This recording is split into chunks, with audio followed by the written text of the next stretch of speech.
an effort to try to confuse the Israelis who are trying to shoot them down and also overwhelm Israel's missile defense system, the Iron Dome. Fox's Trey Yingst. Prime Minister Benjamin Netanyahu had planned to cut short a trip to Washington, but is now said to be holding emergency meetings with security officials before heading home.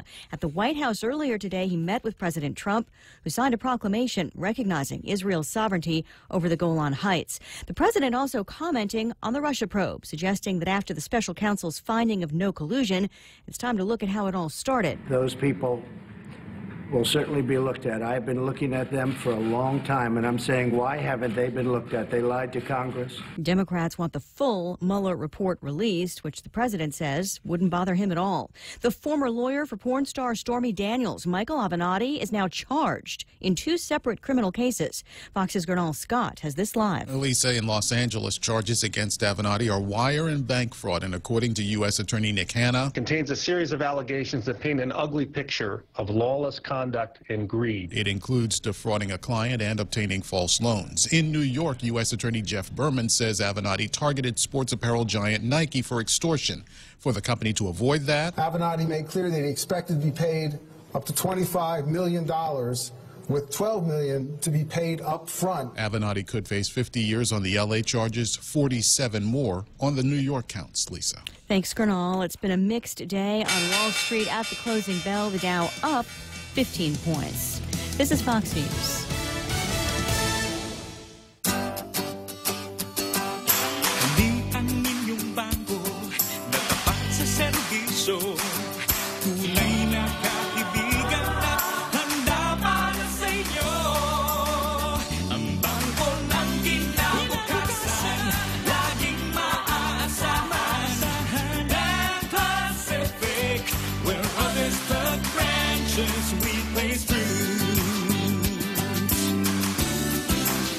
The GCC Votech Class of 79 is back. Join them on April 27th at the Onward Beach Hotel for a night of dinner, dancing, skits, and reminiscing. It's been 40 years since graduation, so take advantage of this once-in-a-lifetime chance to relive the memories. There's also a memorial mass on Friday, the 26th, at the Santa Teresita Church. Be there at 5:30 for candle placement in honor of classmates who've gone before.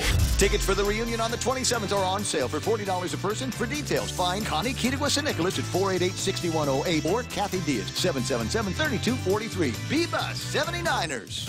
1 decades-old treaty between the U.S. and Russia on arms control remains intact, and reconnaissance flights are part of it. U.S. officials say Russian reconnaissance aircraft will fly over parts of the United States through Saturday as part of the Open Skies Treaty.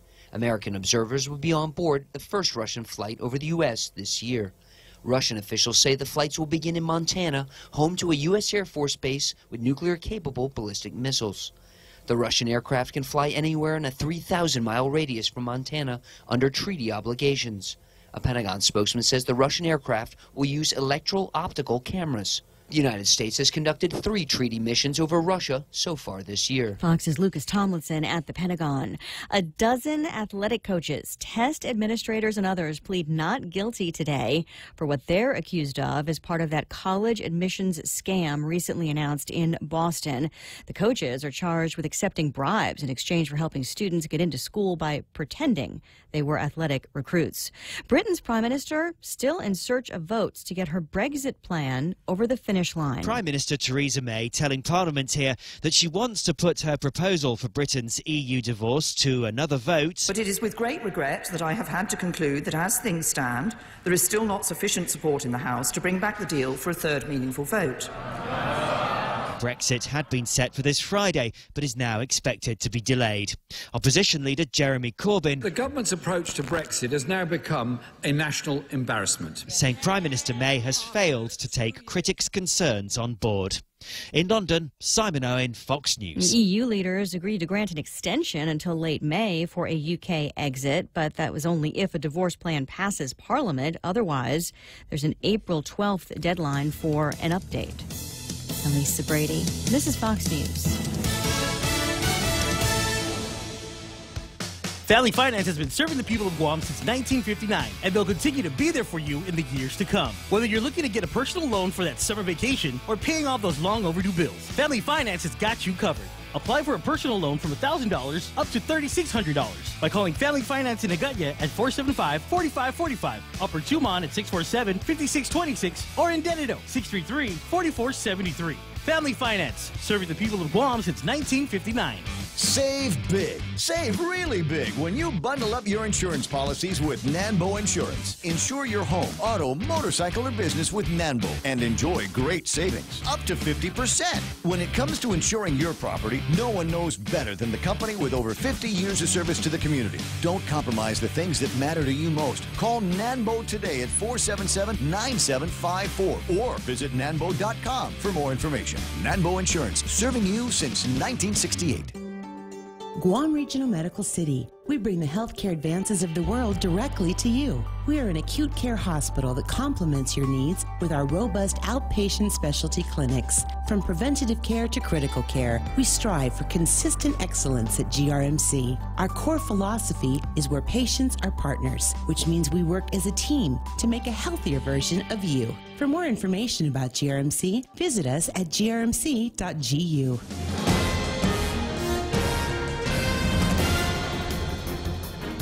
Half a day and good morning, Guam. News time here at The Point is 7 minutes past 6 a.m. this Tuesday morning. I'm Kevin Kerrigan. Here's a look now at some of the top stories from the Guam Daily Post.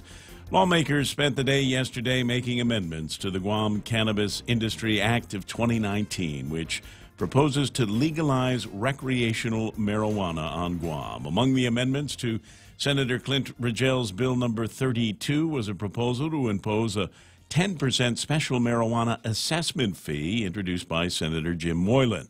The fee would be imposed on the dollar value of cannabis sold at a retail cannabis store. It would be added on top of the 5% business privilege tax that already applies to retail sales. Bill 32 already includes a 15% excise tax, which is applied at the wholesale level when the grower sells their cannabis product to the retailer. The fiscal note on Bill 32 projecting the 15% excise tax will raise about $5.4 million. The additional 10% retail fee, said the senator, could generate another $3 million in annual revenue. Senator Rigel rose to object yesterday, saying the fee sounds like a sales tax. Senator Moylan responded that it's not, saying it's a fee like others already in effect on island.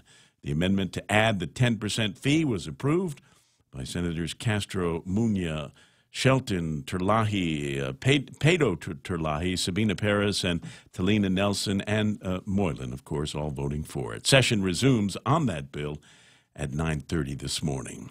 And while the debate over the legalization of recreational marijuana continues in the legislature, the Archdiocese of Agana yesterday releasing a statement opposing the bill. Archbishop Michael Burns released the statement saying that legalizing the use of cannabis will only harm the common good of our island, not enhance it.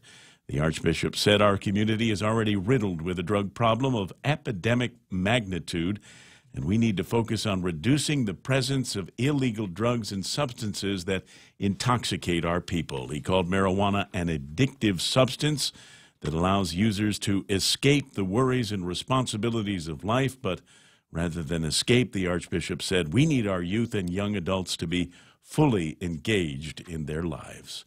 We'll have more news after this. Looking for a great deal on a new Chrysler, Dodge, Jeep, or Ram? Then get to Cars Plus in Mighty now for our spring sales event, like a new Jeep Compass Sport, $166 per paycheck, or a new Chrysler Pacifica LX, $220 per paycheck, or save $8,500 on a new Ram 1500. How about a new Jeep Wrangler Sport, only $274 per paycheck? Low 1.99% financing is available on approved credit. Save thousands during our spring sales event going on now at Cars Plus in Mighty. Cars Plus, driven by you. Land-friendly burgers at Chili's. Indulge in a selection of our famous burgers with a black bean patty. Black bean patties combine beans with onions, parsley, bell peppers, and cilantro. Served with dill pickles and fries. More Latin entrees include the spicy shrimp tacos, Cajun pasta with shrimp, or grilled ancho salmon. Best of all, each entree is just $15 and comes with a refreshing Coca-Cola, iced tea, or Heineken on draft. Our fresh house salad with an entree for just $15. Chili's 3 for Mealette menu. Available for a limited time. Chili's. More life happens here.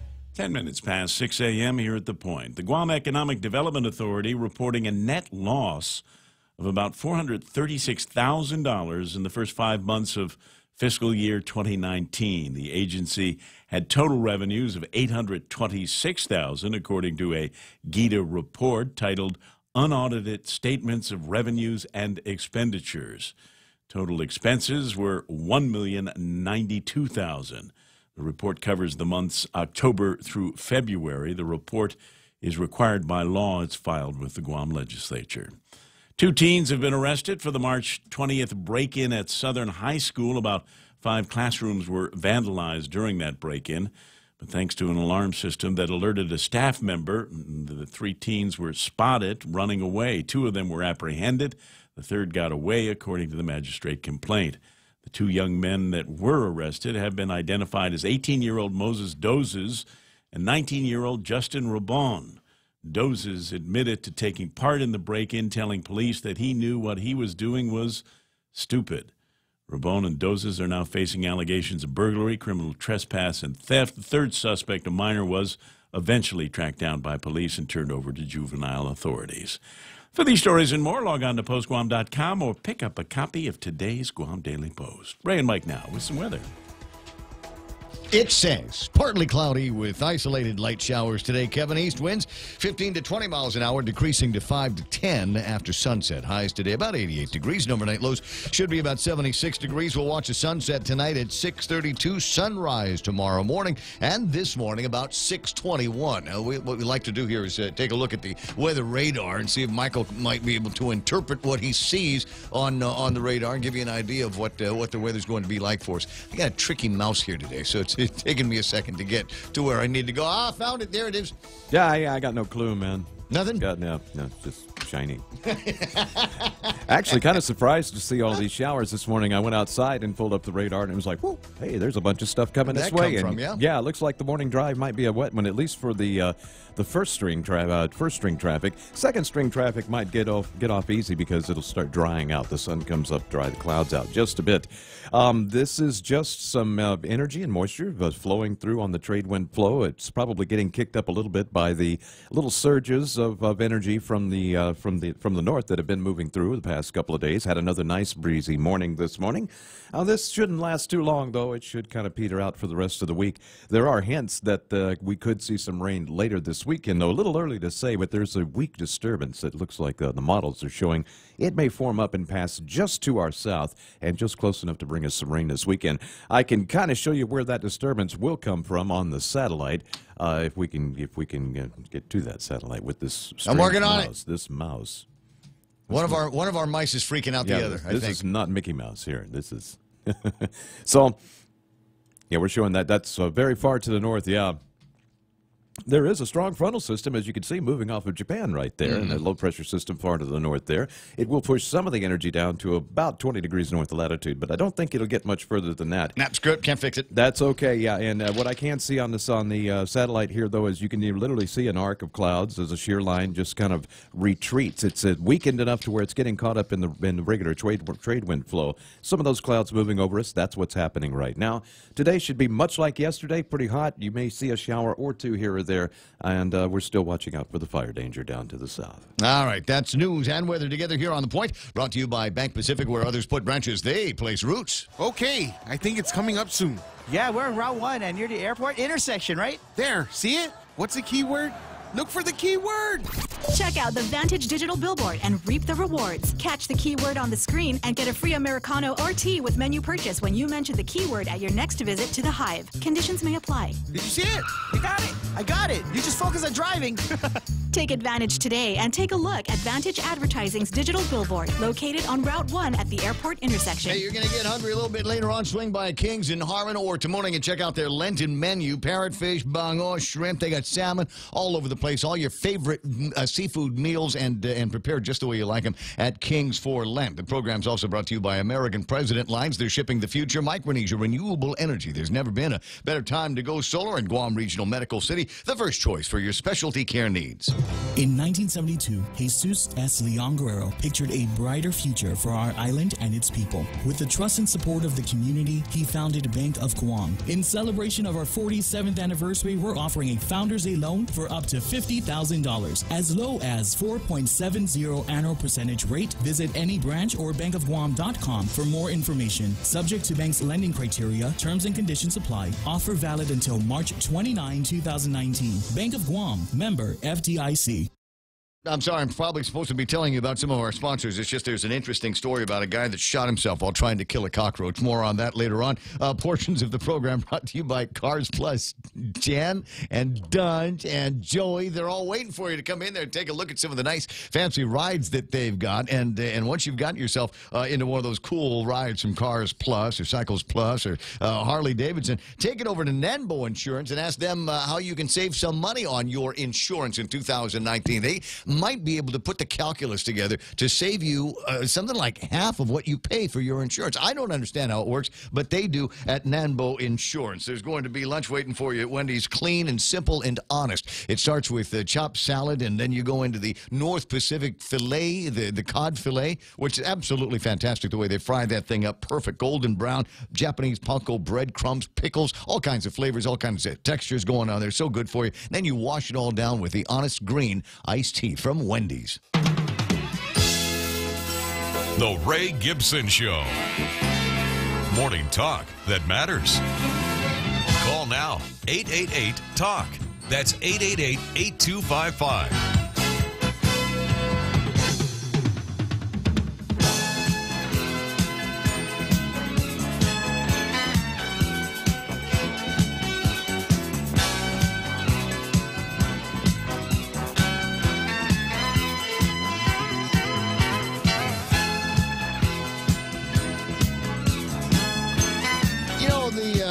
Frankly, the show's already started. If you were on Facebook Live, it kicked off the feed at about just after 6 o'clock in the morning, and there's already an entire show's worth of material in the comment section, and we got to get to them. Got to get to them real fast. There's Rico Blancaflor is online. Creepy porn lawyer was arrested, but no creepier than the porn star that he was working for. Ethel Reed says, "Hello, Ray and Mike. Beautiful day here in South Carolina. 72 degrees outside, and grandson Michael is a long-distance trucker, and we met him today in Rock Hill in South Carolina. Gonna have lunch together. It's great. Who has grandchildren. He's a wonderful, wonderful man, and also good-looking. I think Ethel's trying to get young Michael married off to somebody here on Guam. Ken LG lamenting the fact that once again he has not been able to beat Ismael to the grand opening of the program, and there goes that comment. It's they're coming in real fast because apparently I'm the only one that didn't watch the legislature yesterday. What have we got here? Chris Balenches there, and Minataknan Paluma Taiminglu.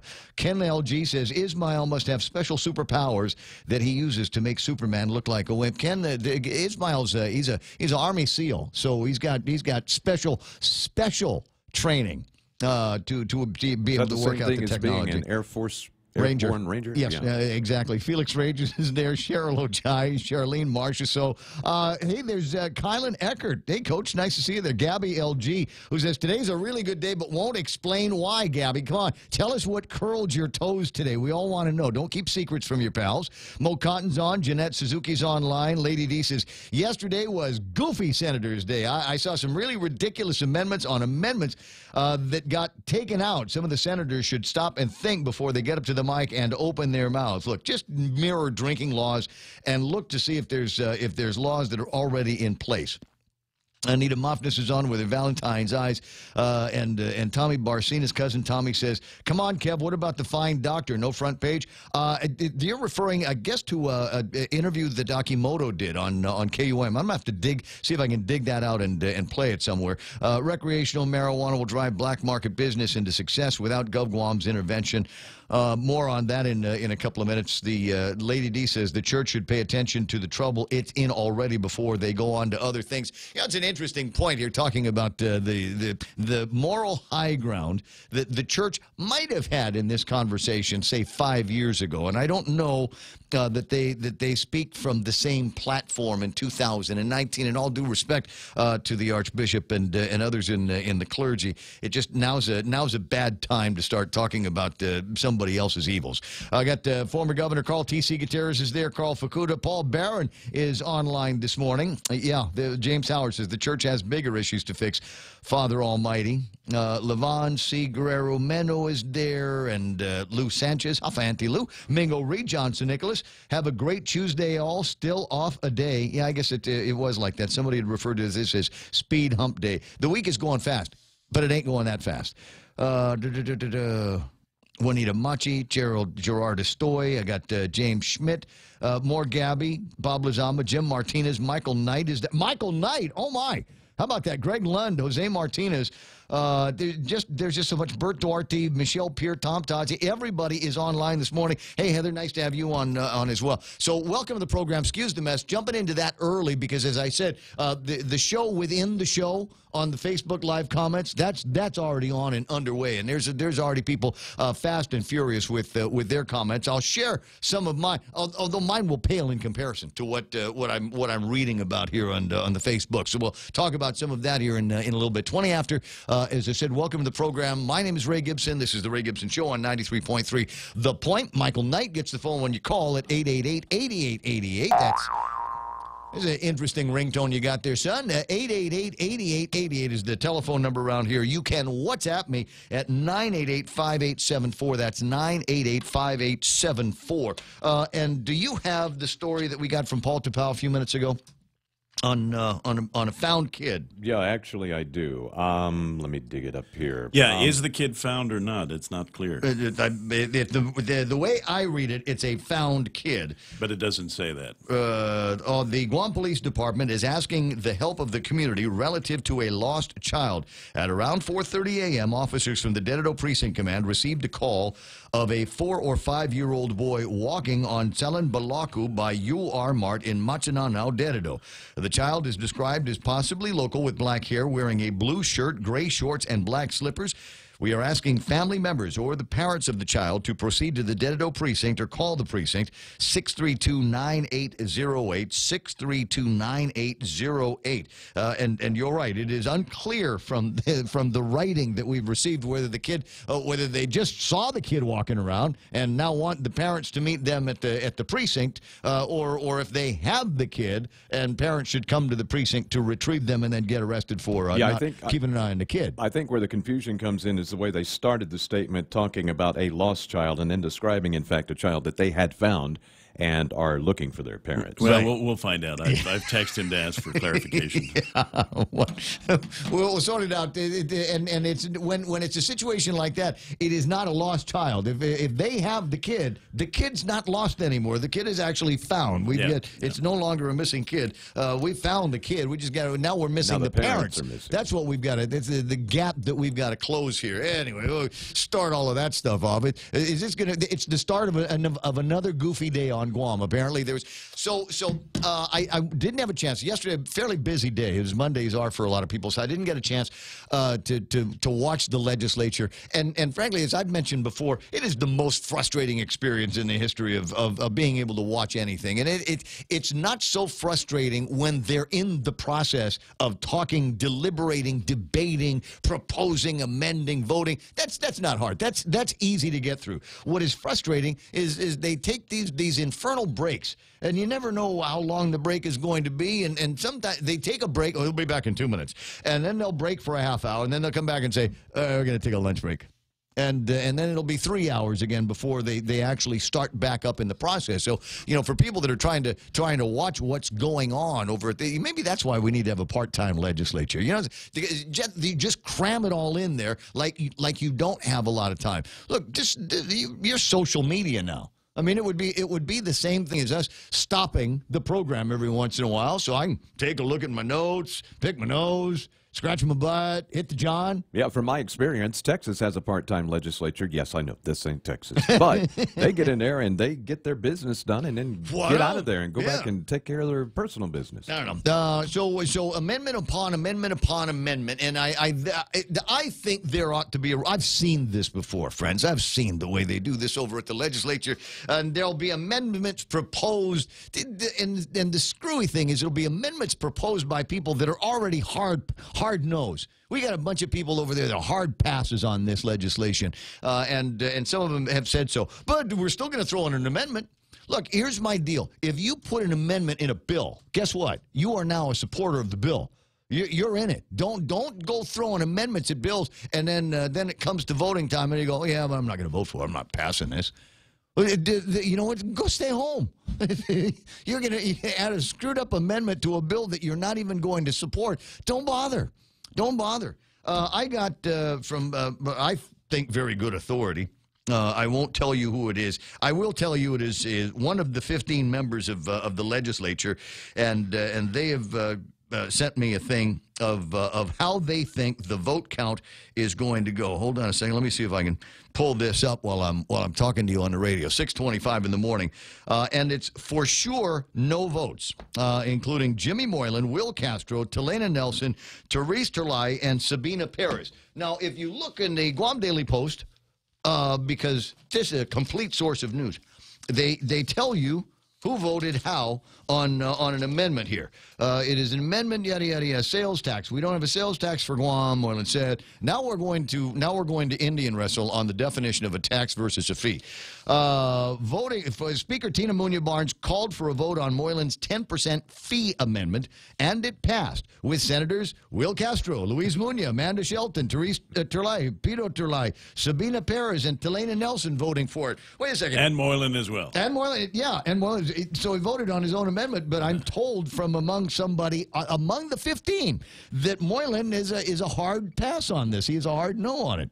I mean, I've asked him to be number 8, and he gave me that look like I can't do it. In terms of the vernacular between fee and tax, go ahead. Generally speaking, I think all of us consider something that is proposed to add on to the price of something by virtue of a percentage of the cost of that thing is a tax, whereas a fee is a flat number. For instance, if they were to say, okay, well, $5 for every marijuana purchase is going to go towards this as a fee.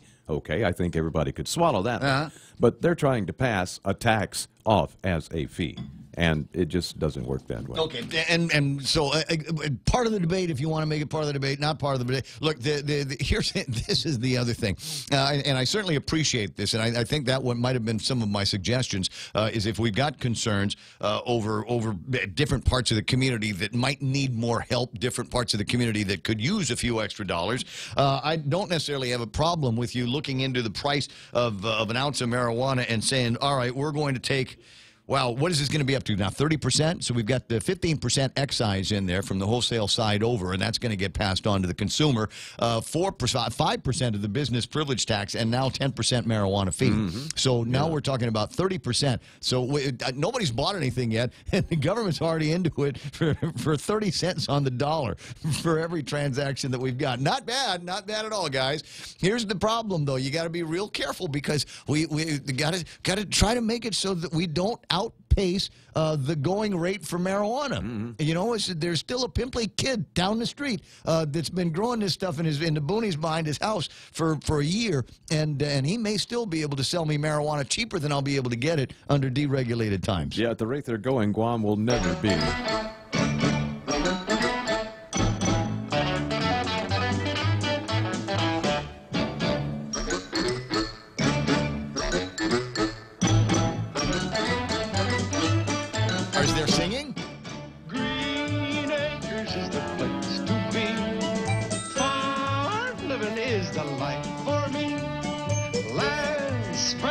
So far and wide, keep Manhattan, just give me that countryside.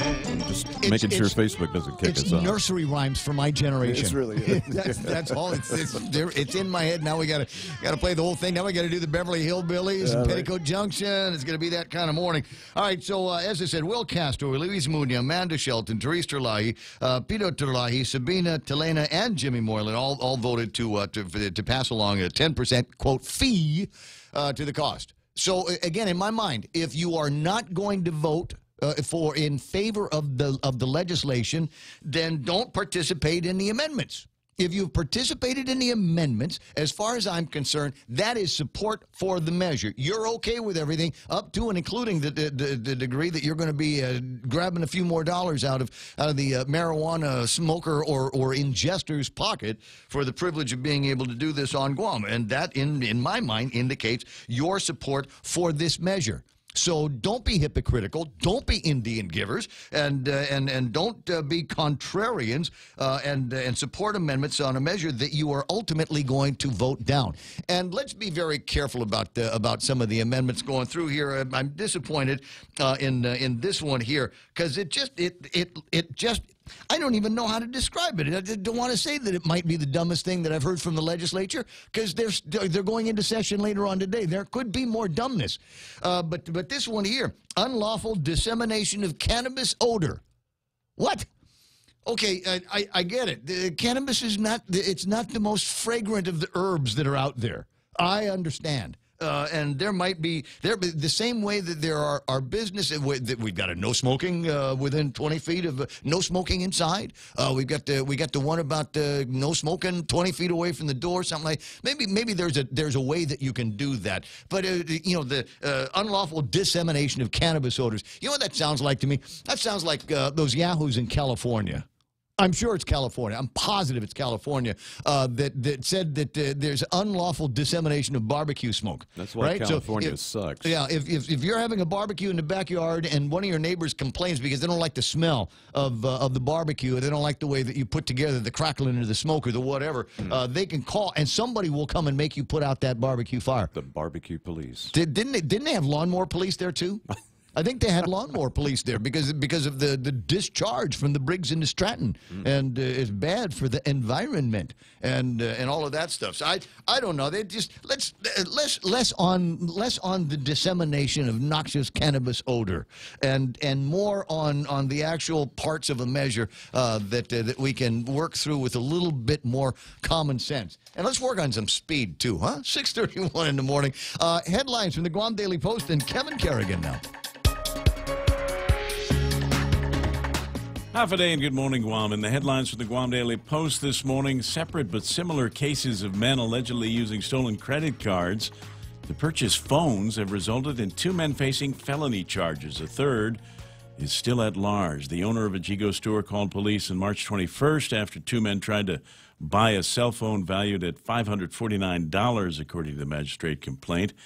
When the card did not register, the 2 men fled. The first man got away, but the store owner caught one of the suspects, who's been identified as John Lay Augustine. 44-year-old Augustine now facing fraudulent use of credit card and attempted retail theft allegations. Governor Lou Leon Guerrero has named Brian Bamba to the Guam International Airport Authority Board of Directors. Bamba will replace current board member Kathy Scrow. In 1995 and 96, Bamba served as an operations assistant at the airport. He's currently the managing director for IP&E Holdings. The announcement of Bamba's nomination follows the disputed appointment of Dan Tydenko to the airport board. Senator Talina Nelson refused to advance Tydenko's name out of her committee, which has oversight over the airport. She asked the governor to send another nominee for consideration.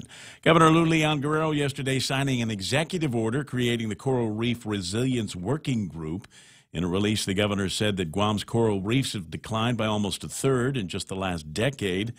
She said our reefs are under an increasing threat from a number of causes, including climate change and pollutants. The working group is made up of 13 different agencies, led by the Department of Agriculture Director Chelsea Munoz-Brecht.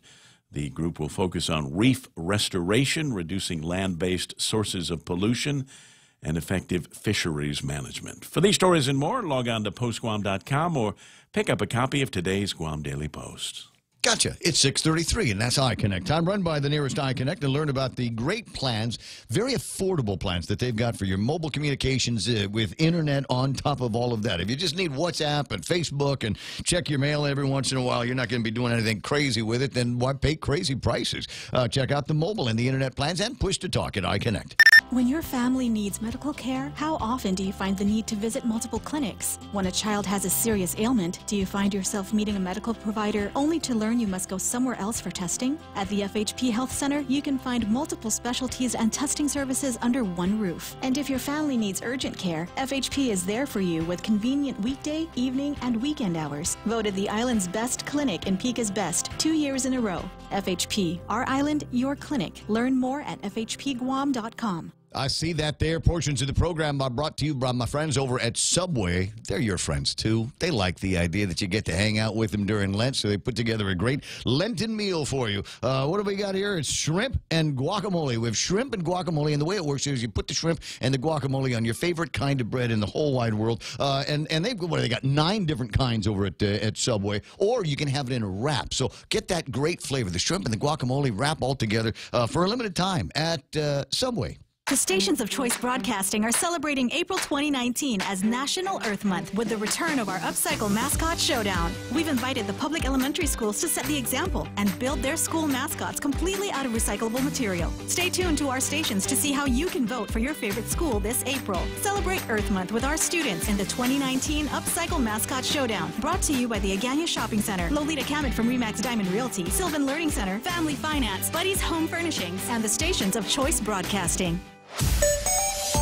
Traffic Gizmo time. Let's see if there's anything that is happening on the roadways right now. I think it's still kind of early for all of that stuff. I do have somebody complaining about Route 10. What exactly parts? There were some spots, because I remember there were some spots on Route 10 that they'd actually kind of cleaned up. And then we had weather emergency and the high winds and the rain just blew all of that stuff and put it back into zap mode. All right, 6:36. Right now, traffic looking at 8, 10, and 16 out in Barragán. It doesn't look like there's a whole lot happening out there. Maybe a little bit of traffic past the Wendy's on your way up to the intersection to get you onto Route 8. Once you're on Route 8, it should be smooth sailing into the downtown area. Marine Corps Drive looking pretty good right now, all the way up north to Zigu and along the back road. That's nice. Marine Corps Drive southbound all the way into PD looking pretty good as well. Nothing in front of. Wait. I was about to say it doesn't look like there's anything happening in front of hospital, but it looks like traffic is beginning to build in that area. So watch out for a couple extra cars. It's 6:36. That's right now traffic on the point. Laddie Stone Entertainment and the stations of Choice Broadcasting proudly present the Miss Curvy Guam Pageant on Wednesday, April 3rd at the Sheraton Laguna Guam Resort. Tickets are $25 in advance and $35 at the door. VIP tickets are $50 in advance and $65 at the door. Tickets available at the High, Misa Zone, the Vault, and from any of the lovely curvy contestants. Doors open at 6 p.m. and the show starts at 7. Hosted by yours truly, Ryan the Mixologist, and the beautiful Liza Camacho. Special thanks to Pitbull Empire, Local Promos, Figure 8, One Punch Media, and the International Sports Center. The Ray Gibson Show. Any speaker, anytime. Morning talk that matters.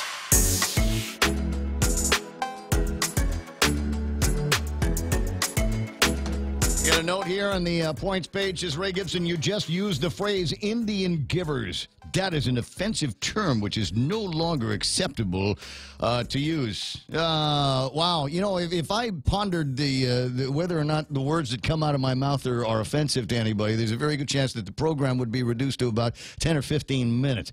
So I don't know. Try not to look at the camera so you can see my eye rolling. 6:37 in the morning, 888-8255. That's 888-TALK.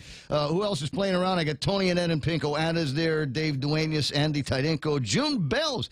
Jafa Carlos Barreto is already online, Zachy Cabrera, and Greg Lentz says, hey, I resemble that California remark. Talking about the steps, the burdensome steps that states will sometimes take to prevent anything being offended.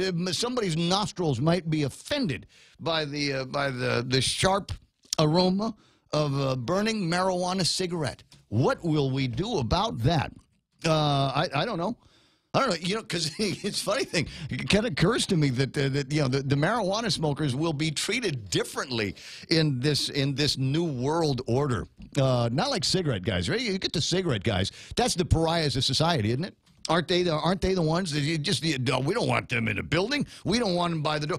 In fact, we don't want them anywhere near the building. We'll put a cancer corner around the back of the building so nobody can see that we've got some employees that still smoke that evil devil weed tobacco. But marijuana smokers, because like I said, I mean, I got a feeling that once this is all done, if it gets passed, if it gets blessed, the marijuana smokers, I think, will be among probably a protected class, right? How about the medicinal marijuana ones? Do we start looking at them and saying, okay, well, the medicinal marijuana user, and you've got to take your medication.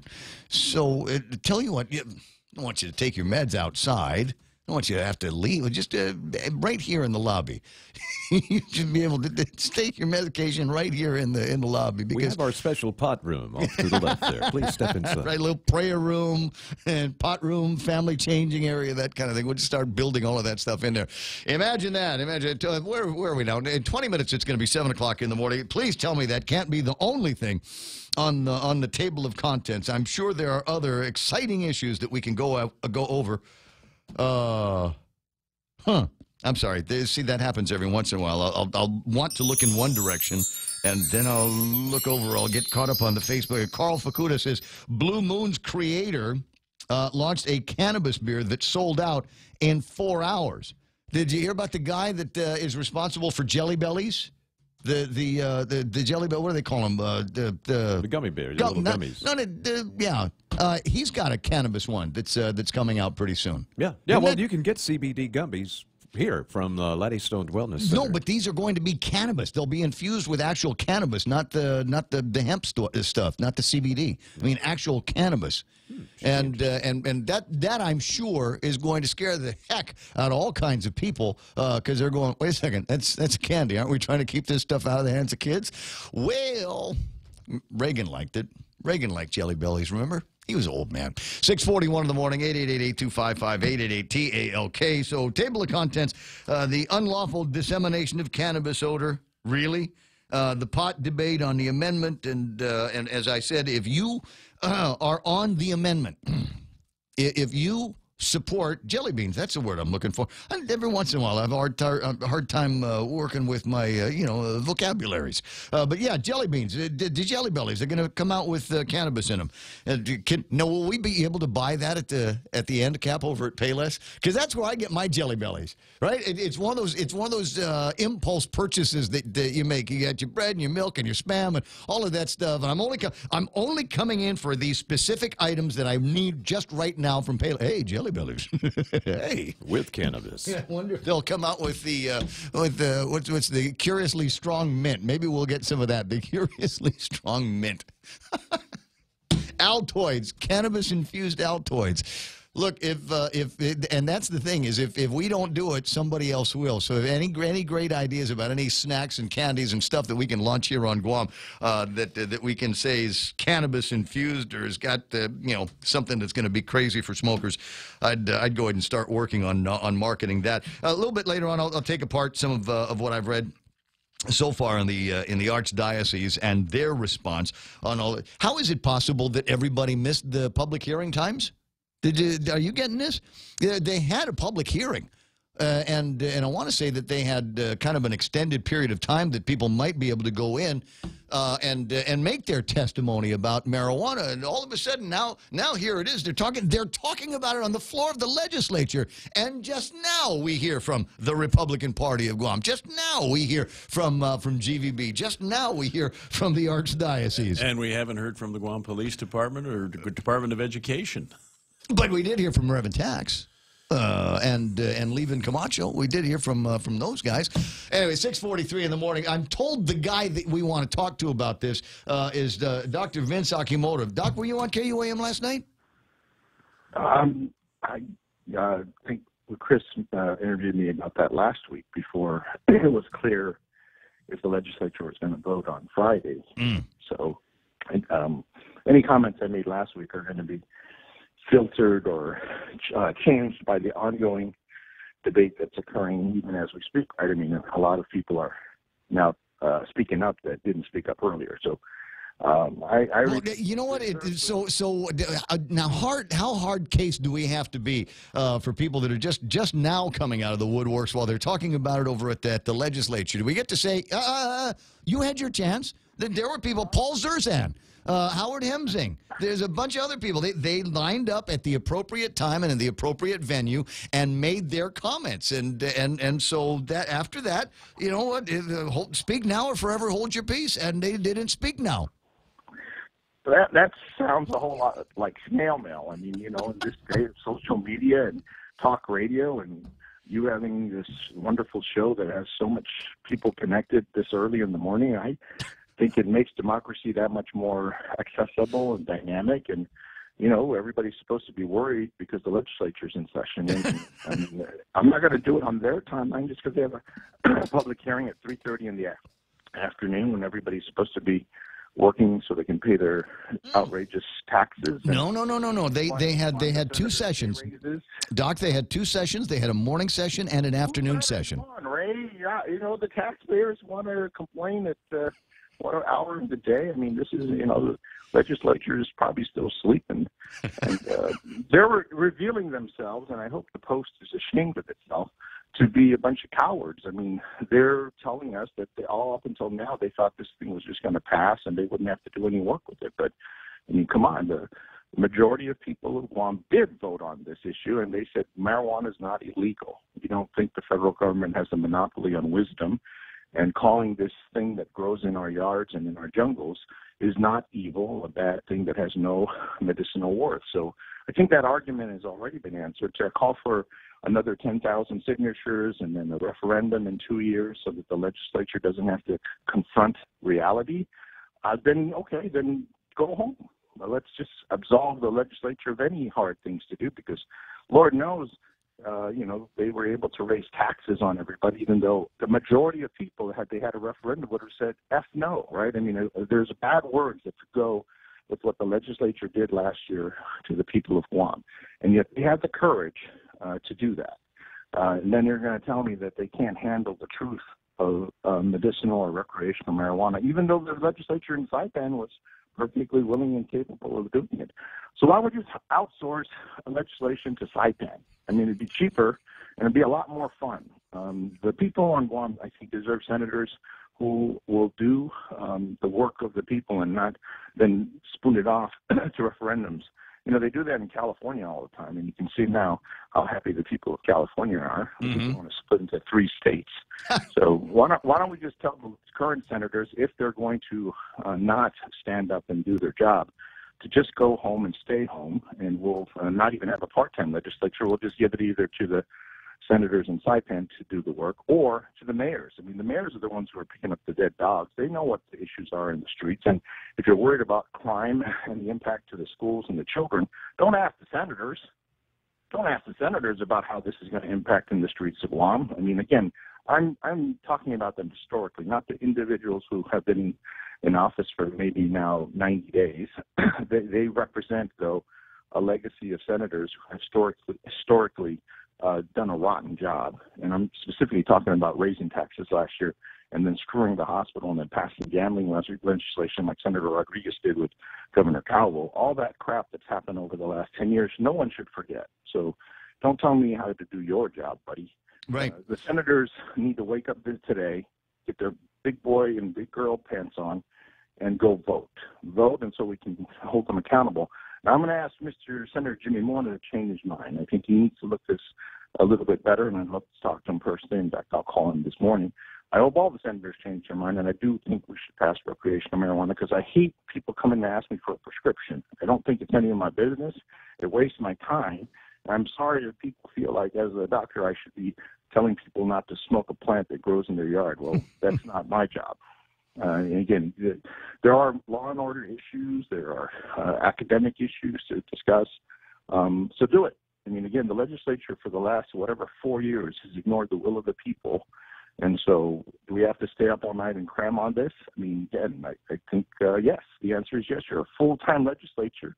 you're paid a certain salary to do this, and you're given a heck of a lot of taxpayer money to do your job. Quit going home. Get this done. Get this done. You can get it all finished up today.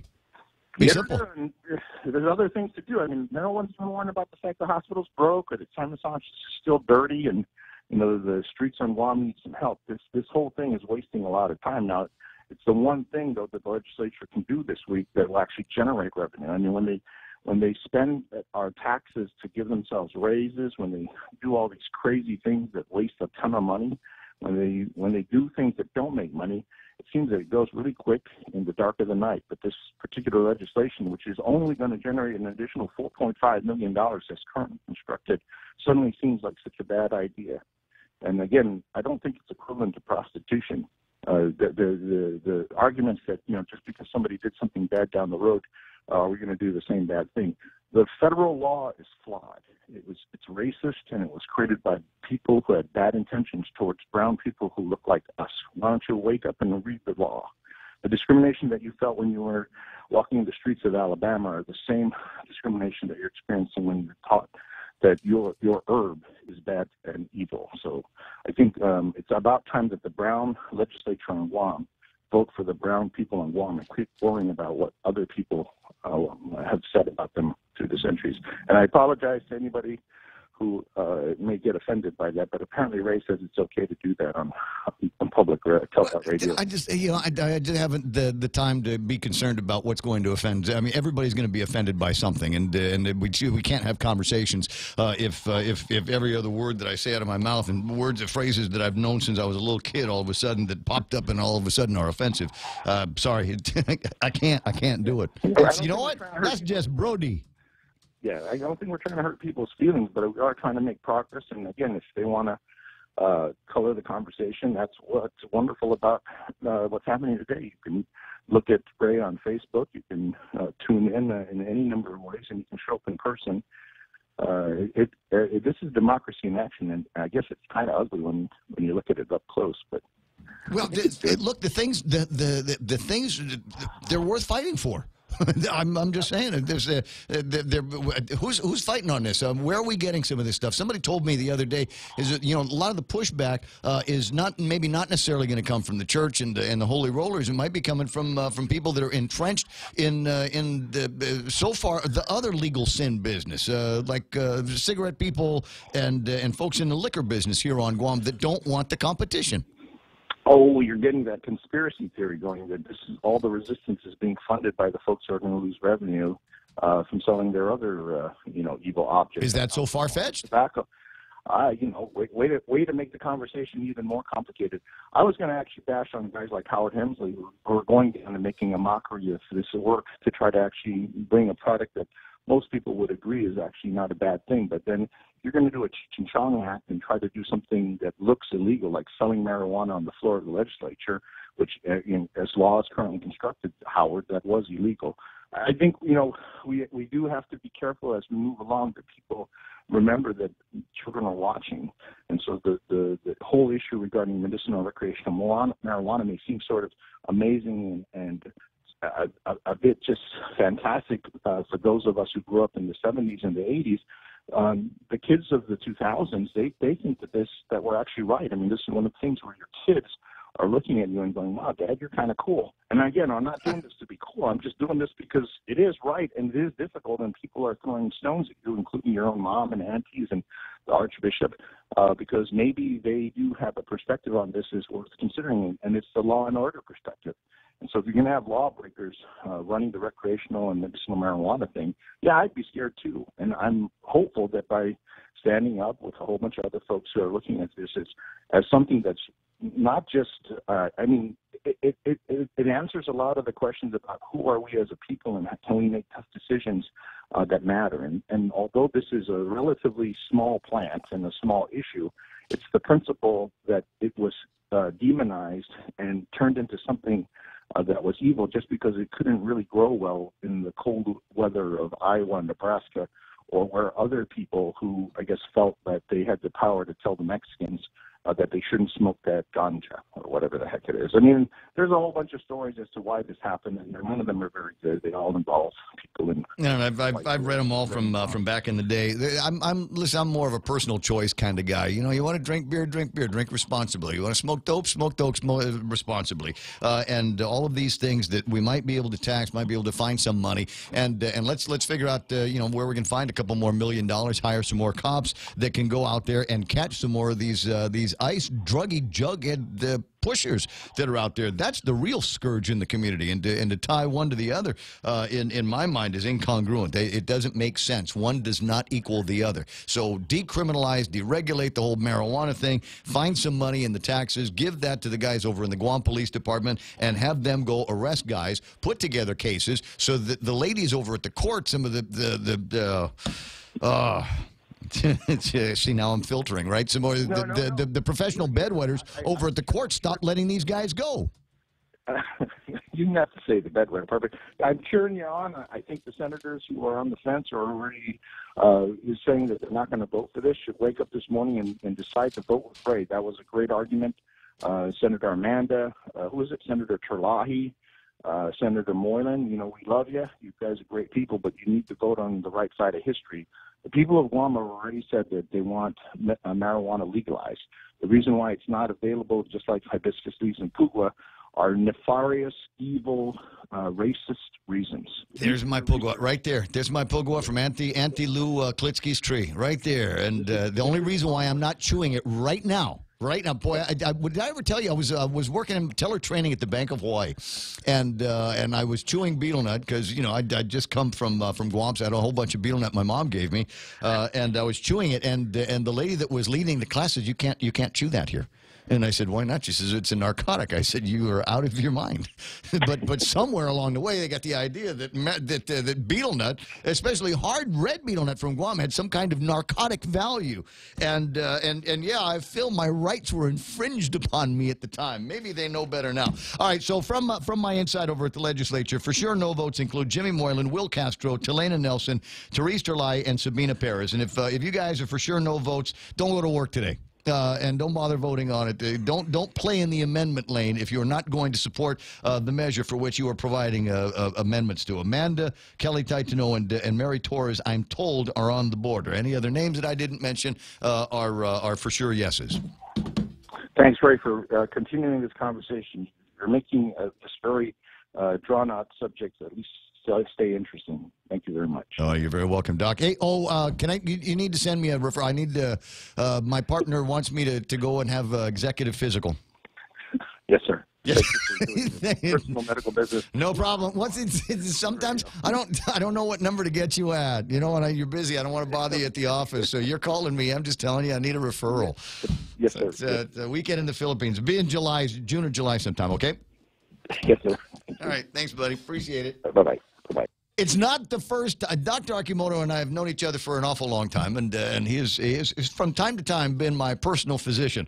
And the other times when he's not my personal physician, it's Dr. Tom Shea. It's a long story, and maybe we don't want to get into it here between now and the top of the hour. 888-8255. And we've finally gotten to a point. And I remember coming into this when I first started doing talk radio, I wasn't going to do anything on marijuana.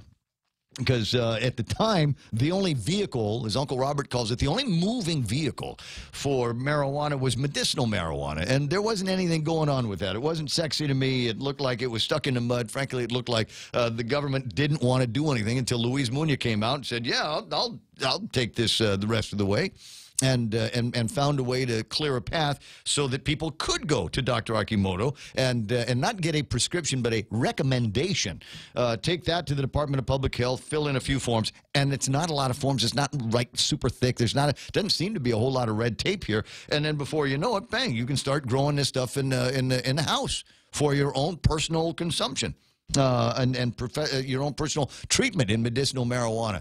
And then Clint started talking very seriously about recreational marijuana. And in my mind, that's where it gets sexy. That's where it gets sexy. There's a little bit of, authority questioning going on in my head, and that's fun. right? Because I'm from that place in the 70s and 80s where we wanted to question authority. Ooh, and now look, I'm one of them. But I've still got that whole personal responsibility thing. If you want to smoke marijuana, I don't see why I should tell you you cannot. As long as you're not driving a school bus or flying airplanes, doing some really, really important, driving fuel trucks down the road, big trucks loaded with all kinds of gear. As long as you're not high while you're doing that, then no problem. No, you know what? Maybe I should ask the police department. When's the last time they pulled anybody over for being stoned? When driving under the influence, DUI, driving under the influence of something. When's the last time they caught somebody that they knew was actually high from just imbibing with the marijuana? So, like I said, personal firearms, that kind of thing. You don't want guns, don't buy them. But don't tell me I can't buy them. Don't want to ride your motorcycle with a helmet on? Okay, no biggie. That's not my problem. I'm going to ride a helmet, but I certainly respect your right to get on a motorcycle and not wear a helmet. That's just the way you roll, right? 6:59 in the morning. The radio station is KUSG. Got you. My name is Ray Gibson. More of this kind of thing coming up in the next hour of the program. Jerry Roberts and an extra point. It's Tuesday, so that's double Jerry Roberts Day, which means you get him on the radio. You also get him in today's Guam Daily Post. Narcissistic boss much? Huh, how do you deal with that? You can read about it in the Post while you're waiting for Jerry Roberts to get in here. The market that was supposed to materialize after the whole Mueller case apparently did not. What happened there? It looks like we've got some other fears of global economics. More on that in a second. Right now, Fox News Live on KUSG. Got ya. Neither side is completely satisfied. On Lisa Brady, Fox News. The Attorney General's summary of the Mueller report leaves some lawmakers on both sides of the aisle calling for more information and more investigations.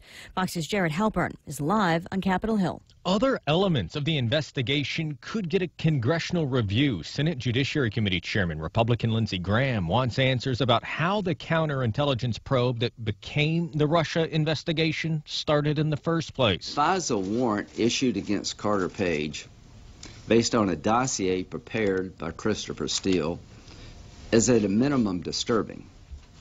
Whether or not it's illegal, I don't yet know. Graham has called for a second special counsel, much like Robert Mueller, to investigate the FISA process and the FBI's handling of the Hillary Clinton email investigation. Lisa. Meantime, Jared, President Trump earlier today also suggesting a closer look at how the Russia probe started. People that have done such harm to our country. We've gone through a period of really bad things happening. While Democrats question the Attorney General's decision to clear the president of obstruction allegations, demanding the release of the full Mueller report. Attorney Michael Avenatti, best known as the former lawyer for porn star Stormy Daniels, is now charged in 2 criminal cases. In New York, accused of trying to extort more than $20 million from Nike. By engaging in the conduct alleged in the complaint, Avenatti was not acting as an attorney. A suit and tie doesn't mask the fact that, at its core, this was an old-fashioned shakedown. U.S. Attorney Jeff Berman says Avenatti threatened to release damaging information about the company. He's facing separate bank and wire fraud charges in California, where he was arrested, accused of embezzling a client's money to pay his own expenses. This is Fox News. Looking for a great deal on a new Chrysler, Dodge, Jeep, or Ram? Then get to Cars Plus in Mighty now for our spring sales event, like a new Jeep Compass Sport, $166 per paycheck, or a new Chrysler Pacifica LX, $220 per paycheck, or save $8,500 on a new Ram 1500. How about a new Jeep Wrangler Sport, only $274 per paycheck? Low 1.99% financing is available on approved credit. Save thousands during our spring sales event going on now at Cars Plus in Mighty. Cars Plus, driven by you. Shrimp and guacamole for Lent at Subway. The all-new shrimp and guacamole combines generous portions of whole shrimp and a spread of guacamole served on freshly baked bread, paired with vegetables cut fresh daily in restaurants and sauces that are sure to excite your taste buds. Hurry in, it's only available for a limited time. Other fresh Lenten flavors include the classic tuna or the mouth-watering greatness of our seafood sensation. Don't forget the Veggie Max, a delicious and tasty vegetarian patty. Visit any of our convenient locations today. At Subway, you make it what you want.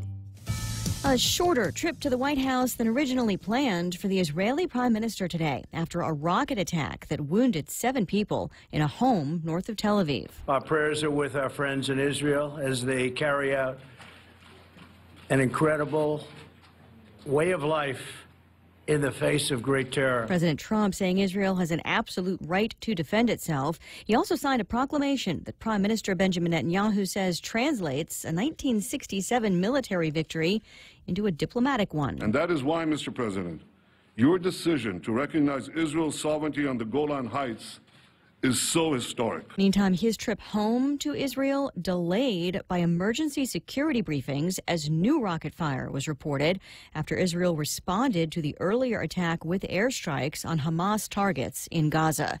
The U.S. Transportation Department says an outside panel will review the FAA's certification process used to approve the Boeing jets that are currently grounded because of 2 recent disasters.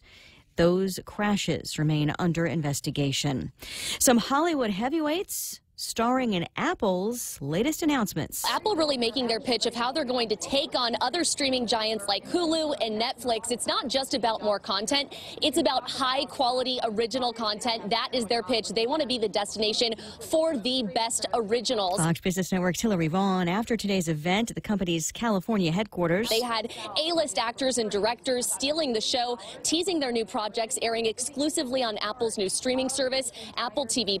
Reese Witherspoon, Steve Carell, and Jennifer Aniston. Steven Spielberg announcing a series of old stories that he will bring to life, and Oprah announcing 2 documentaries coming to Apple TV+ only, one on workplace harassment and the other on mental health. Apple says its new subscription TV service is coming this fall, but no word on the cost. This is Fox News. If you have family or friends getting treatment right now at St. Luke's Medical Center in the Philippines, we want to connect with you. Hafaday, I'm Joe Guam. Thanks to our partners, we're bringing Mes Samoru to St. Luke's in Global City. I'll be playing a free show on March 29th from 2 to 4 p.m. in the St. Luke's Piano Lounge for all our Guamanians out there. All family members accompanying the patient are invited to join us, but seats are limited, so please tell your family to go to joeguam.com to register online and reserve your spot. This event is presented by Guam Windward Memorial. Special thanks to our affiliate partners, Stay Well Guam, Take Care Insurance, Guam Hearing Doctors, Lombard Health Eye Clinic, Guam Premier Outlets, and Coast 360. Our contributing partners, Moylan's Net Care and Data Management Resources. Our supporting partners, American Music, Fizz & Co., The Coconut Tree Company, Kadu Restaurant, and our promotional partner, The Point, Siduos Mosids, and Biba Mes Samori. I'm proud to be a Guamanian where America's day begins. And I can't forget the women and men who fought for my brown skin. Save big. Save really big when you bundle up your insurance policies with Nanbo Insurance. Insure your home, auto, motorcycle, or business with Nanbo and enjoy great savings, up to 50%. When it comes to insuring your property, no one knows better than the company with over 50 years of service to the community. Don't compromise the things that matter to you most. Call Nanbo today at 477-9754 or visit nanbo.com for more information. Nanbo Insurance, serving you since 1968.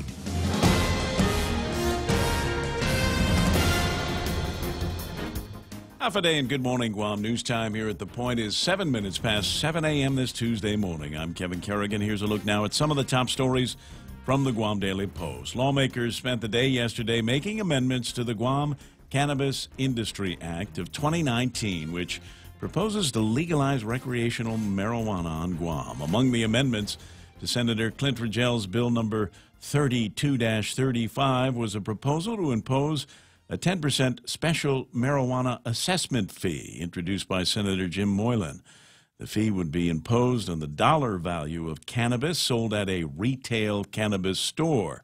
It would be added on top of the 5% business privilege tax that already applies to retail sales. Bill 32 includes a 15% excise tax as well, but that's applied at the wholesale level when the grower sells their cannabis product to the retailer. The fiscal note on Bill 32 projecting the 15% excise tax would raise about $5.4 million. The additional 10% retail fee, said Senator Moylan, could generate another $3 million in annual revenue for the government of Guam. Senator Rangel, however, rose to object to that amendment, saying the fee sounds like a sales tax. Senator Moylan responded, it's not. He said it's a fee like others already in effect on other items sold on Guam. The amendment to add the 10% fee was approved by Senators Will Castro, Luis Muñoz, Amanda Shelton, Therese Terlahi, Pedro Terlahi, Sabina Perez, Talina Nelson, and Senator Moylan himself, all of whom voted for it. Session resumes on that bill this morning at 9:30. While the debate over the legalization of marijuana continues in the legislature, the Archdiocese of Agana yesterday releasing a statement of opposition to the measure. Archbishop Michael Burns released a statement saying that legalizing the use of cannabis will only harm the common good of our island, not enhance it. The Archbishop said, our community is already riddled with a drug problem of epidemic magnitude, and we need to focus on reducing the presence of illegal drugs and substances that intoxicate our people, not aid their proliferation. He called marijuana an addictive substance that allows users to escape the worries and responsibilities of life, but rather than escape, the Archbishop said, we need our youth and young adults to be fully engaged in their lives. We'll have more news after this. Here at APL, our core values give the company its heart and soul. Whether it's connecting your business with our global network through our newly enhanced service or investing our efforts into giving back to the community, APL is committed to serving you. We humbly honor the opportunity to find innovative solutions for you and your business. To learn more about our enhanced service, call 588-4651 or visit www.apl.com/Guam for more details. Okay, I think it's coming up soon. Yeah, we're on Route 1 and near the airport intersection, right? There, see it? What's the keyword? Look for the keyword. Check out the Vantage Digital Billboard and reap the rewards. Catch the keyword on the screen and get a free Americano or tea with menu purchase when you mention the keyword at your next visit to the Hive. Conditions may apply. Did you see it? You got it. I got it. You just focus on driving.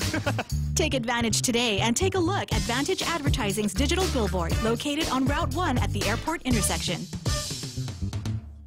News time here at The Point is 10 minutes past 7 a.m. Governor Leon Guerrero has named Brian Bamba to the Guam International Airport Authority's Board of Directors. Bamba will replace current board member Kathy Scrow. Bamba is currently the managing director for IP&E Holdings. The announcement of Bamba's nomination follows the disputed appointment of Dan Tydinko to the airport board. Senator Talina Nelson refused to advance Tydinko's name out of her committee, which has oversight over the airport. She asked the governor to send another nominee for consideration instead. Also appointed yesterday to another board, Joseph Cameron. He's been nominated by the governor to serve on the Guam Housing and Urban Renewal Authority Board. Cameron most recently served as president of the Department of Chamorro Affairs. He's currently is the lead educator at Pivot Point, which does business as Mercy Beauty Academy. And Lanita Tiong, a teacher at Wettengale Elementary School, was nominated to the Guam Housing Corporation Board of Directors by the governor yesterday. Also yesterday, Governor Leon Guerrero signing an executive order creating the Coral Reef Resilience Working Group. In a release, the governor said that Guam's coral reefs have declined by almost a third in just the last decade, and our reefs are under an increasing threat from a number of causes, including climate change and pollutants. The working group is made up of 13 agencies led by the Department of Agriculture Director Chelsea Munya-Brecht. The group will focus on reef restoration, reducing land-based sources of pollution, effective fisheries management, and sustainable recreation use. For these stories and more, log on to postguam.com or pick up a copy of today's Guam Daily Post. Ray and Mike now with a look at weather. It says partly cloudy today, Kevin, with isolated light showers. East winds should be 15 to 20 miles an hour today, decreasing 5 to 10 miles after sunset. Highs 88 degrees, and overnight lows should be about 76 degrees. Expected sunset tonight at 6:32. Sunrise tomorrow morning should be about 6:21. And we'll take a look at the weather radar here and see if Mike might be able to give me a sense of what traffic and getting to school is going to be like in the next hour or so. Yeah, look like some fairly heavy showers actually moving over northern portions of Guam now. So where's that coming from? Jigo, at just a trade wind flow that's bringing the moisture in. We had a shear line that did move through over the weekend. It was a very weak one, though, but it pushed some of the moisture down with it. But it's kind of retreating as well now because it was very weak to begin with, and the trade winds are really pushing in and taking over. Part of this is because there is a bit of a disturbance developing down in the intertropical convergence zone that I'll show you in a little bit if we can get to the satellite. But for now, look for some showers on the right end of work. Looking out the window here, yeah, looking like some dark clouds up north there. Satellite here showing that arc of clouds that basically kind of follows right along the Marianas there. That is the old shear line that moved through. It's backing back up over us now. So that means the winds may actually decrease just a bit, but they're still calling for 10 to 20, so we'll see how that goes. But these showers are going to stick with us through part of the morning, and then things should dry out a bit. Looking to the east, you can see not much back there.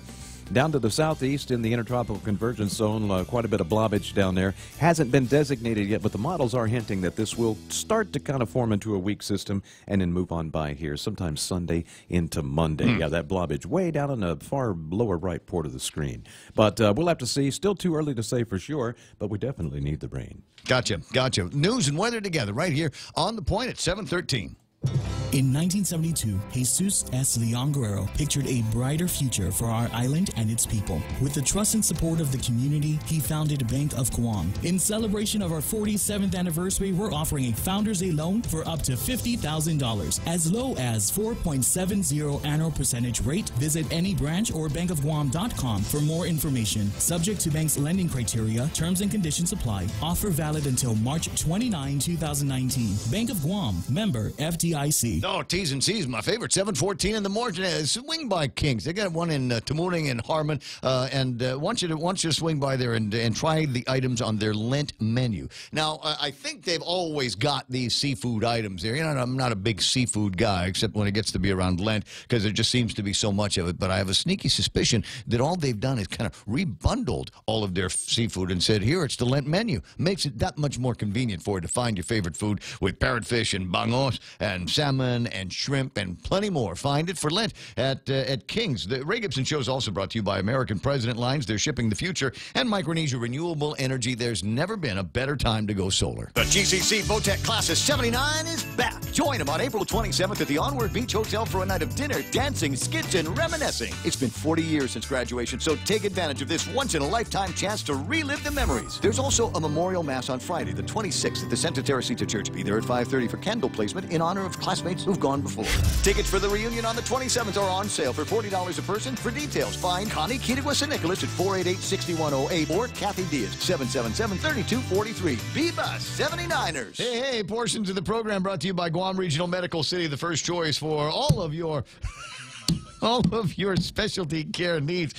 Cars Plus, they're driven by you. Want details? Go find Jan and Joey and Dunge, and they'll walk you around that huge lot, show you everything they've got. You need service? They got a great service bay there as well at Cars Plus. And Nenbo Insurance, they want to make it so that you can save all kinds of money on your insurance in 2019. They've got this, they got a calculator there, and you put in all of your insurance numbers, and then it looks at it, and then you press a button, and it kind of spits out a number. And if you do it right, up to half of what you're currently paying right now for your insurance. Give them a call at Nanbo today. It's the Ray Gibson Show. Call now, 888-TALK. That's 888-8255.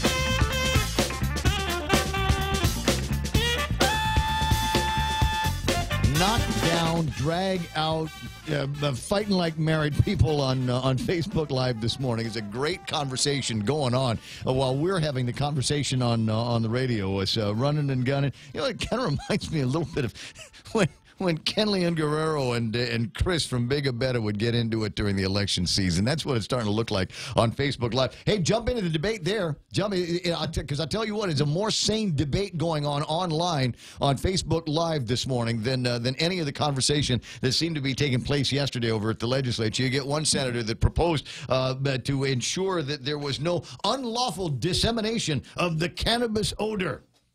You could not. You had to. You go ahead and smoke it, but you got to keep that noxious fumes of. It smell like the generator shed at KUAM, right? Ooh. Actually, no, TV. That sounds incriminating. TV transmitter room, more like it. No, it wasn't the generator. It was the switch room. It was the electrical switch room where they kept all the panels. How would you know what was going on back there? There was noxious everything back there. Open lids or cans of whatever. And, I'm trying to figure out who's because there's people there that knew about it, but some of them are dead, some of them are in jail. So I'm trying to figure out which ones. Some are in jail. which really? names I should mention that were definitely in connection with. Listen, I'm not a squealer. I'm not like that. I'm just saying. So the unlawful dissemination of cannabis odor. Go ahead and smoke. Just keep it all in your own cone of smokiness. Can we do the same thing with vape? How about with body odor? We should be able to do the same. No, we should do the same thing with vape. Can I tell you how many times you turn a corner, right, and there's this incredible smell, and some of these vape juices really smell great, right? And you turn a corner and it's just somebody with vape. Yeah, like right? Neapolitan ice cream. Vape. Yeah. I was expecting ice cream and not this patch of this surrounded by this cloud from your throne of lies. Throne of lies. You like that? The perpetrators I of stole popcorn that. I stole that off the internet. I stole it off the internet. I've been dying for a chance to use it. But yeah, there should be. I mean, if we're going to figure out ways to prevent the unlawful dissemination of cannabis odor, we should be able to do. We should be able to do the same things. I'm sorry, thinking about that chili hot dog I ate yesterday. The thoughts that are rolling around in my head. I'm just trying to put together a throne in. Your throne of lies. Buried in guise of a throne of lies. Right. I like that. I know. Don't stop me now. It's 7:19 in the morning. I still didn't get the farts, did I? I haven't gotten in that direction. You brought up body odor. There ought to be a thing. Unlawful dissemination of BO. Yeah. There should be the, what do we call it? The POFAFA legislation. You know what that is. You know the body part we're talking about, right? Yeah. I mean, just every once in a while, you get up to somebody and going, wow, you're right. Been a couple of days, huh? Yeah. They sell some stuff at the store that could fix that. Well, there's baby wipes. Maybe just invest in something like that before you get into the office. Stand in the rain for a little while. Appreciate you driving and riding bike to work. Good for the environment. Bad for the smell. Anyway, glad I came in right about this time. Yeah. 7:20 in the morning. Yeah, because otherwise I'm just supposed to take a look at what happened in the market. And yesterday, everybody was saying, okay, it was going to be a big deal. The markets were going to, Wall Street was going crazy. It was going to be pandemonium today, based on the end of the Mueller investigation. No, it's Mueller. Is it Mueller? Bob Klitsky said so. Who cares what Klitsky says? That's because CNN is the only authority around, and they say Mueller. Yeah, CNN is still trying to figure out how they can have been wrong for 2 years.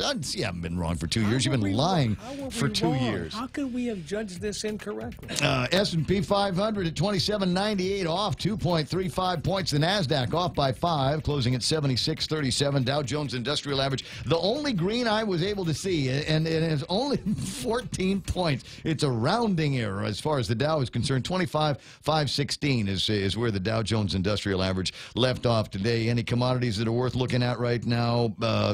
Oil's trading at $59.08, and that's like 3 cents bigger than where it was yesterday. I still got a lock on the Tapas price at $70.91. But if you want to look at something that is going up, maybe in your portfolio, anybody doing gold and precious metals, $13.21 today. That's up by almost $10.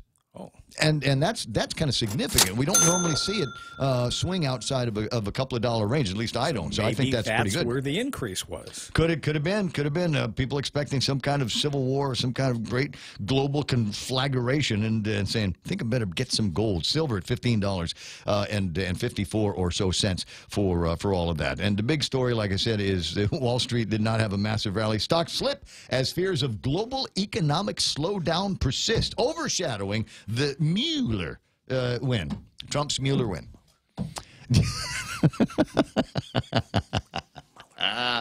But it is spelled like Bueller. Yeah, right. So there should be. Klitsky says there needs to be an umlaut in there somewhere. Ah, okay. That was the explanation that he gave the other day, and his explanation is probably correct based on somebody out there mispronouncing it once, but nobody bothered to check on the guy's pronunciation, so that everybody else just started mispronouncing it in turn. I thought an umlaut. I thought they had found the cure for umlauts. Only in Alaska.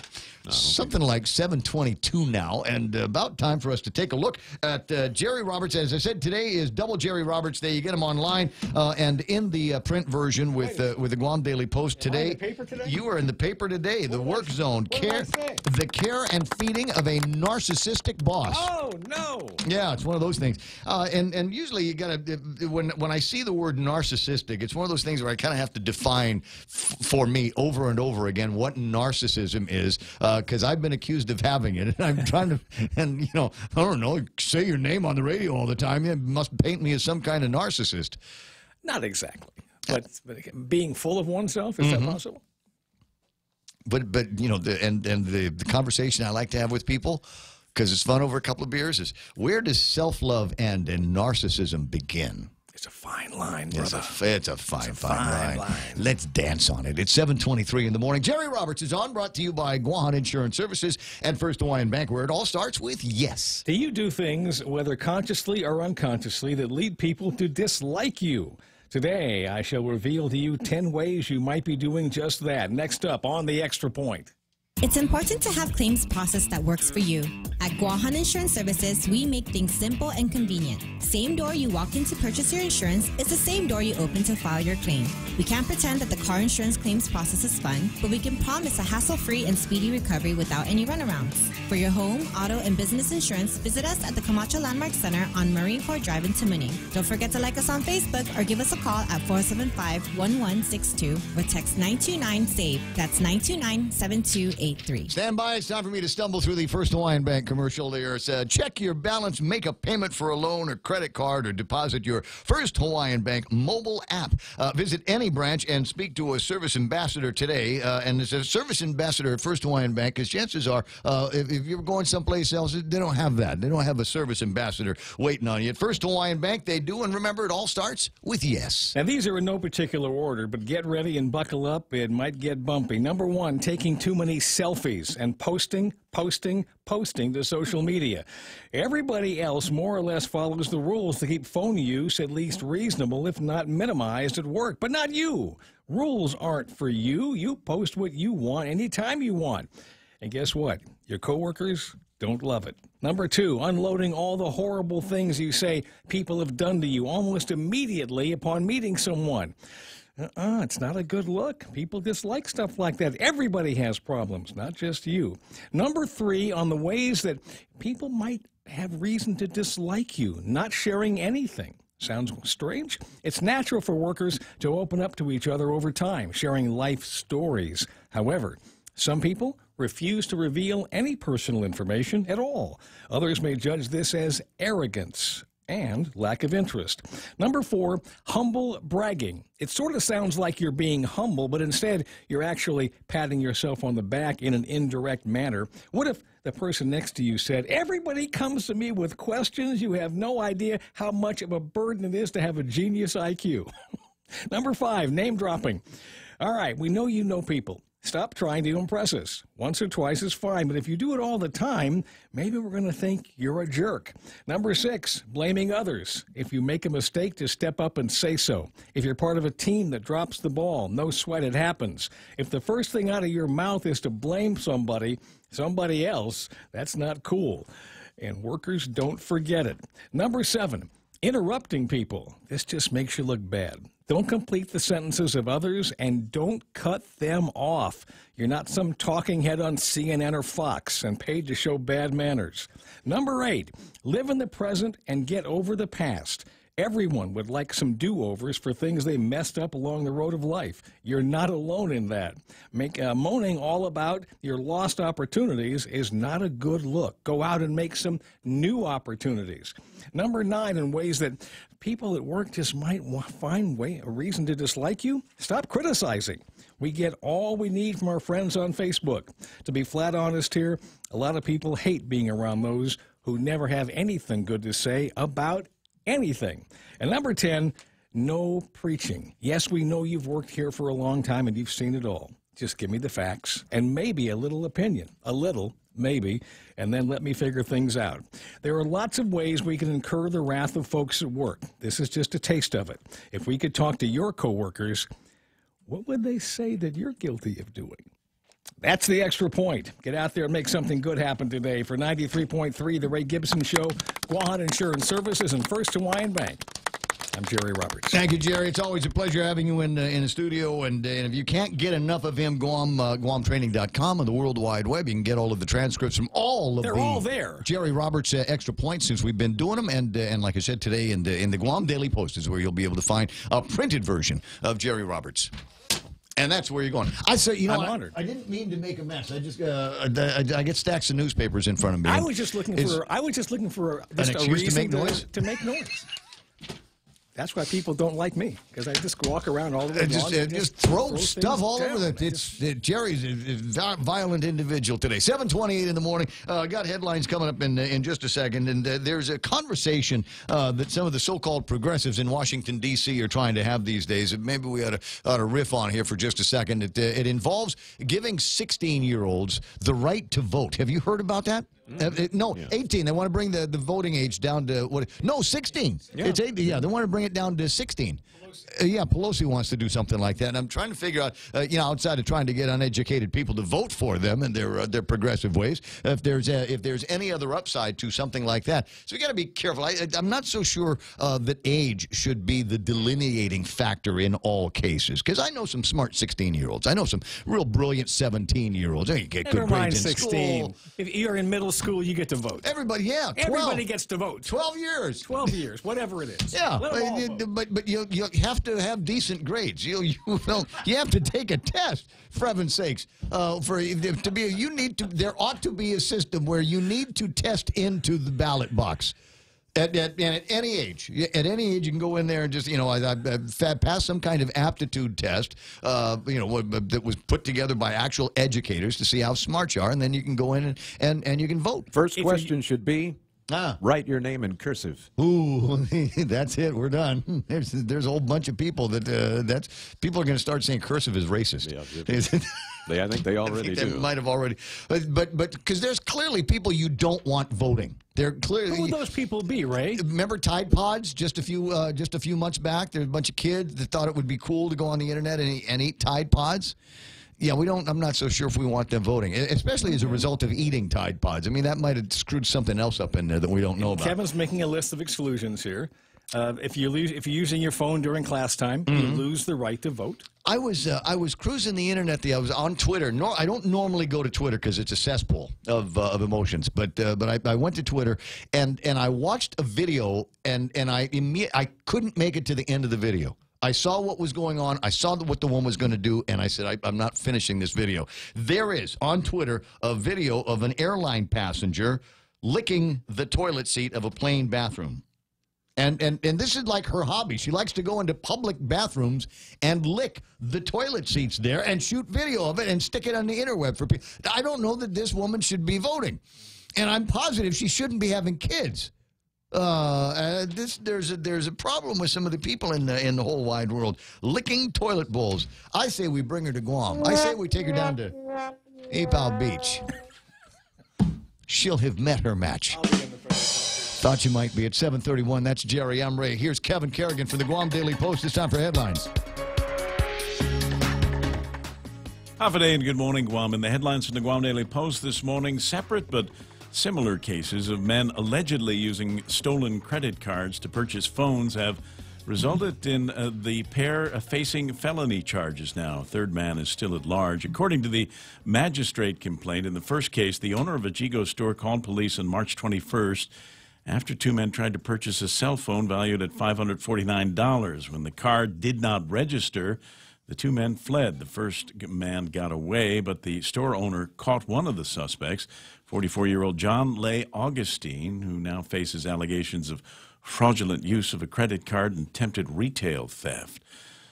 Second incident occurred on March 22nd, a day later, in Jigo, where a gas station attendant called police to report the attempted use of a stolen credit card. According to the magistrate report, Ricardo Techeria Garrido and another man tried to buy a phone using a credit card that didn't belong to them. Garrido told police the man who was with him had a pistol and had ordered him to buy the phone. Garrido facing allegations of fraudulent use of a credit card as well. Police say the unknown male was implicated in a similar theft case, and they are looking for him. Two teens have been arrested for the March 20th break-in at Southern High School. About 5 classrooms were vandalized during the break-in, but thanks to an alarm system that alerted a staff member, the two teens were apprehended. A third suspect initially got away, according to the magistrate complaint. The two young men have been identified as 18-year-old Moses Dozes and 19-year-old Justin Robon. Dozes admitted to taking part in the break-in, telling police that he knew that what he was doing was stupid. Robon and Dozes are now facing allegations of burglary, criminal trespass, and theft. The third suspect, a minor, was eventually tracked down by police and turned over to juvenile authorities. The Guam Economic Development Authority reporting a net loss of about $436,000 in the first 5 months of fiscal year 2019, according to a GIDA report titled Unaudited Statements of Revenues and Expenditures. The agency had total revenues of $826,000 in the first 5 months and expenses of $1,092,000. The report covers the months of October through February. The report is required by law, and it's filed with the Guam legislature. For these stories and more, log on to postguam.com or pick up a copy of today's Guam Daily Post. It's 7:33 already, 7:33 in the morning, and need you to go by iConnect and ask them about some plans that they've got for you. There's no reason why you need to spend an arm and a leg if all you want to do is hit Facebook or WhatsApp or make a phone call or receive a phone call every once in a while. When was the last time? Think about that for a second. When was the last time you actually got a real phone call on your cell phone? I mean, not anymore. I'm hearing more and more from people that are hitting me on WhatsApp on that phone connection than anything else. Anyway, they'll put it all together for you at iConnect. 888-8888. Help celebrate Earth Month with 93.3 The Point and the return of the Upcycle Mascot Showdown. Stay tuned for details on the upcoming live event and how you can support your favorite school. The Upcycle Mascot Showdown, brought to you by Lolita Kamet from Remax Diamond Realty, the Agana Shopping Center, Sylvan Learning Center, PBS Guam, and 93.3 The Point. Lent-friendly burgers at Chili's. Indulge in a selection of our famous burgers with a black bean patty. Black bean patties combine beans with onions, parsley, bell peppers, and cilantro, served with dill pickles and fries. More Lent entrees include the spicy shrimp tacos, Cajun pasta with shrimp, or grilled ancho salmon. Best of all, each entree is just $15 and comes with a refreshing Coca-Cola, iced tea, or Heineken on draft. Our fresh house salad with an entree for just $15. Chili's 3 for Me Lent menu, available for a limited time. Chili's, more life happens here.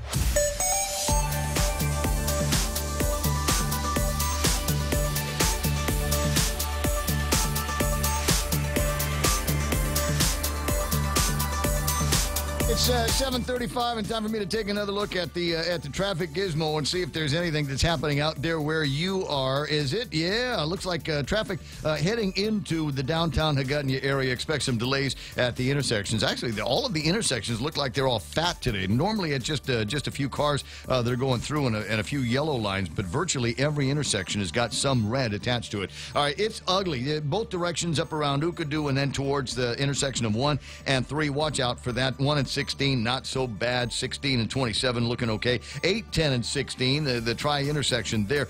Traffic actually looks like it's starting to build up, believe it or not, just past the Crown Bakery. It must be some fresh donuts that are out right about now. 4 and 10, a little bit busy through there. The intersections at 10 and 15, and the other one by the Payless on Route 10 looking a little bit busy. Once you get on Route 4 outside of intersections, you should be okay. Traffic building southbound on Route 1 to get into Big Navy, and traffic trying to get into Anderson Air Force Base at the main gate looks like it's a little bit thick as well. 7:36 must be drive time here on The Point. Attention homeowners, MRE solar energy systems now come with battery storage for zero money down. This means that your home will have power even when the island power isn't available, like during power outages or during and after storms. The inconvenience of not having power for your home is a thing of the past. It's solar with battery storage exclusively by Micronesia Renewable Energy. Don't be left in the dark. Call 632-2613 for a free consultation. MRE, the smarter choice.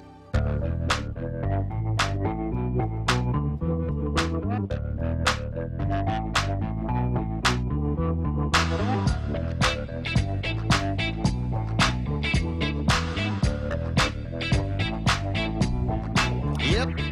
Absolute most truthful thing that you are going to see today on the Facebook Live, and this is after I'm talking about stupid kids eating the Tide Pods and people getting into airplanes and licking the toilet seats on an airplane. There's just something wrong. Nate Horn chimes in and says, "This is why we still put directions on shampoo bottles." Right? This is why we still do. But trust me, for somebody as stupid as that goes around licking toilet seats, she's going to actually catch something one of these days and sue an airline. And they're going to have to put signs in the airline to prevent them from being sued. They will have to put more signs in the commode in 4 different languages that say, please don't lick the toilet seats. I know this is going to sound kind of harsh, but I think we should take the warnings off of everything. Natural selection will take them out. I think you're right. It's 7:38 in the morning, 888-825-5888. TALK. Ken LG is on the line, and a couple of stories that are floating around in the media here today, including the one about how the GRRP isn't dead. It's just mostly dead. We're waiting on the judge wants to do another timing deal. In the meantime, there's always been the conversation about some kind of a settlement, and all that needs done now is for somebody over at the legislature to write and introduce a piece of legislation that will allow GRRP to get in and be exempted from our current legislative ban on waste to energy and incineration on Guam. So it's not all the way dead just yet. Good morning, Ken. Well, that's probably on Tina Munya Barnes' desk because she's already done it once before. And if that does happen, then the taxpayers of Guam will be fortunate enough if we only have to pay $360 million, because that was the last estimate 4 years ago. It's probably $500,000 now. I mean, $500 million now. But the point is, here we have a company that doesn't exist, doesn't have a contract, doesn't even have any executives or anything, doesn't have a charter, doesn't have a business license. No, they're still around. GRP is still around. There's a guy took over for WAGD. They got a board. They got rules and regulations. That's my understanding is that they absolutely do. Dave Sablon said they did. So it's you against Dave. Well, then go to Rev and Tax and pull it, because I've looked. And there is no such documentation. A GRRP? Nope. Must be a subsidiary, must be a wholly owned subsidiary of something in Hawaii, because I know that company exists. Well, it doesn't. That's the amazing part of it. You know, I mean, here we have this legal fiction of a company that doesn't exist in court on a contract that doesn't have, trying to extort $20 million from taxpayers that don't have it for work it didn't do. It's even bigger and better than the Guam YTK issue. Well, you know, with the fees that they're beginning to rack up on the YTK thing, I think they'll be equal in value before too much longer. Hey, listen, I need to get into another conversation. Can you call me back later on this, and then I might be able to, head to head you and Dave Sablon like the old days. Oh, I'd love to. Appreciate it. I'll talk to you pretty soon. There's Ken LG, the other Governor Leon Guerrero, Mark Mendiola on the line now from the Ed Board. Good morning, Mark. How you doing? Good morning. Good morning, Ray. Half a day. Half a day. Not that I don't want to bait and switch. I promised this was going to be about the charter school, Guam Academy, and some of the issues that they're having and what that means in terms of dollars coming out of the Department of Education to help subsidize that charter school. Let's start there. Yeah, we've been very consistent, at least the board has been, in terms of, our relationship with the charter schools. And most of the stuff is, that's put on the board, the Board of Education, or actually even GDOE. It's pretty much a creation of the Guam legislature all the way since the time, I believe it was Speaker Wampat during her tenure as the oversight chair of education that basically, came up with a charter bill, charter school concept. And so, we've been very consistent in terms of, saying, hey, either you fund it adequately or, you give oversight to the Department of Education. Mm-hmm. And so, unfortunately, the system that has been set up has been seriously flawed in some areas. And I think even the legislature acknowledges that. And we've gone down there roundtable after roundtable. We've stated our position. And, of course, there's one particular charter school, and basically it's the first charter school that opened up and, was given a little bit of latitude to basically, work through the kinks, being that it's the first charter school out the gate. But it has a storied history, and, we've been trying to work storied history. Clever, Mark. And so, we basically, the Department of Education, when we realized, at least when I came on the board, I said, wow, we don't really have any oversight over, some of the things. And, the only, where we're really joined at the hip is with the validation process, and then, of course, now that they've, they're taking resources and shifting it from, our general budget over to the charter schools. And one of the key things... Well, the question at the end of the day is it looks like Guahan Academy has lost their charter for middle and high school. So if they're not accredited... then how can they be taking monies from the Department of Education? At which point do you guys say, we can't fund this anymore because we got accreditation issues? Right, and to me, that's the charter school council that was put in place. I don't know where that's at, but as it pertains to the Department of Education, a lot of people. The last time we had a conversation, I believe it was Francis Santos that called in and basically said, why is it that 11,000 versus the 6,000 that we get? Of course, looking at the department, there are mandates put on by the legislature to the Department of Education, and we've been making this point. The 14th point applies to us, but I don't believe it applies to the charter schools. We have certified teachers in all our classrooms. We have certified administrators. We have certified health counselors. And in addition to that, we're bonded by the GFT. We also have a GFT union contract. Mm-hmm. And so these are mandates that were put on by the legislature into the Department of Education. In addition to that, we also help support some of the private schools through our federal programs and grants. Recently returned from a trip from Washington, D.C., where, there's a shift to, and we're inclusive of all the schools. But when it comes from the resources that the Department of Education has been given over the years, and then, of course, this new mandate where we're funding charter schools, and it's coming from the same pot, then the question becomes for our community, can we sustain a charter school program? And now there's proposal to open it up to 7 more or up to 7 more charter schools, a total of 7 charter schools. And the question that we're kind of saying, legislature, what schools do you want us to shut down? What community schools right now do you want us to shut down? We're starting to track where these students are coming from, and they're all our students. Don't get me wrong. If a student comes to the Department of Education, they're going to be treated just like anybody. We're going to receive them with open arms and give them the best quality education that we can. But when you start opening these charter schools and they're siphoning the students, and they're saying that, of course, they've got awesome scores. Well, they're coming from our schools, right? And then you also got charter schools that are catering to some of the private schools. Some of the private school parents are opting to put them into some of these charter schools.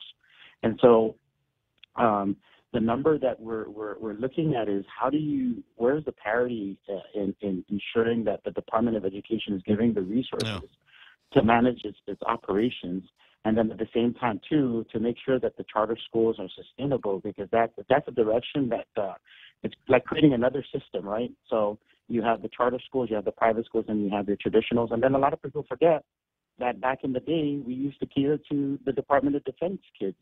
Once upon a time, yeah, but at least in those cases, there were reimbursements that were made back to the territory, and we looked at the same thing. In fact, there are people that are talking about the same thing for compact migrants kids. 7:45. All right, well, so I guess I got to find somebody over in the charter and ask them the same question of whether they're going to still be supported, whether there's still going to be some money coming to them through the charter council to support them, even though they're not accredited. headed. I do got to break away. I've got Clint Rigel on the other line, and he's been difficult to get a hold of in the last couple of days, so I don't want to miss this opportunity. No problem, Ray. All right, buddy. I'll talk to you soon. Although I would have liked to have started the question with, but I didn't want to bait and switch on the guy on where the Department of Education stands with this recreational marijuana. There seems to be a whole lot of hysteria going on about little kids getting access to marijuana. Here's a secret: they've already got it.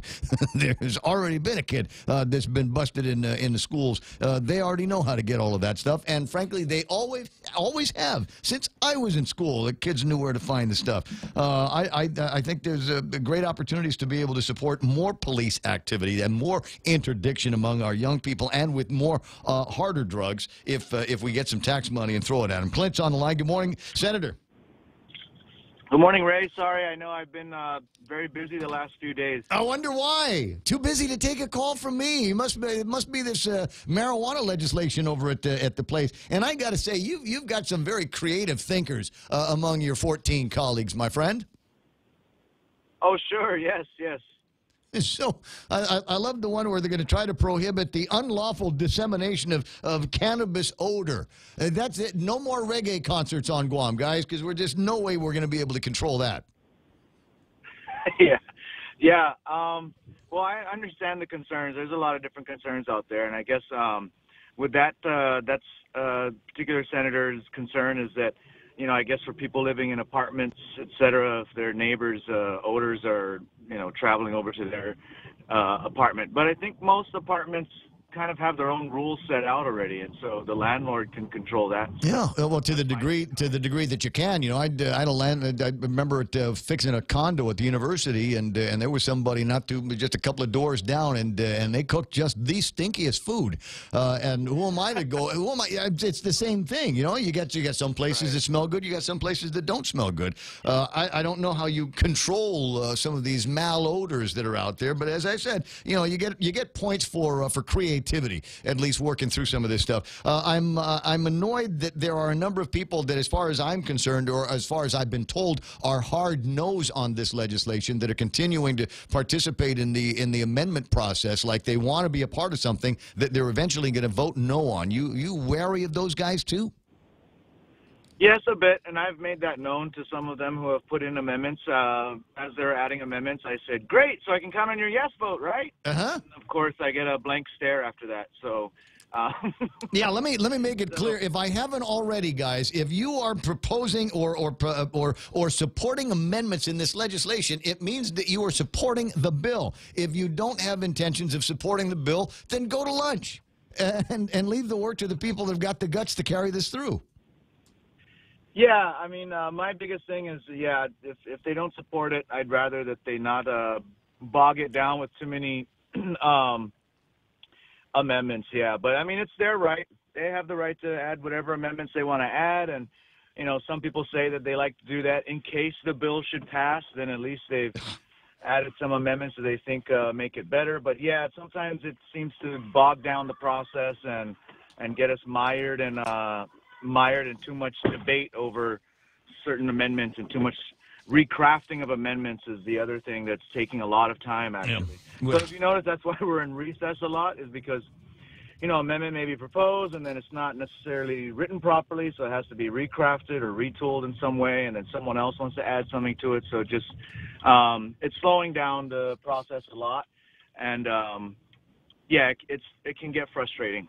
Yeah, that's what folks are saying. Bogging things down with amendments, a classic way to get something not passed over at the legislature, and just adding too much stuff to it, so that even the people that support it start taking scratching their head and saying, well, gee, that's not quite what I anticipated this costing the end user. Is now through amendments and votes on amendments, we've gone from something that had an excise tax of 15% on it that would eventually get passed on to the user, plus the BPT that will definitely get passed on to the user, and on top of that now, another tax. What is it? Just a marijuana tax? Is that what they're calling it? What did Jimmy call it? A fee. Yeah, Senator Wood called it an assessment fee. Yeah, an assessment fee. Okay. It's a tax. Okay, it's tax. Yeah. So we haven't done our first recreational bong hit, and it's already going to cost 30 cents out of every dollar already going to the government of Guam. Exactly. Yeah. But I mean, so those are I guess that's just part of the process. Again, I just hope that those who are amending it will keep an open mind and would vote yes on the bill in the end. And if people are just amending it just to put in poison pills into this piece of legislation, then that I do not appreciate. But I can't say for sure if that's what's happening right now. I don't know yet. We'll see. Yeah, well, it's, it is interesting on the other side of the fence, isn't it? I noticed that Julia Santos found you and asked you questions that among the things that I wanted to ask you is we heard from the Archdiocese yesterday, and the Bully Pulpit has spoken about how they feel about this. We got a guy named Eugene Santos that is worried that he didn't have a chance to get to speak on this. I remember we had public hearings over at the legislature. You had 2 different sessions, one in the morning and one in the afternoon, so that all kinds of people could come out. And you know what? Based on the testimony, you get guys like Paul Zerzant. He was able to make it down there. So we got GVB coming out. We got the Archdiocese. We got the Republican the Republican Party of Guam, the gutless Republican Party of Guam, coming out and saying, "Oh, we need to make this a referendum deal." Where were you at the public hearing? Right, yeah, and so that's been extremely frustrating, is that a lot of people have sort of come out at the last minute. We even just went ahead and said we'll extend the public comment period past. So a lot of this came out after the public comment period was over. So even after the hearing, there was a public comment period of 10 days, and so a lot of this other stuff's coming out not only after the public hearing, but after the public comment period, which was 10 days after the public hearing. Right. And then we've gone ahead and extended it and just said, go ahead, send everything in, because we want to be as open as possible. We don't want to deny anyone their input. But it is frustrating that a lot of people are sort of coming out at the last minute, but they're all entitled to their opinion. That's part of the process. I disagree with their opinions. That's why I'm pushing this bill through. Pushing it forward is because I believe in the bill. I believe the data is clear. I believe everything that we look at from the data collected in the states that have legalized it is contrary to what the opponents are afraid of. The opponents are afraid of youth consumption increasing. Washington, the state of Washington, did a study that was published in a journal, in a peer-reviewed journal, that shows that youth consumption actually went down. And what they looked at in Washington specifically, it was a very thorough study, I believe, because they looked at Washington and Oregon, and they compared the two, because Washington legalized before Oregon. So they looked along the border of Washington and Oregon, which borders each other. They looked at counties on both sides of the border, basically counties that are right next to each other. And then they measured the rates of youth consumption in Washington and in Oregon prior to legalization and after legalization. So when Washington first legalized on their side of the border, youth consumption went down compared to a comparable county on the other side of the border where the youth consumption didn't go down. Then they also looked at both states after, so even Oregon, after they legalized it, then their youth consumption went down. So all the data just shows that youth consumption either goes down in certain states, or in some states, it stays the same. I believe in the state of Colorado, it stayed the same across most of the high school levels. There was like a few grades where it did go down, but I would say most, it just stayed level. So we see the data showing either youth consumption staying the same or youth consumption decreasing. Now, part of the reason why youth consumption decreases, according to the studies, is that because money was able to be taken from the tax and then put towards youth substance abuse prevention programs, which is exactly one of the amendments that's been added to this bill. And so I'm hoping, again, that those people that have proffered these amendments, that they'll vote yes on the measure, because I think some of the amendments are good amendments. We should put some money towards the youth. My idea was to pass the bill first, then once we start collecting taxes, then we'll start appropriating taxes for the youth and for prevention and for substance abuse treatment and those things. But other colleagues of mine want to do it now. That's fine. That's their that's what they want. Certainly their prerogative to bring those in, as long as they're doing it, as we point out, not necessarily to bog things down or poison the effort. 7:55. Judge Bob Klitsky is on. I don't know if he's Tall Tales Bob Klitsky or Judge Bob Klitsky or is Attorney Bob Klitsky or Citizen Bob Klitsky. I'm going to let him define that. Good morning, Bob. Welcome to the program. Excuse the mess. Good morning, Ray. You know, once a person tests positive for the Tall Tales virus, it's incurable. If loving you is wrong, I don't want to be right. Okay.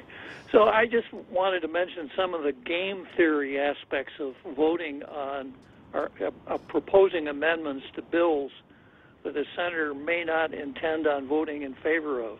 Please.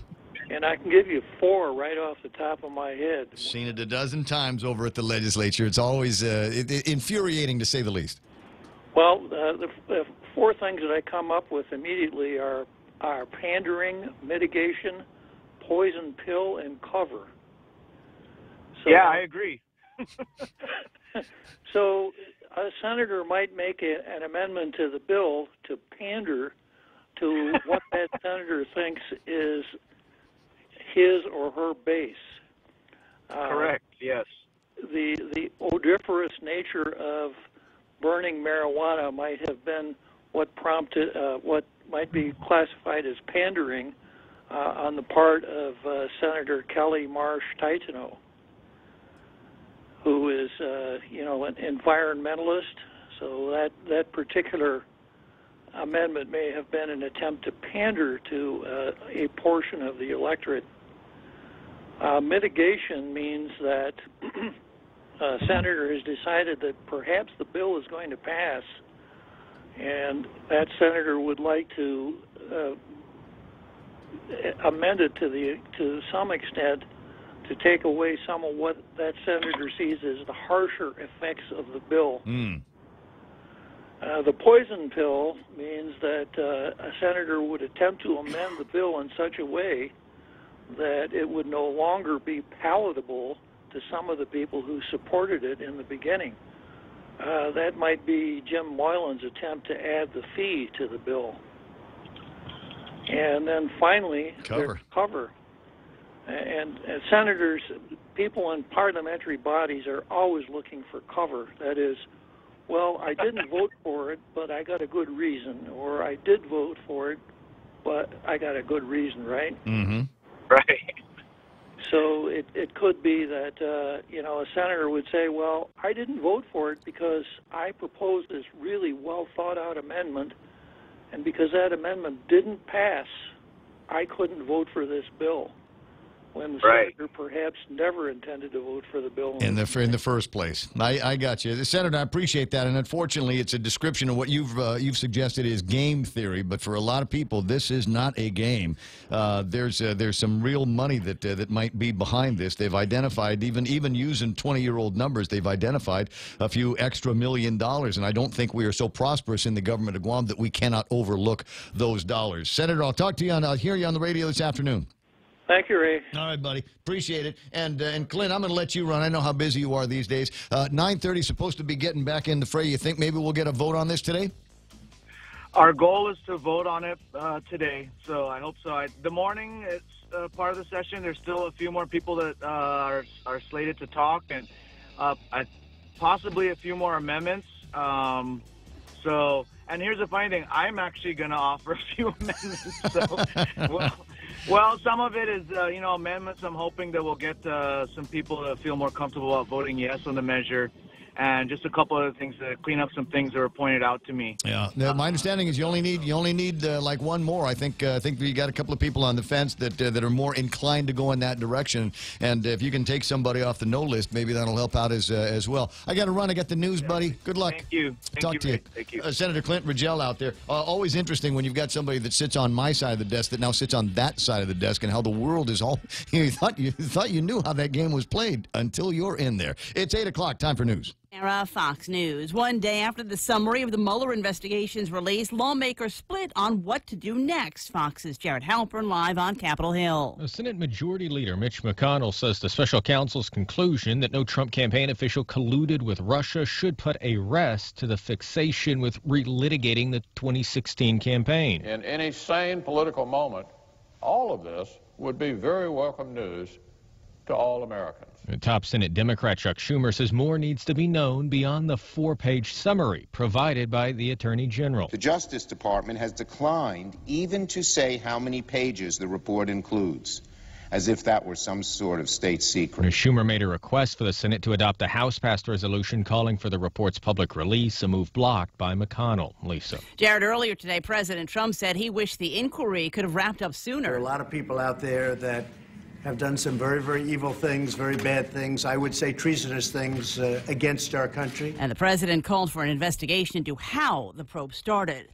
A high-profile attorney who represented a woman in a case against President Trump now in legal trouble of his own. Fox's Gernal Scott has this live. Well, Lisa, Michael Avenatti was arrested in New York on extortion charges. Prosecutors say he executed a classic shakedown of sports apparel giant Nike, threatening to unveil misconduct allegations against the company. U.S. Attorney Jeff Berman said Avenatti's actions had nothing to do with the law. Instead, Avenatti used illegal and extortionate threats for the purpose of obtaining millions of dollars in payments for himself. Avenatti was also charged in L.A. with federal bank and wire fraud counts after defrauding a client. These are separate cases that could total close to 100 years in prison, Lisa. Thanks, Gernal. Fox News. Looking for a great deal on a new Chrysler, Dodge, Jeep, or Ram? Then get to Cars Plus in Mighty now for our spring sales event, like a new Jeep Compass Sport, $166 per paycheck, or a new Chrysler Pacifica LX, $220 per paycheck, or save $8,500 on a new Ram 1500. How about a new Jeep Wrangler Sport, only $274 per paycheck? Low 1.99% financing is available on approved credit. Save thousands during our spring sales event going on now at Cars Plus in Mighty. Cars Plus, driven by you. Attention homeowners, MRE Solar Energy Systems now come with battery storage for zero money down. This means that your home will have power even when the island power isn't available, like during power outages or during and after storms. The inconvenience of not having power for your home is a thing of the past. It's solar with battery storage exclusively by Micronesia Renewable Energy. Don't be left in the dark. Call 632-2613 for a free consultation. MRE, the smarter choice. Air raid sirens over Israel as Hamas targets the south after Israel sent rockets into Gaza earlier today. Fox's Steve Rappaport has more live. Lisa, Israeli media reporting at least 10 rockets were fired from Gaza in response to the airstrikes. Israeli warplanes bombing a multi-story building in Gaza City. The military says the building served as a Hamas military intelligence headquarters. Another airstrike destroyed the offices of the terror group's leader. This round of fighting began after a rocket from Gaza hit a home in central Israel, wounding 7 people. Israel will not tolerate this. I will not tolerate this. Prime Minister Benjamin Netanyahu, speaking at the White House, says Israel is responding forcefully to this wanton aggression. Lisa? Steve, earlier today, President Trump signed a proclamation officially recognizing Israel's sovereignty over the Golan Heights.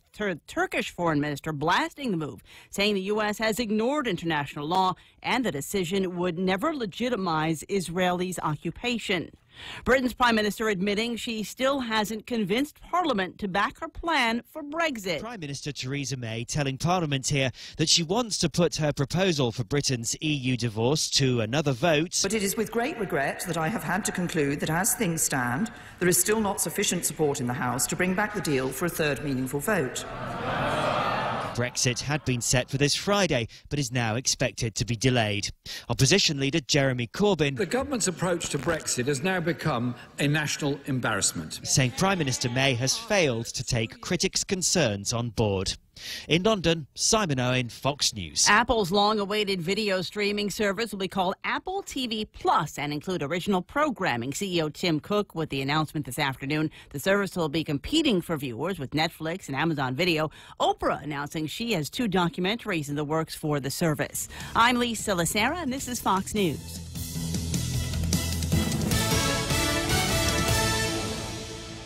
Security Title is honored to join in sponsoring Ray Gibson on The Point. Half a day. I'm Rita Tidegui of Manila, and this is where I start my day, listening to the voices of our community and sharing thoughts about issues that affect all of us. It all boils down to our people and our land. Ingatan ang iyong tahanan. Protect your home. When purchasing or refinancing your home, remember to call the professionals at Security Title, just like you call Ray Gibson in the morning. Shrimp and guacamole for Lent at Subway. The all-new shrimp and guacamole combines generous portions of whole shrimp and a spread of guacamole served on freshly baked bread, paired with vegetables cut fresh daily in restaurants and sauces that are sure to excite your taste buds. Hurry in, it's only available for a limited time. Other fresh Lenten flavors include the classic tuna or the mouth-watering greatness of our seafood sensation. Don't forget the Veggie Max, a delicious and tasty vegetarian patty. Visit any of our convenient locations today. At Subway, you make it what you want.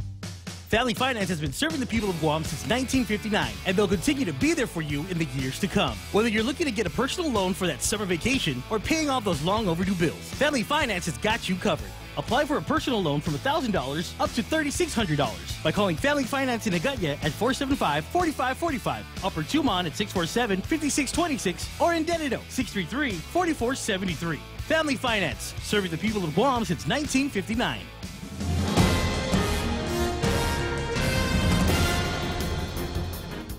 Half a day and good morning, Guam. News time here at The Point is 7 minutes past 8 a.m. this Tuesday morning. I'm Kevin Kerrigan. Here's a look now at some of the top stories from the Guam Daily Post. Guam lawmakers resumed debate this morning on the recreational marijuana bill. Yesterday, they spent the entire day proposing amendments to the Guam Cannabis Industry Act of 2019. Among the amendments to Senator Clint Rigel's Bill 32-35 was a proposal to impose a 10% special marijuana assessment fee introduced by Senator Jim Moylan. The fee would be imposed on the dollar value of cannabis sold at a retail cannabis store. It would be added on top of the 5% business privilege tax that already applies to retail sales. Bill 32 already includes a 15% excise tax, but that's applied at the wholesale level when the grower sells their cannabis product to the retailer. The fiscal note on the bill projects the 15% excise tax will raise about $5.4 million. The additional 10% retail fee, said the Senator Moylan, would generate another $3 million in annual revenue. Senator Clint Rigel rose to object, saying the fee sounds like a sales tax. Senator Moylan responded, it's not, saying it's a fee like others already in effect on other items sold on island.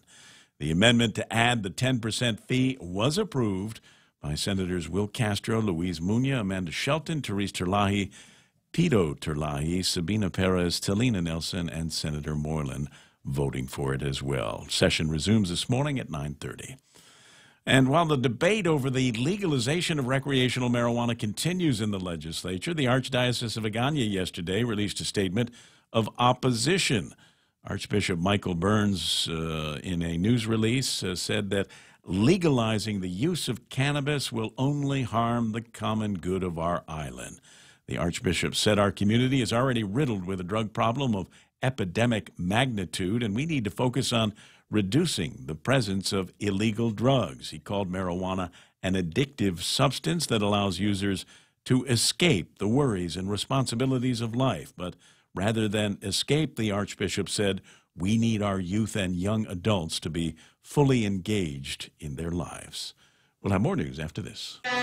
Here at APL, our core values give the company its heart and soul. Whether it's connecting your business with our global network through our newly enhanced service or investing our efforts into giving back to the community, APL is committed to serving you. We humbly honor the opportunity to find innovative solutions for you and your business. To learn more about our enhanced service, call 588-4651 or visit www.apl.com/Guam for more details.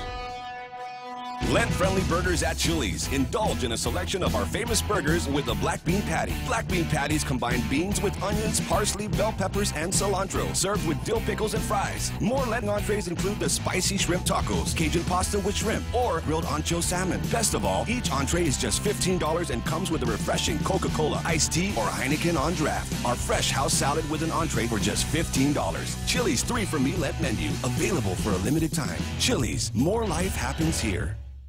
News time here at The Point is 10 minutes past 8 a.m. A man and a woman face multiple felony charges after police reported finding drugs, drug paraphernalia, guns, and ammunition in the vehicle they were driving. According to the magistrate complaint last Wednesday, police stopped John Michael Aquininock's vehicle, which was traveling south on East Sing Song Road with an inoperable rear license plate lamp. An officer approached the driver's window, asked Aquininock for his driver's license. Then the officer noticed a wooden butt stock for a rifle wedged between the driver's seat and the center console. Other weapons were also found, including another rifle, a Ruger Mini 30, and different types of ammunition. When asked, Aquininock told police he didn't have a firearms license, according to the magistrate complaint. The woman with Aquininock, Christine Kinigwa, allowed officers to search her purse, and inside, Police say they found multiple small resealable bags and glass pipes containing the residue of suspected meth. The 30-year-old Aquininoc was charged with possession of a Schedule II controlled substance with intent to deliver and possession of a firearm without an ID. Kitagua charged with possession as well. Governor Lou Leon Guerrero has named Brian Bamba to the Guam International Airport Authority's Board of Directors. Bamba will replace current board member Kathy Scrow. In 95 and 96, Bamba served as an operations assistant at the airport. He's currently the managing director for IP&E Holdings.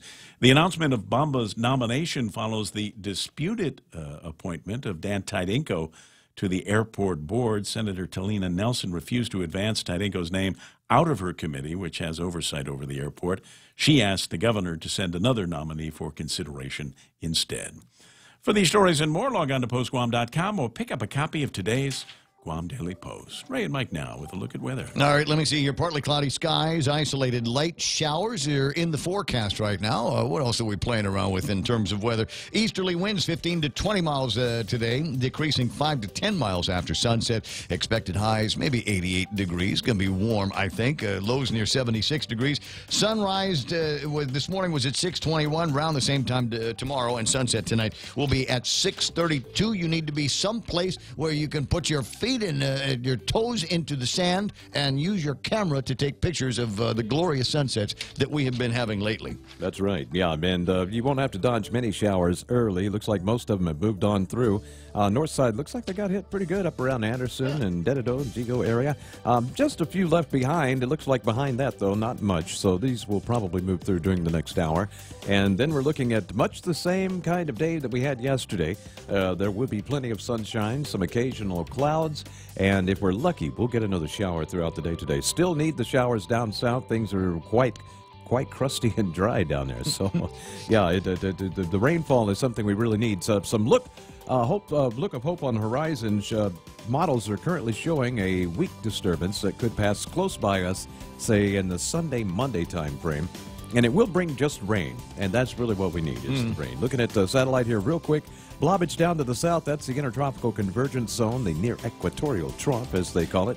At the lower right-hand part of the corner, you see some orange and yellow blobage, and that's a system that has yet to be designated, but that's the thing they're watching as it develops into a very weak system and then kind of takes off to the northwest towards us and looks to bring us some rain by Sunday, Monday. So I'm kind of we were busy with storms and ugly weather, you know, over the holidays between Thanksgiving and the first part of the year, first couple of months of the year. You know, we actually had a February storm, and that got everybody's kind of attention. But we're moving into a time here, April and then May, and so for me, the stormy time is still ahead of us. That's right. No, absolutely. It's important to note that the Western Pacific typhoon season never actually ends.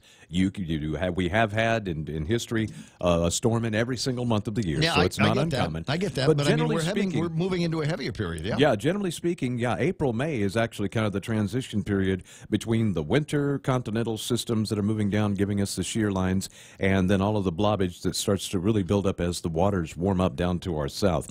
And so we're approaching the cusp of that. And again, April, I should say March and April, generally quiet months, tropically speaking, because the water just doesn't get warm until about May, and that's when things start to heat up enough, at least on the terms of the water surface, where those storms can start to spin up and have some fuel to feed them. Are we starting to see the water heat up in the ITC? Yeah, just a tad. There's been a lot of cloud cover down there with the storm systems we've had. It's funny, the more active that it is down there, the slower the water is to heat, because the cloud cover keeps things cooler and the rainfall keeps things mixed up. So we can hope that the activity will continue down there and kind of keep the water cooler, but as long as the skies are clear around us, our water heats up, so anything that moves into our area then has a better chance of having fuel to form. Yeah, we'll form here and then go off and annoy somebody else. 8:15 in the morning, that's news and weather together here on The Point. Laddie Stone Entertainment and the stations of Choice Broadcasting proudly present the Miss and Mrs. Kirby Guam Pageant on Wednesday, April 3rd at the Sheraton Laguna Guam Resort. Tickets are $25 in advance and $35 at the door. VIP tickets are $50 in advance and $65 at the door. Tickets available at the High, Misa Zone, The Vault, and from any of the lovely Kirby contestants. Doors open at 6 p.m. and the show starts at 7. 7, hosted by yours truly, Ryan the Mixologist, and the beautiful Liza Camacho. Special thanks to Pitbull Empire, Local Promos, Figure 8, One Punch Media, and the International Sports Center. Okay, what have I got? 8:15 in the morning, and time to tell you all about some of the people that have the privilege of bringing you the Ray Gibson Show. I like that. I like that.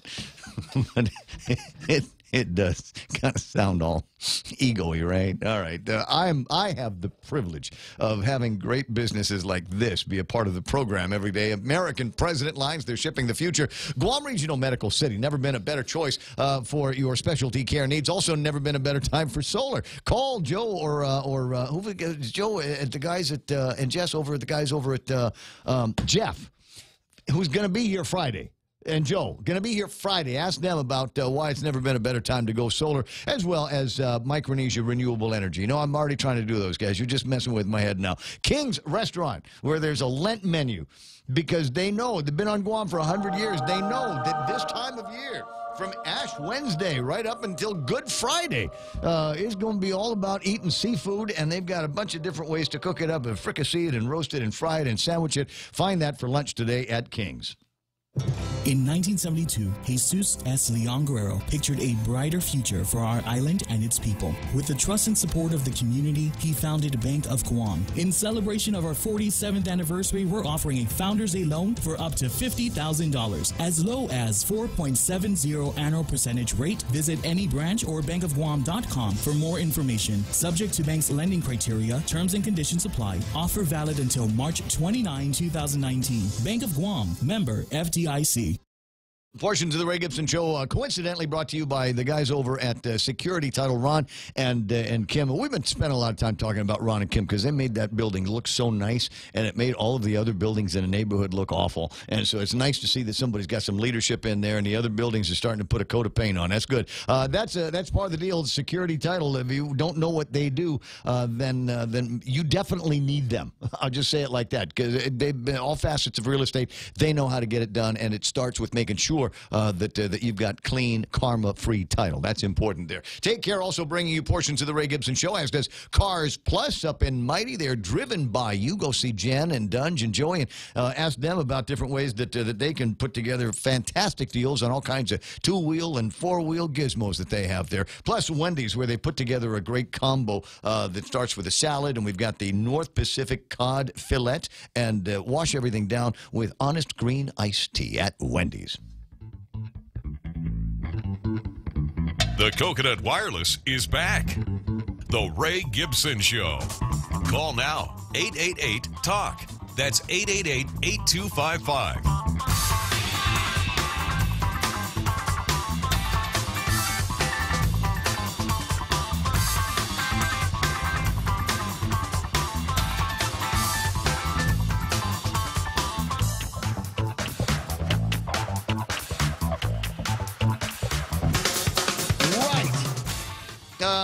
It's 8:19. This is the Ray Gibson Show, and normally around this time of day we kind of kick back and get out from under some of the big topics and stories for just a couple of minutes and talk about something that for all intents and purposes we all can agree on. It's the beauty of sportsmanship and competition, the thrill of victory and the agony of defeat, and all of that stuff. It's just time to talk about sports without Blake. What?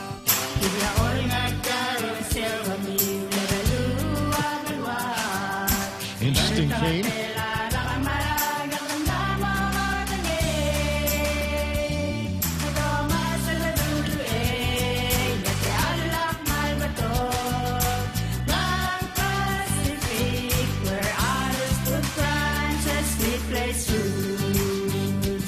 How much worse is it going to be when we can smoke in the studios? Yeah, I don't sing Palauan, but I think part of that was singing espousing the greatness of Blake as well as Bank.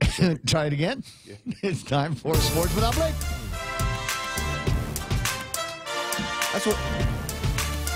I guess this is what happens when you don't have a man bun in the studio. At 20 after 8 o'clock in the morning. Where did I hear that? There's a liner playing around somewhere that talk about the man bun is the mullet for millennials.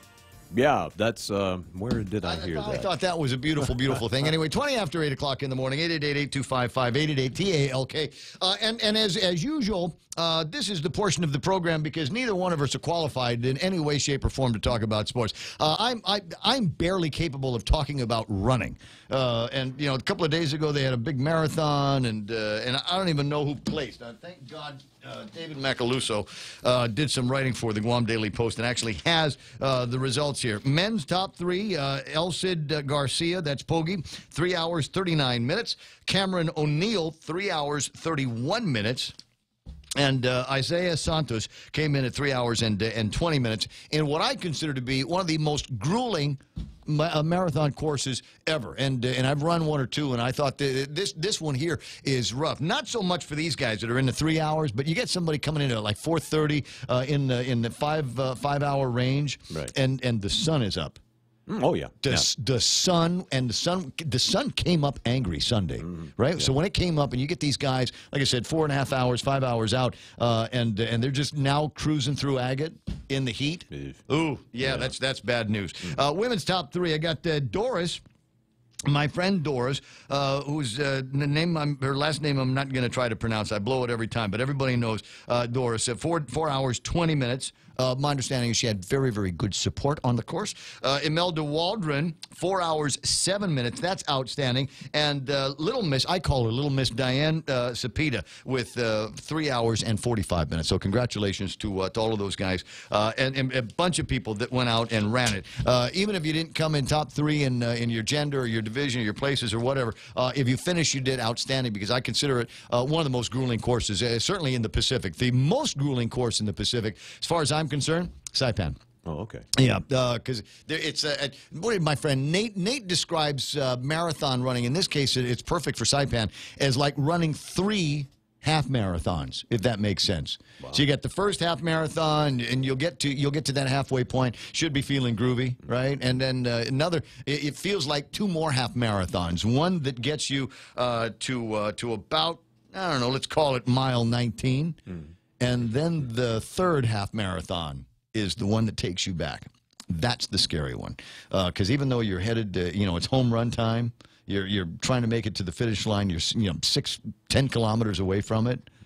Those are the hardest 10 kilometers in the world. Yeah, that is 6 miles. Yeah, it's evil. It's evil. And then the last 0.2 miles, also very, very evil.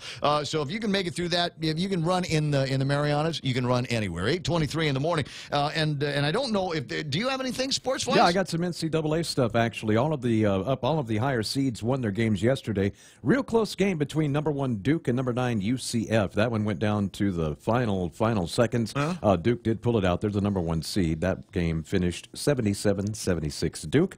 Texas Tech took care of Buffalo. Texas Tech is a 3 seed, Buffalo the 6 seed. Final score of that game, they actually handled them pretty easily, 78-58 in that game. Number 4 Virginia Tech beat number 12 Liberty 67-58. Virginia, also a number 1 seed in a different division than Duke, beat Oklahoma fairly easily, about 12-point spread on that one, 63-51 the final of that game. University of Houston, the number 3 seed in their division, beat number 11 Ohio State 74-59.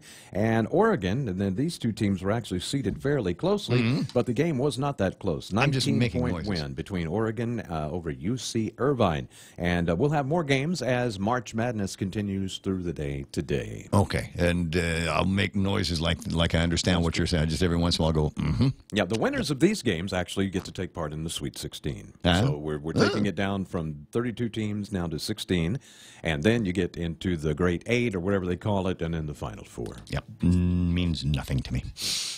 Not a thing. I think, it's college, and basketball, so it's kind of a and eventually some of the bigger names will find their way to the real NBA and all of that stuff. 8:24, 8:25 in the morning. This is the part where you can call me and or put something on Facebook Live that you think is important in the world of sports, and I will read it back to everybody that is listening or watching on Facebook or YouTube or thepoint.gu or Guam Daily Post and their website that has the morning feed on it. So yeah, if you got something that you want to add to the conversation about sports, you're more than welcome to. But in anticipation of the likelihood that nobody is going to be adding anything on sports, I did take the liberty. I was at Jimmy D's for a little bit on Sunday. And I got some friends there that are playing ultimate frisbee, and there were a bunch of drunk guys behind me that were casting aspersions about ultimate frisbee and said that's not a real sport. Ultimate frisbee's not a real sport. You ever watch ESPN? Do you ever have ultimate frisbee on it? No. It's not a real sport. I encourage them to get in the sand and run around for a few minutes. You know what? I encourage them to try to take on some of the girls that are playing ultimate frisbee here on Guam. I mean, those girls, those chicks poop bigger than I do. I'm just telling you right now, and they will take you apart in the sand and make you wish you had never shown up for that kind of thing, or made statements like, "Oh, that's not a real sport. That's not." You know what? There's any kind of endeavor that involves any kind of physical exertion, a clock, trying to take a ball and stick it in a hole, 400 yards that way. I mean, there's something that we ought to be able to say that a human can get pretty good at. Now, they're still playing frisbee football out there, right? Because that's technically what they're playing. Yeah, it's ultimate. So. It's ultimate frisbee football. But it's just because it's not on ESPN or just because there's no Olympic category doesn't mean it's a fake sport. Huffington posted a thing a couple of years ago, the 10 weirdest sports you've probably never heard of, including a thing called wife carrying. Yeah, absolutely. In Scotland. Yeah, absolutely loved by and adored by everybody. You've got wife carrying. You have a thing called chess boxing. Exactly what it sounds like. A hybrid of knocking out and checkmating opponents. 11 rounds in which competitors alternate between playing traditional chess and then boxing. There's a sport called, and again, United Kingdom, Gloucestershire, called the annual cheese rolling event at Cooper's Hill. Well, they take a large cheese wheel and roll it down the hill, and the first person to get to the bottom of the hill and get it is deemed the winner. Making that face. Sounds like it's more about the cheese. Dude, I want to be able to do that. I want to be able to do that from that hill coming down from Sinahanya down into Agania on Route 4. Let's roll some cheese down there. First guy to get to the bottom of it. It would melt before it got to the bottom. That's butts over elbows all the way down. Extreme ironing. And there's a picture that accompanies this of a guy ironing upside down over the rapids somewhere. Something that we have done since we were little kids. Egg tossing. You can turn that into an actual sport. There's a time immemorial. There has been somebody that has thrown an egg at somebody over some kind of a distance to see just how far apart you can get. It used to be one of the events at our end of the school year picnics. Absolutely. And somebody had to wear an egg. There's underwater hockey called, I think it's called octopush. Played worldwide, involves two teams trying to push a puck using a stick across the floor of a swimming pool into the opposing team's goal. It has its own world championship. Took place in 1980. Scuba not allowed. So you got to imagine it's hockey underwater, and you can't breathe underwater. So every once in a while, you got to go up there and fetch some air and then come back down and play some more, giving somebody an opportunity to get the puck away from you. I kind of feel about that like I felt about water polo. I'm sorry, it's just a phraseology, friends. Listen to the tape over again. Make sure I said all the words correctly. There's a sport called shin kicking. Again, in England since the early 17th century. Toe wrestling. And what looks like an exciting game native to Southeast Asia called sepak takraw. Similar to what we know as volleyball, except players can pass around the ball using anything but their arms. So in traditional volleyball, arms, but there's rules on what you can and can't do with this. But these guys, you can use your head, you can use your knees, you can use your feet to be able to get the ball over a net. So it's not as high as a volleyball net, but there's still a net there. Yeah, and this is, they've got uniforms and sponsors and all kinds of stuff. So just because ultimate frisbee might be just one of those games that you're playing out at Jimmy D's on Sunday, and it doesn't look like a real sport, trust me, guys. For the people that are involved in it, it is a real sport. Bottom of the hour, it's 8:30 in the morning. It's the Ray Gibson Show until it's not going to be anymore. Kevin Kerrigan's got headlines next. Now. Half a day, good morning, Guam. And the headlines from the Guam Daily Post this morning. A man and a woman face multiple felony charges after police reported finding drugs, drug paraphernalia, guns, and ammunition in the vehicle they were driving. According to the magistrate complaint, last Wednesday, police stopped John Michael Aquininock's vehicle, which was traveling south on East Sing Song Road, with an inoperable rear license plate lamp. An officer approached the driver's window, asked Aquininock for his driver's license. Then the officer noticed a wooden buttstock for a rifle wedged between the driver's seat and the center console. Weapons were found inside the vehicle, including a rifle, a Ruger Mini 30, and different types of ammunition. Aquininock told police he did not have a firearms license, according to the magistrate complaint. The woman with Aquininock, Christine Kittigwa, allowed officers to search her purse, inside of which police say they found multiple small resealable bags and glass pipes containing the residue of suspected meth. The 30-year-old Aquininock was charged with possession of a Schedule II controlled substance with intent to deliver and possession of a firearm without an ID. Kittigwa charged with possession as well.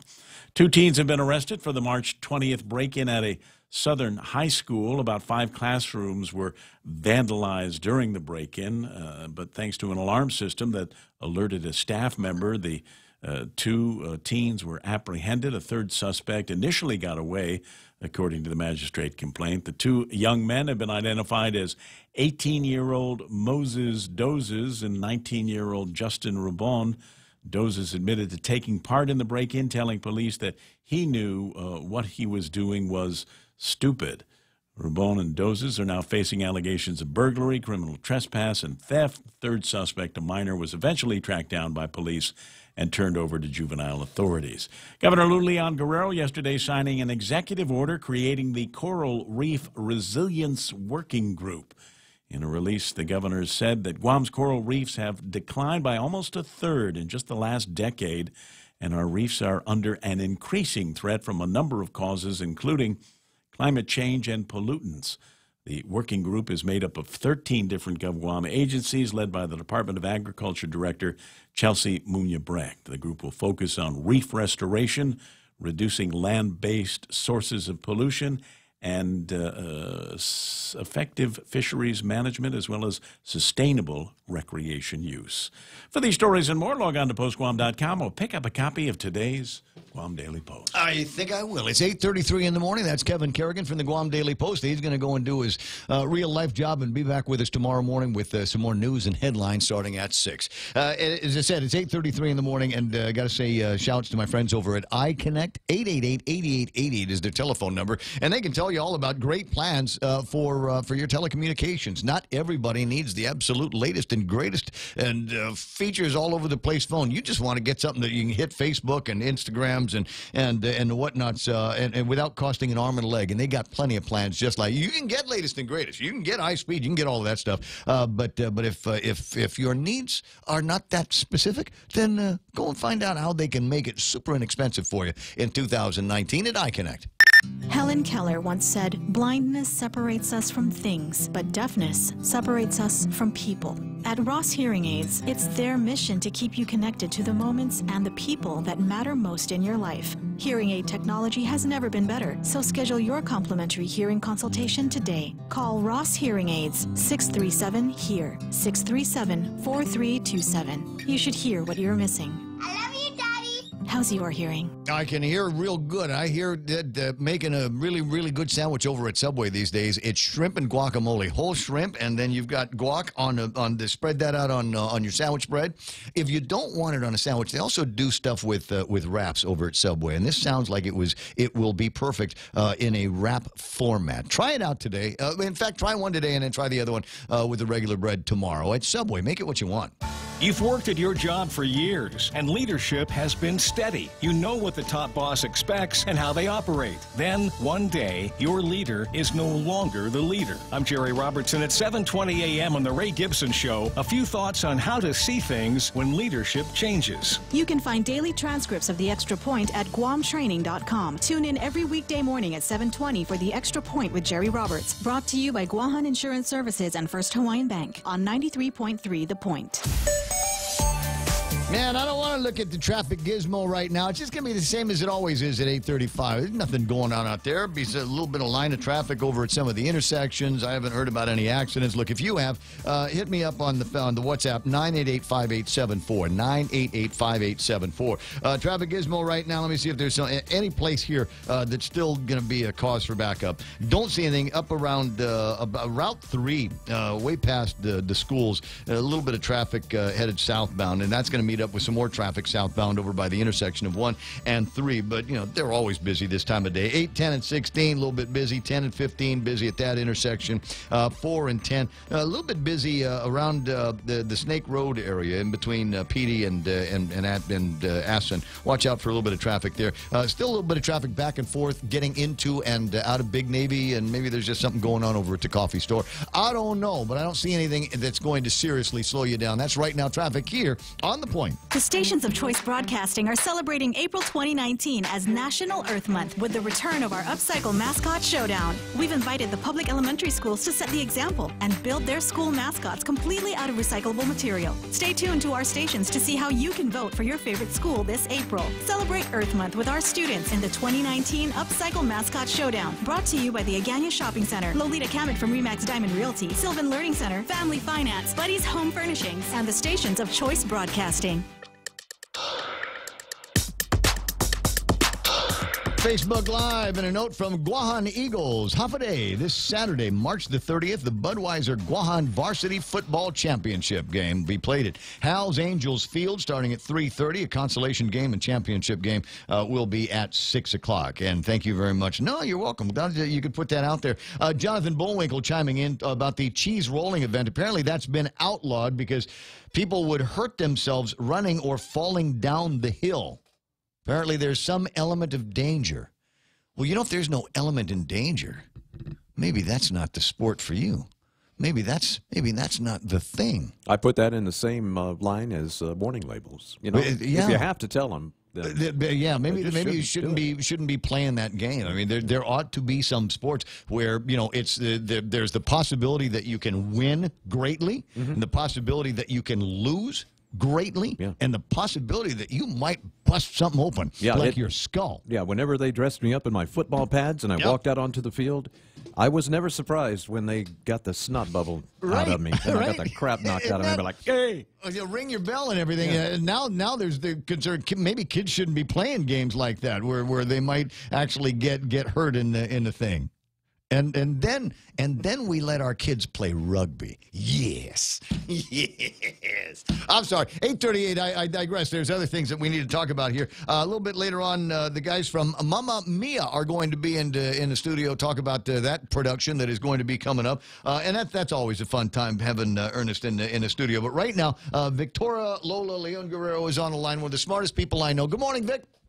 Hey, good morning. How you doing? How are you? Pretty good. Yeah. How are you doing? You know what? I'm living the dream, sweetie. That's good. I'm absolutely living the dream. I just want to let you know, Mike said he thought you sounded cute. Oh, thank you. Isn't that nice?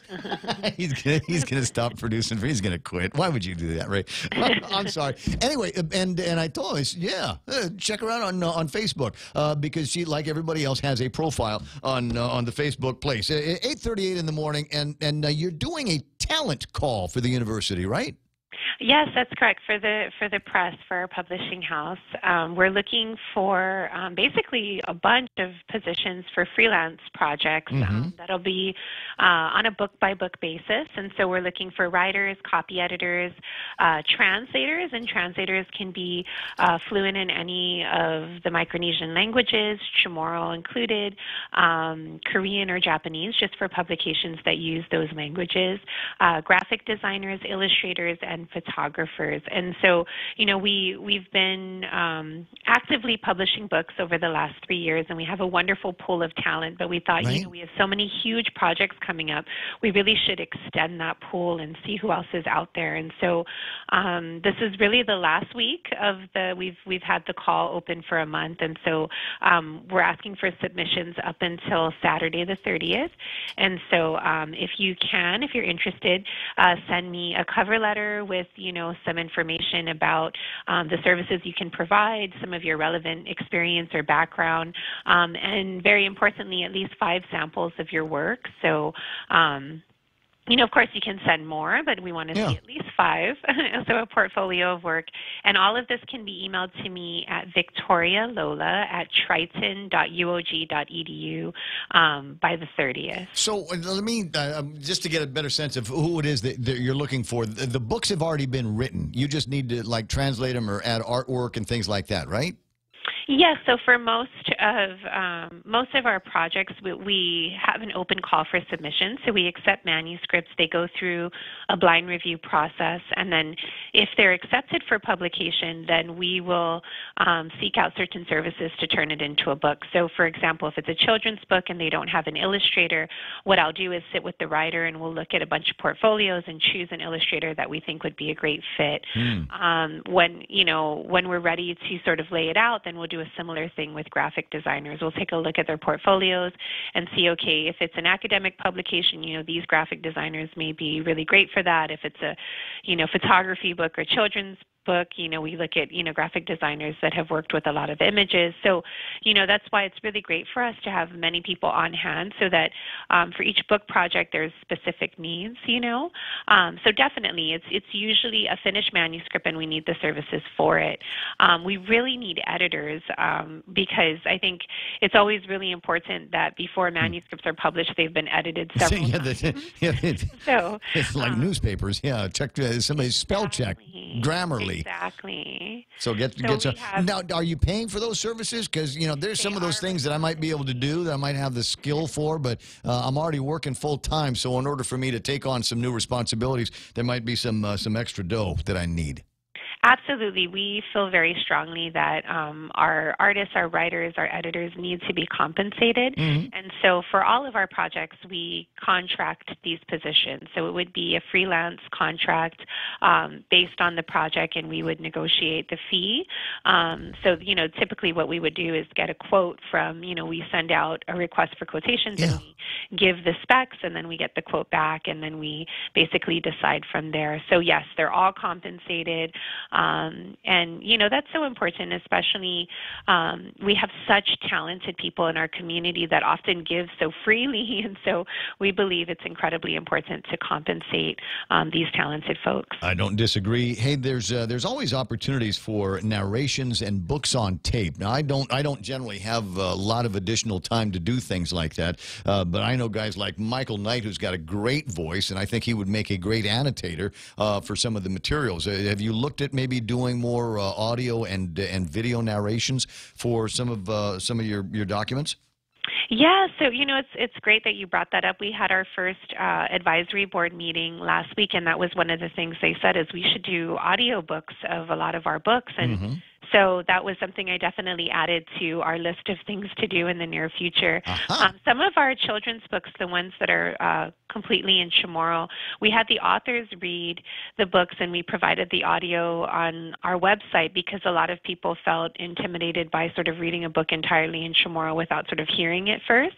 And so we had made those available. But for some of our longer books, we'd want them to become actual audio books that you can purchase, right? So, well, I mean, there's a great market for that, and there's a lot of people that, for many people, that's their preferred method to be able to ingest, documents and data is have somebody read it to me. Absolutely. Because it works out like that. Is that all you've been up to out there? What else you've been working on?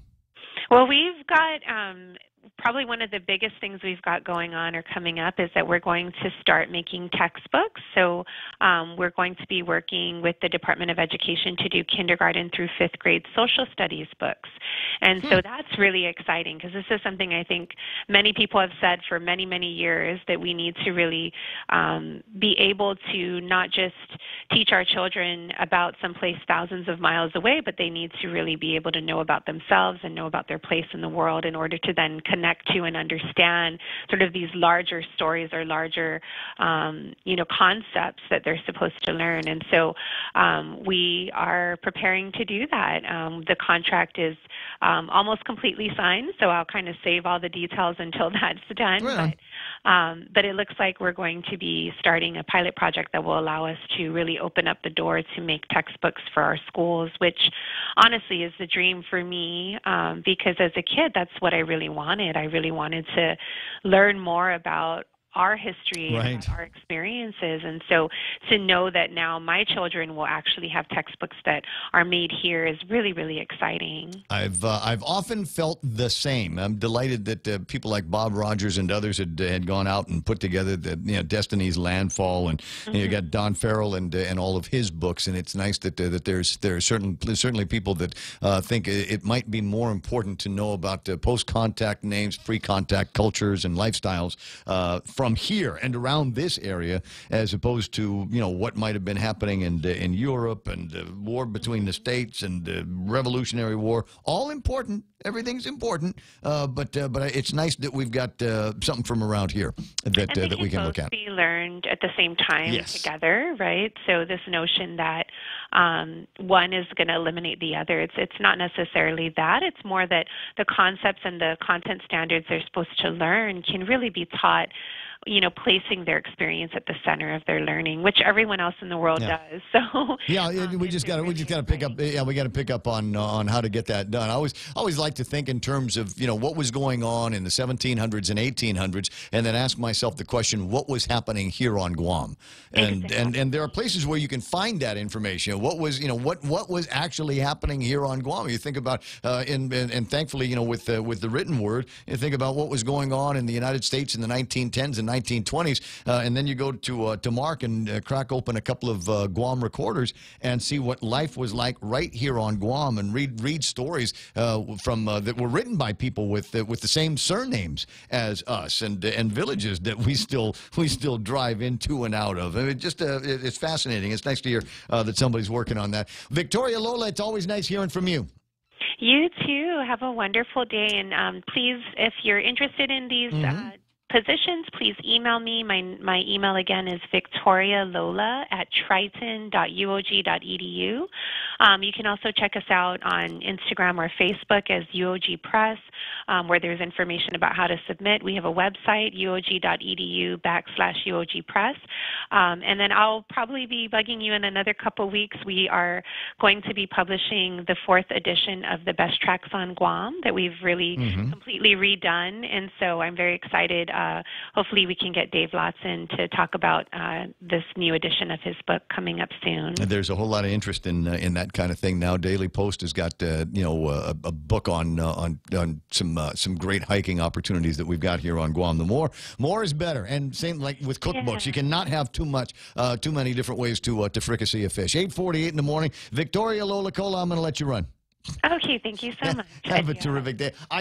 I call it Victoria Lola Cola because he's had that Lola Cola thing all those years ago. 8:48 in the morning. 888-8255-888-TALK, and absolutely delighted to hear that the governor of Guam has issued another executive order that I'm delighted to see this, because and not for all of the same reasons. One of the reasons why I'm delighted to see it is because of the great economic impact, the fact that we have a reef around the island, and that living reef, that living being is accountable for so many great things around here. You figure all of these people that come out want to hang out on the beach. There's other beaches in the world that they might be able to get themselves to, but I don't know that there are any as pretty and as colorful and as full of life as the reefs that we have that lead up to the beaches where all of us frolic in. Brent Tibbetts is on the line. I know he feels exactly the same way. Good morning, Brent.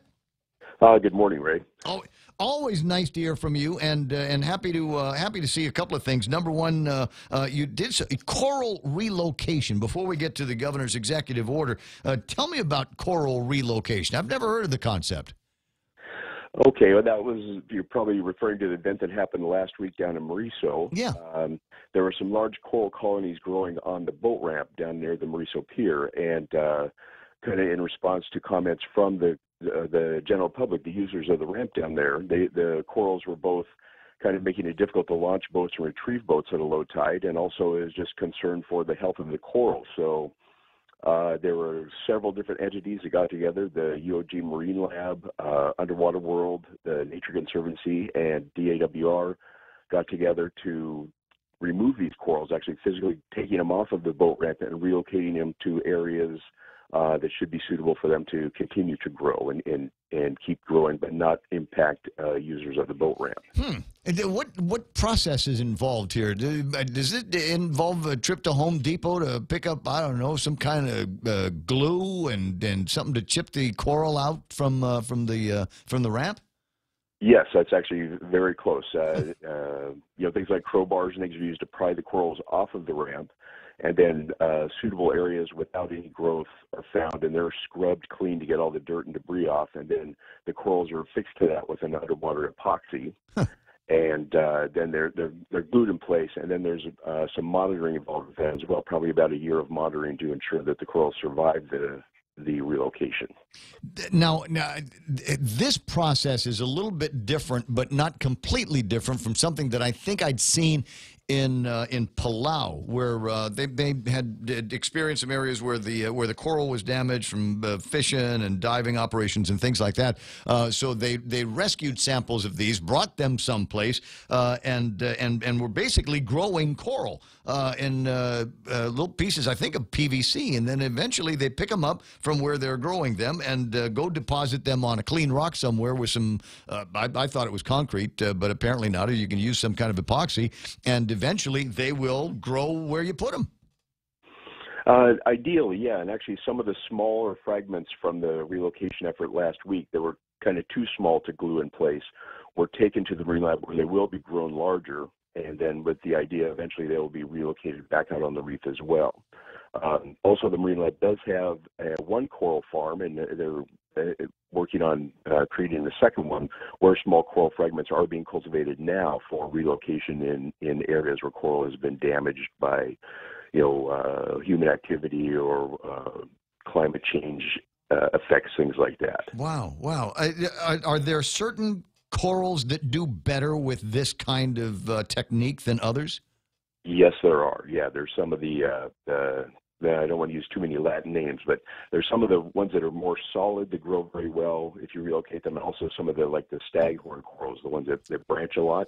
Yeah, those seem to take well to this as well. There are some other kinds that don't seem to take relocation as well, but some of them it's just not known, and it's kind of a bit of trial and error to see how they do. All right, now we try to take them and put them someplace where we don't have triggerfish and other sea creatures that will thrive on eating young coral, right? Well, triggerfish not so much, but yeah, one of the big concerns creatures here that feed on coral would be the crown of thorns starfish. Yes. And so, in addition to relocating them, making sure that there's nothing like crown of thorns around that might just come up and get an easy meal out of the work that has been done. Fascinating. It kind of like taking a turtle and rescuing it and then sticking it back in the water. Yeah, just not as much action, and it's a little harder to tell the appreciation of the coral. Relative to establishing a coral reef resilience working group to make recommendations for a new coral reef resilience strategy to protect and preserve Guam's coral reefs from all threats, including climate change. This is the headline on an executive order that was signed by Governor Lou Leon Guerrero yesterday. Did you help her put this together? I did not. I had nothing to do with it. I suspect there are some very good coral restoration people on island, and I'm sure they were consulted. I'm not one of them. No, I'm sure you're excited that it looks like there's a leaning forward effort by this administration to keep an eye on something that is a benefit to all of us in the community. Yes, yeah. It certainly benefits the tourism industry, but absolutely benefits the people who live on Guam all the time as well, both for recreation, protection from wave damage, as well as resource for providing food. Yep, and there's some tasty stuff that we're eating from off the reef these days because it's Lent. Brent, always a delight talking with you, and I always learn something when I do. I'm looking forward to our next chat. All right, thank you. All right, buddy. 854-888-8255, 888-TALK. Mamma Mia in the next hour of the program. Mamma Mia, that's some good a pancake out there. I've got Juanita Blas from Island Girl Power on the line. Good morning, Juanita. Half a day. Good morning. Boy, this is early in the week to get started with a lot of community activities, but always happy to hear from you and always happy to use our airwaves to help the girls out. Yes, thank you so much for giving us some time on the radio. What's going on? When's now the pancake? Now that we've got the formalities out of the way, tell me about the big pancake cook-off. Well, this is our fifth. We've been partnered with Simon Sanchez Pro Start and their Guam, community college culinary program for all that time, and we're really highlighting the work the students do. The Pancake fundraiser is going to be on April 6th at Island Girl Power at our main center in Dededo. Yeah. And 7 to 12, 7 in the morning to 12 noon, and people can purchase tickets on Eventbrite, or come to the thrift store, see me, call me, we'll get you tickets. I need a coffee table. Do you have one? We have a couple pieces of furniture at the thrift store. Yes, we do. Okay, I might just run up there and take a look and see what's going on at the thrift place. And now where's the pancake deal is going to be? You said on April the 6th, 7 to noon. Where it's going to be at the clubhouse? Yeah, at Island Girl Power. We have four buildings there, and the Family Enrichment Center is where we're hosting the pancake breakfast. We've done it there before. The patio's nice, semi-enclosed, and we set up nice tables. You can actually see the students while they're preparing the pancakes, and we'll have 10 griddles going at the same time. Oh, it's no a waiting. Beautiful morning. Yeah, there's some actual restaurants that need to learn the concept of getting people in and serving them fast. Yeah, and we served over 200 people last year, right? And it was just a morning thing, and we're not a restaurant, and we're just giving the students a different kind of venue to try their skills, and lodging management, the marketing. The marketing is the one that created the poster and tickets for us, and we're really working really closely with the students and their advisors. Well, I'm glad. I'm glad that everybody's going to have an opportunity to get that experience. Do you think you might make any money on this? That's the goal. That's the goal. But yeah. We're, nearby to several other organizations that we partner with and sponsor their children to come out and eat.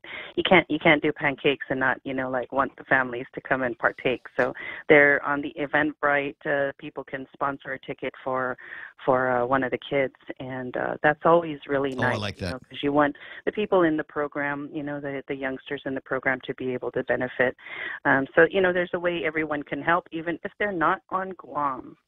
Last time we had this conversation, I recall one of the things that I wanted to make sure that you had was real maple syrup, not the fake stuff, not the stuff that's maple syrup, colored maple syrup, flavored, but it's actually just high fructose corn syrup. Best stuff, right? So yeah. And I recall you were able to find some from the folks over at Triple J. Have you reached out to them yet for this big one? Yes, and we are in the process, and so I will give you an update next week. Yes, please call me up and give me an update. I want to know everything there is to know about whether or not we've got some real maple syrup. It makes a difference, guys. It makes a difference when and especially since you get these people. I mean, this is what they're working on here is putting together as good an experience as possible for your donation dollar. So let's not mess around with the cheap stuff, with the imitation stuff, right? Right. Also, we partnered with Ahmet Farm, and so we'll have some mulberry style syrup, and then the mulberry juice, and of course we're going to make our signature lemongrass tea for everyone to partake in. It's more showing people what you can do with the local fruits that are around us, growing really readily on the island. Okay, I got you. Listen, it's a delight talking with you as usual. April the 6th for the pancake fundraiser for Island Girl Power, 7 to noon. Go and get your tickets at the thrift store or Eventbrite. And I think if you just put in Island Girl Power and pancakes, you should be able to get some kind of hit. Yep. I searched it that way also. And if you're not sure where the center is, go to Google Maps and type in Island Girl Power. The directions are pinned. All right. I'll talk to you pretty soon, and best of luck to you. I can hardly wait for you to tell me about real maple syrup, okay? Absolutely working on it. 9 o'clock in the morning. That's Juanita from Island Girl Power. My name is Ray Gibson from 93.3 The Point. Coming up, we'll spend some time talking and perhaps even listening to some of the sound of the Mamma Mia play that I've actually seen in play form in Las Vegas, Nevada, and they're bringing the show to Guam. We'll talk with some of the folks in that program in just a few minutes. Radio station is 93.3 The Point. It's time for Fox News Live. In full, I'm Lisa Lacera, Fox News. That's what Senate Democratic leader Chuck Schumer is calling for one day after Attorney General William Barr released the summary of the Mueller investigation. The American people simply want the truth. Each American, if he chooses or she chooses, can read the report for themselves and draw their own conclusions. Republican leader Mitch McConnell satisfied with the release as is. According to the Attorney General, the special counsel's in-depth investigation did not find that the Trump campaign or anyone associated with it conspired or coordinated with Russia in its effort to influence the 2016 U.S. presidential election. Schumer had attempted to get the Senate to adopt a House resolution for the entire report to come out. It was blocked by McConnell. The House Intelligence Committee postponing an open hearing with Felix Sater, a Russian-born former business advisor to President Trump. The panel was set to interview him Wednesday. A committee spokesman saying instead they're focusing on bringing in Justice Department officials to better understand the Mueller report. A proclamation signed today at the White House acknowledging Israel's sovereignty over the Golan Heights as America's top diplomat among those speaking tonight before a pro-Israel lobbying group. Fox's Steve Rappaport has more live. Lisa, Secretary of State Mike Pompeo says without American support, there wouldn't be an Israel to recognize as properly sovereign over the Golan Heights. And this relationship, from Truman to Trump, is a tradition of supporting Israel deeply. Pompeo at the AIPAC conference also addressed the rise in anti-Semitism and said Americans have a special responsibility to combat it. Because religious freedom sits at the core of our founding.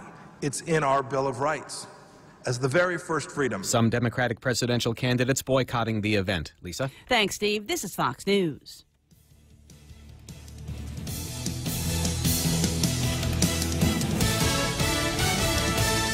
The GCC Votech Class of 79 is back. Join them on April 27th at the Onward Beach Hotel for a night of dinner, dancing, skits, and reminiscing. It's been 40 years since graduation, so take advantage of this once-in-a-lifetime chance to relive the memories. There's also a memorial mass on Friday, the 26th, at the Santa Teresita Church. Be there at 5:30 for candle placement in honor of classmates who've gone before. Tickets for the reunion on the 27th are on sale for $40 a person. For details, find Connie Kittigwas and Nicholas at 488-6108 or Kathy Diaz, 777-3243. Bebus 79ers. Looking for a great deal on a new Chrysler, Dodge, Jeep, or Ram? Then get to Cars Plus in Mighty now for our spring sales event. Like a new Jeep Compass Sport, $166 per paycheck. Or a new Chrysler Pacifica LX, $220 per paycheck. Or save $8,500 on a new Ram 1500. How about a new Jeep Wrangler Sport? Only $274 per paycheck. Low 1.99% financing is available on approved credit. Save thousands during our spring sales event going on now at Cars Plus in Mighty. Cars Plus, driven by you. British lawmakers set to hold a series of votes on different options for Brexit in an attempt to break the country's political deadlock. Lawmakers voted to take control of Parliament's timetable from the government starting Wednesday to hold votes on alternative Brexit options. The alternatives could include remaining in the European Union or cancelling Brexit altogether. The Brexit deadline is the end of the week. Attorney Michael Avenatti, who once represented adult film star Stormy Daniels in a lawsuit against President Trump, facing extortion charges in New York and California. U.S. Attorney Jeff Berman says Avenatti attempted to shake down sports apparel giant Nike, threatening to leak allegations of sexual misconduct against employees. But when lawyers use their law licenses as weapons, as a guise to extort payments for themselves, they are no longer acting as attorneys, they are acting as criminals, and they will be held responsible for their conduct. In L.A., Avenatti is charged with federal bank and wire fraud charges. The punishment for the separate cases could result in 100 years in prison. A new study finds pot is sending more people to the emergency room at one Denver hospital. The study from the University of Colorado Health Emergency Department finds inhaled weed caused the most severe problems. Marijuana-infused food and candies also led to trouble. Nearly a third of patients were admitted to the hospital. The researchers found a threefold increase in marijuana cases since the state legalized pot sales in 2014.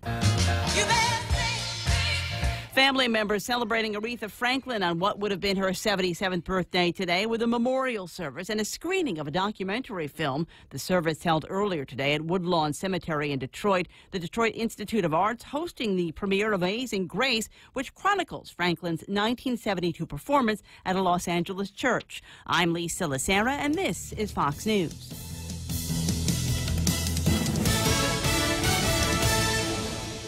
The GCC Votech Class of 79 is back. Join them on April 27th at the Onward Beach Hotel for a night of dinner, dancing, skits, and reminiscing. It's been 40 years since graduation, so take advantage of this once-in-a-lifetime chance to relive the memories. There's also a memorial mass on Friday, the 26th, at the Santa Teresita Church. Be there at 5:30 for candle placement in honor of classmates who've gone before. Tickets for the reunion on the 27th are on sale for $40 a person. For details, find Connie Kittigwas and Nicholas at 488-6108 or Kathy Diaz, 777-3243. Bebus 79ers. Roger, Roger. Portions of the program brought to you by the guys over at King's Restaurant. Do we like seafood?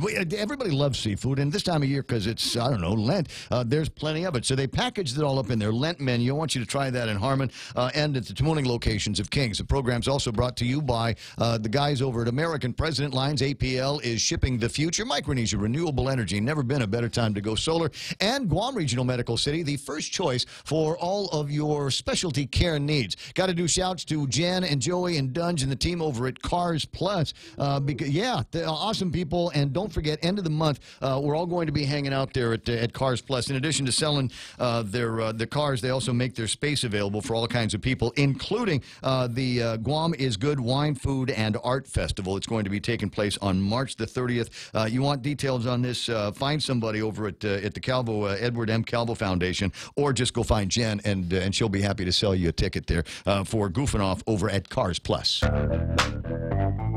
News to fill your mind. Talk to get it out. The Ray Gibson Show.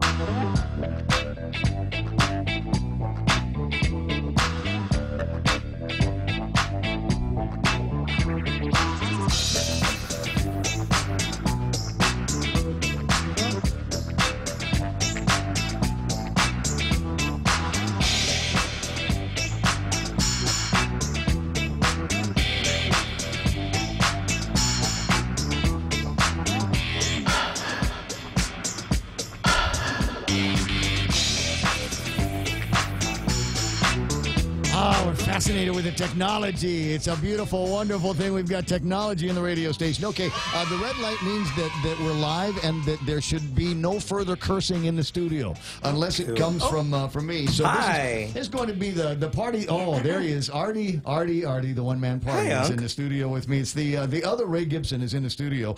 And today, because we're in celebration of a program called Mamma Mia.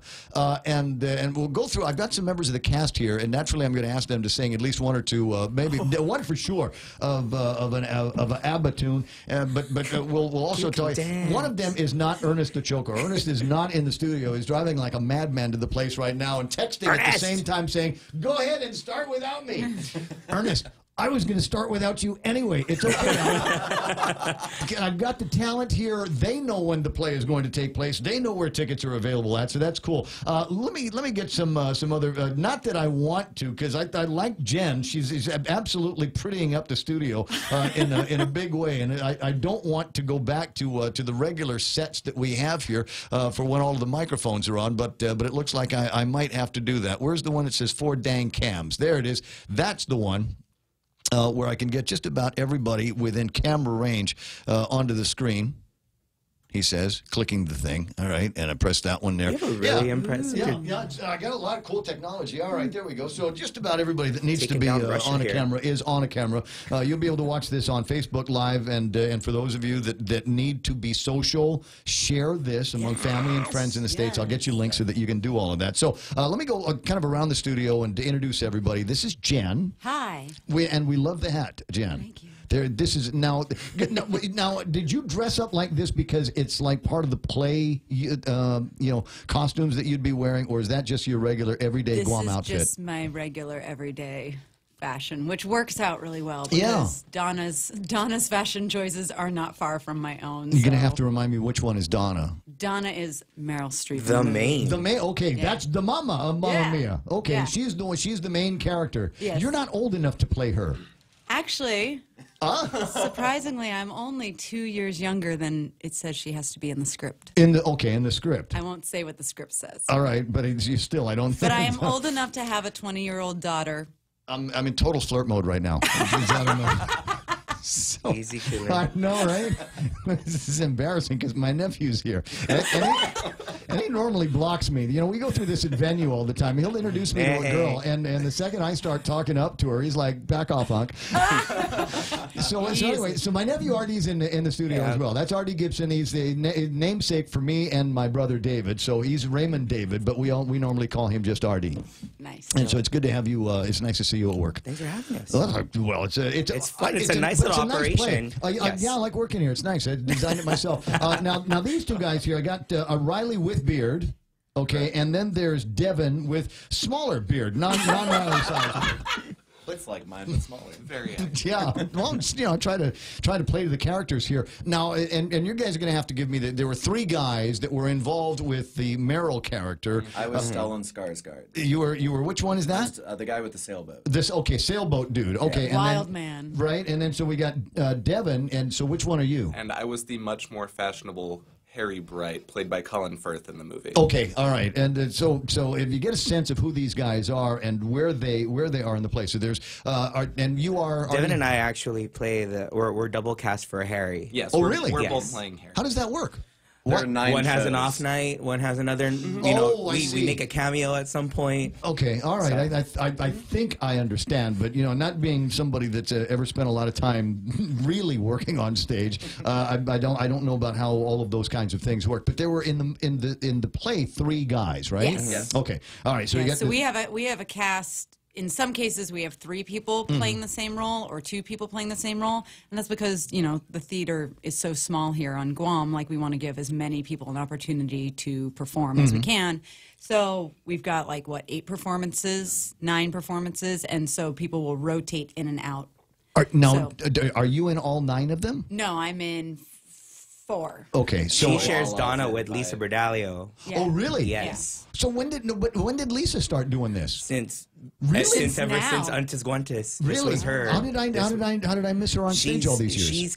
I think this is her first actual stage production. I mean, other than Blame Adam and other than her place in the music community on Guam, she's actually been yanked into this really amazing role where we get to sing a bunch of ABBA tunes to a story. Which is my favorite thing. You might think that it's disco and rock and roll and the Euro stuff that was popular in the 1970s and everything. You might think that somebody like me might not be totally into that. But the fact of the matter is, I can go and watch Mamma Mia and sing along to virtually every ABBA song that there is in there because there's something about the lyrics. There was something about the way they sang those songs, and there's something I thought incredible about the way they put the show together. And that was, so I'm born and raised here. I'd never had an opportunity to go and watch a lot of plays and be be in the audience of a lot of musical productions. So the first time I saw them put this together, Mamma Mia, I actually saw the stage show in Las Vegas, and it blew my mind. It absolutely blew my mind. There was something about watching the thing live, and it's such a great experience that I got to recommend for everybody. The movie is nice. The movie is a nice experience. But the production is amazing. But the production, when you see it in real time. Well, Ma and I saw it in Vegas as well in 2003, 2004, and it was just fantastic. It's probably the same show. The singing, It's one of the better, what they call jukebox musicals, where they're taking pre-existing, either from one band like ABBA or there was a Beach Boys ones for a while that was Good Vibrations. It didn't do so well on Broadway. But it's one of the better jukebox musicals that actually has a script because they took it from a movie. And I'm forgetting the movie's title. And then we're able to chop in the songs. Yeah, and then that movie also had a musical version. That was a total flop. Yeah, a flop on Broadway. So the script, the storyline comes from a really solid script already. Yeah. And then they were able to weave in the songs that they already had, which is fascinating and clever. Well, I think the music in it is so timeless anyway. I mean, it's so...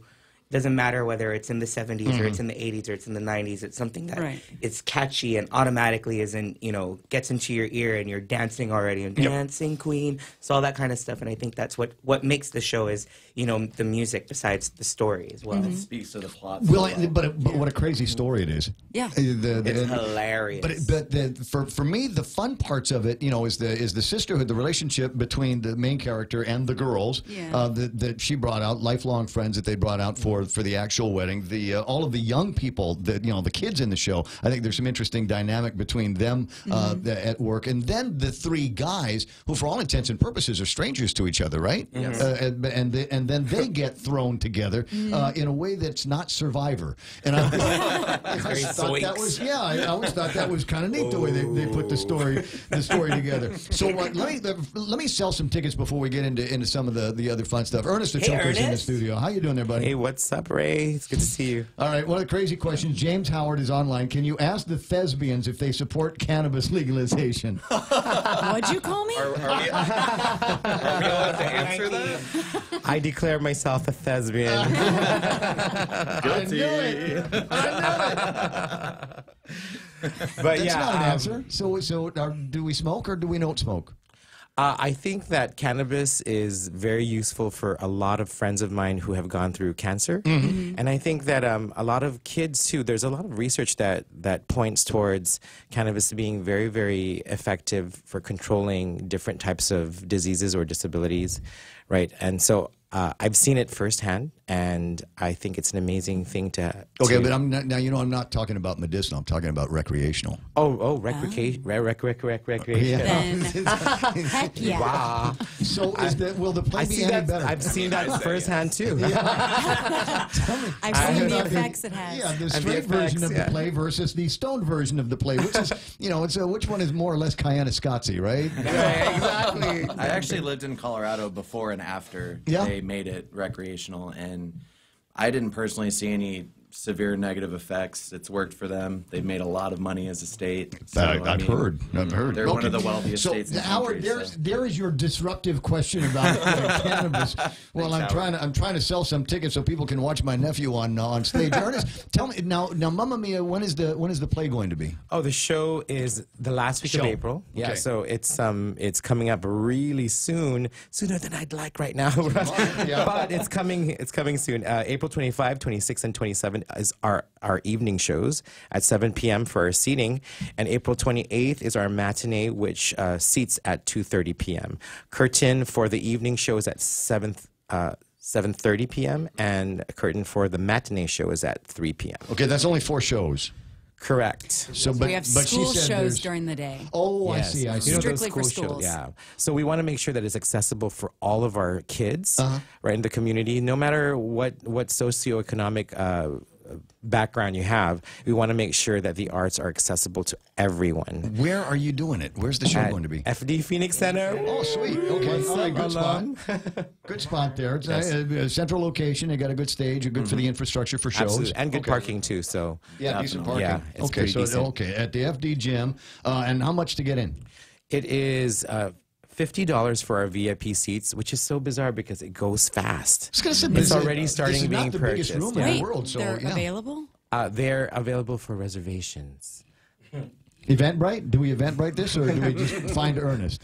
You can call Kim Torres at 686-5095 for the VIP tickets, and Crystal Flores at 482-0497. Kim Torres and Crystal Flores are the 2 people who will be working on all of the VIPs and the VIP seatings. So that's very important. That means you get better seating. I hear. Okay, so everything else is... You might get harassed by an actor. Yes. If you're lucky. You might. Oh, I want to do that. I totally want to do that show. What's it? Tony and Lou Get Married. What's the name of that? Tony and Tina's Wedding. Yes. Have you ever been to one of those? Yes, my dad was in that in San Francisco. No way. Oh, that is the most fun show. It was a lot of fun. The guy, it cost accosted me in the bathroom. No, 'cause the idea is We should do an immersive theater thing. There's also like awesome 80s prom that did really well. We should do something like yes, that. we totally should, because we can sell booze. But while we're on the topic, not with Gate, but if we had our own other, we could do that. I'm super excited because the Phoenix Center, okay, so I'm new to the Guam theater scene. I worked for 16 years in New York City, so I'm used to, pretty much usually actors staying on stage. And like one of the first things Ernest told me was like, we're using the entire space. So we're going into the audience. And so in a way, we are going to be not completely immersive, but we are using the entire auditorium with dancers coming in during scenes. It's like it's going to be all around boxes you. coming out, go-go boxes all over the place. Confetti shooters, things just happening all fireworks. over. So when you come to the show, you're not just going to be watching like a movie screen with actors up there. We're going to be everywhere. So not immersive, but you'll be a part of it. You'll close enough to touch. Yeah. Close enough to touch. Oh yeah, okay. close enough to dance with. So April 25, 26, 27, and then a matinee show on the 28th. And find Kim and they'll talk to you about VIPs and reservations. Now, what about the non-VIPs and reservations? The general you got, tickets. Section 8. Yeah, section. That's the nosebleed section. But section you're there. The section you're there. So the general tickets are going to be sold at our fabulous ticket locations: Circle K 76, Tango Theaters. You make me laugh, right? Circle K 76, Tango Theaters, and Father Nuñez Memorial School. So if you want to purchase your general tickets, find them this week. We are almost done with all the ticket the ticket deliveries. Okay, so that's moving fast. So once that's taken care of, then you can concentrate on actually executing the play and doing all of that. So much to do. So have you done a full production yet, or are we still just we're still piecing things We're in together. rehearsal. Yeah. Okay. We're in rehearsal. It takes a lot now to get all of this stuff down. Right. But we have like 150 plus people in the cast. No way. So we have 3 choreographers. Yeah, 3 to choreographers. wrangle all these ensemble members. A regular Broadway show, right, or a regular musical has about 18 numbers, 19 numbers. This has like 28, 26 numbers. That's a long show, It's too. a big show. Well, it goes right into each other. The music's well paced. And then for like a big musical, you have 6 numbers that are big company numbers, right? 13. This one's got about 12 or 13. Yeah. So, there's a lot going on. Oh, it sounds like it. It sounds like I don't know why I said yes. Do you have enough backstage? Or is that why you pushed everything out towards the audience? Because you need a lot of the backstage to be able to corral the people in between their sets. Right. And not only do we have 150 people, but when we do Dancing Queen, we have a flash mob. Yep. Yeah. Yes. So over the past few weeks, we've been having the community come in, kids from the community, adults, and learning the choreography. So when we do Dancing Queen in the show, it's not just going to be the cast that jumps up and dances. It's going to Here be... comes everybody else. It's because it's a gate thing, right? So we need to make sure that we involve as many members of our young community and give them a love for the work. And it's an Ernest thing, and he's super extra, so... No. Not Ernest. Super extra, double X large. Ernest and I invented extra in the 90s. I believe it. I learned from Ray. That's right. That's right. So now Artie has been in virtually every play that has ever existed on Guam, going back to calm down. No, I remember that's how we'd spend Saturdays. Artie's in a play. Okay, let's go. We're all going. Sorry. Thanks, though. Between your grandmother and your aunt and your mother, they would just take every little thing in their purse and reserve seats. And God help you if you got in Shelley Gibson's face while they were reserving seats at the Field House and all the different theaters. Now, is this is it more complicated for you here because there's so much going from singing then dancing, then acting, and all of that? It's a workout. Gotta be. I mean, we have spandex boot camp, but I mean, being in character and dancing and acting at the same time, it's really having to portray a different character, right? And to have a lot of fun with it, to bring your own self to it. And Ernest is always talking about, Ernest and Jen are amazing coaches, and they're always like, make your choice, do what you want to do, but stay true to your character. So it's a lot of like mental work in and of itself. Well, but so how much of character, how much of RD is going to show up in your character? The wardrobe. Yeah. Yes. Okay. Jen and I are like, man, we're having the same thing. Crystal Paco said the same thing when we had the photo shoot. She's like, we got this. You're lucky you have all your clothes already, and I'm like, well, it's a piecing it together, but you know, just a lot of. I'm not a dad, so I don't know, you know, what that's like. So it's having to put yourself in the mindset of, you know, like maybe looking at it from your perspective with you and Mayumi, and being like, okay, what would Uncle Ray? I think Uncle Ray's a cool dad. What would he do? Right. So I think it's a matter of looking at it. Oh, just open a beer. Yeah, that's not for her, for me. For me, as it turns out. Now, Artie, obviously, you know, my nephew. I'm a little bit familiar with his background. What about you guys? I mean, acting for a long time. You know, where have you been? You're so quiet over there. Yeah, how different is it? I've done shows on and off for about 25 years. I'm 33, so I started, you know, middle school age, all that good stuff. But yeah, this is the second show I've done with Ernest. I did Shrek last year, but yeah, it's a really cool experience. Did you play Shrek? No, that was Carl. But he looked like you could have played Shrek. I played Papa Bear. He was the Papa Bear. I looked like I could play Papa Bear. Okay, that makes sense too. The big beard, that's already there. But yeah, it's like Artie said, it's a workout, and there's so many extra scenes and stuff. There's a lot of pieces to put together. We've been so focused on the music and the choreography that now we're finally getting to the point where we know those well enough to where we can focus on our characters and the development. And that's super important, because if we didn't know those other things first, and it's GATE, so it's education too. You know, we're all here to learn too. You can always learn more no matter how old you are. So, yeah, I mean, we're learning how to develop our characters, and since we already know the lyrics and know the dances now, we can focus on who we are. Right, and then you know, get through some of the script and things like that. What's the hardest part? I mean, and I'll ask everybody in the room, what's the hardest part of what you do? Because for me, the only reason why I've never done it, outside of the fact that I have no real talent, is I've got this fear that I will be up on the stage and I'll go, and I have to say, words have to come out of my mouth, and I will forget what it was in the script, even though I was just looking at it 20 seconds ago. So I've got script anxiety. That's from the cannabis. It's not yet. But I've got this anxiety that I forget everything. You know, but when getting on the stage, I mean, do you guys have that? I would say that's the hardest part for me, because if I'm worried about thinking about the words too much, then I get stuck in my head and my character fails. So that's the toughest bridge for me to get across, because if I'm thinking about, oh God, what's my next line, then I'm not being the character anymore. I'm in my head.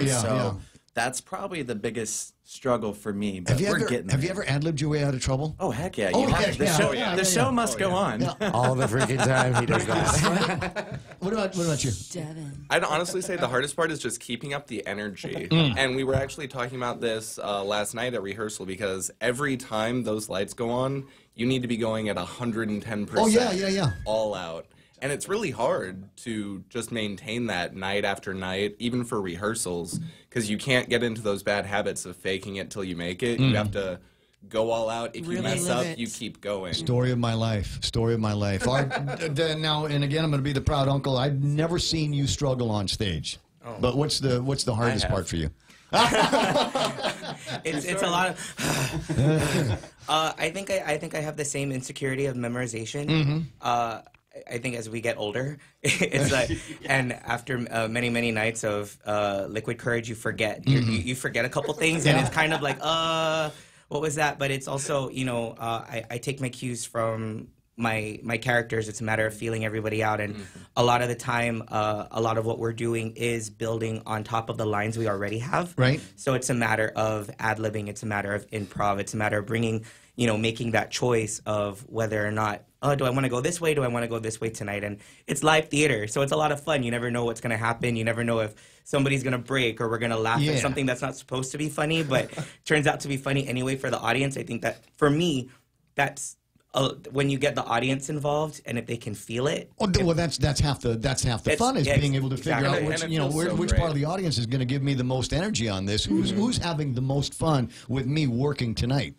And you know, the live theater, like what Artie says, anything can happen, you know, and even when you're trying to be as consistent as possible, sometimes it changes. Oh, yeah. And that's the great thing about live theater, because every night we're not trying to regurgitate what we did the night before. Yes, there are marks we have to hit, there are dance moves we have to do, but it's our job every night to bring the story to life again in a fresh way, even though we're still standing stage left in the same spot. Yeah, like exactly. we're bringing new life to that every night. But it has to be fun for you too as well, right? So Absolutely. I mean, you get into some of this where, okay, tonight this is going to be fun for me, right? And so you might put a little bit more of your spirit into the character than you did tonight, you know, at another performance, or change something up just so it's interesting to you. The fun thing we always learn in acting class is, like, whatever's going on, I mean, maybe not whatever's going on, but lots of times in our lives, whatever's going on outside, the theater is like the medicine for it, right? So if I come in and I'm having a hard time and I had a fight with someone, I can either disappear into the theater and just be like I go to rehearsal sometimes and there's so much crap happening at home. Oh, yeah. And then I come to rehearsal and I forget about it by 9 o'clock. Oh, the whole point of doing a 4-hour radio show. Yes. This is I am the king of the world when I'm on the air. And it's there's nothing that it's the can touch same me. thing. You just you live in that space, whether it's rehearsal or on the stage, and so even if what's going on in your life has nothing to do with what's going on stage, you can bring that energy. Like, if you're upset that day, you're like, okay, today I have to sing The Winner Takes It All, and I had an awful day, and I'm going to use that energy. Yep. And maybe some days I have a great day, so I have to bring that energy up from another place, but I can use that positive energy in Dancing Queen. And so, like, yeah, you just... So I'm thinking in my head, I'm wondering where the dog is pooped in the living room today. That's this. But you know, when I'm in here, I don't have to worry about dog poop. I don't have to worry about cleaning any of that stuff up. I am good to go. I am, as I say, the king of my world. And maybe that's the hard part for a lot of people is, for me, doing theater's not hard. That's where I feel the most comfortable. So I go to rehearsal, even if I don't know my lines for that scene or something, I'm just like, I'm okay. I'm here. The hard part is when there's stuff going on in your life and you have to leave it at the door and come in and do something else. Then it becomes easy. Do it. It's more fun. But it happens on stage. Yeah. Like, I've definitely been on stage before where there was something not great going on in my life. And I've actually tripped up on lines where it's just like, I checked out for a minute. And all of a sudden, everyone on stage is looking at me and I'm like, ooh. Miles it away. only had to happen a couple times in my life, and I was like, "Oh my God, focus!" Get back. But it happens. Are the four of you guys in here capable of carrying a song? I mean, if I took a quick break and came back and said, "Okay, give me a piece of a song from the show." Always ready. I mean, yeah, right? We don't all Actually, sing guys, something give me a song from any show. Any show. Should we give you a poo-poo platter of Broadway? Dream rolls, dream rolls, a la carte. I don't know. Well, I don't want to Come back to us pressure. after the break. We'll see what we got. Okay, let's do that. 9:31 in the morning. We'll call that iConnect time. Call iConnect, or if you're in the realm, if you're in the area, we've got an iConnect right behind the radio station, and ask them about great push-to-talk plans, mobile internet plans that aren't going to cost you an arm and a leg. The cast of Mamma Mia when we return. Okay, I think it's coming up soon. Yeah, we're in Route 1 and near the airport intersection, right? There, see it? What's the keyword? Look for the keyword. Check out the Vantage digital billboard and reap the rewards. Catch the keyword on the screen and get a free Americano or tea with menu purchase when you mention the keyword at your next visit to the Hive. Conditions may apply. Did you see it? You got it. I got it. You just focus on driving. Take advantage today and take a look at Vantage Advertising's digital billboard located on Route 1 at the airport intersection.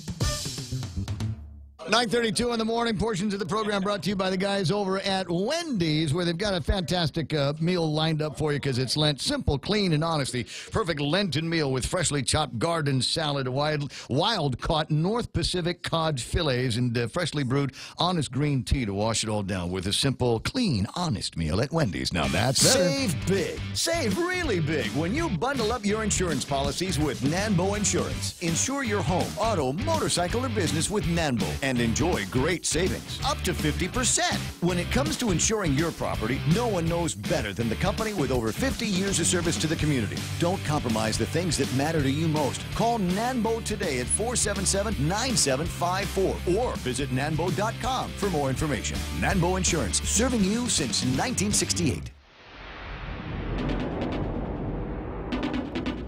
Let's see now. Okay, so this is what I'm going to ask you guys to do as we make it through here. I'm going to change out the camera set. I'm going to put all four of you guys on the one camera that we've got, so everybody will be able to see just the cast here as they make it through a song of their choosing.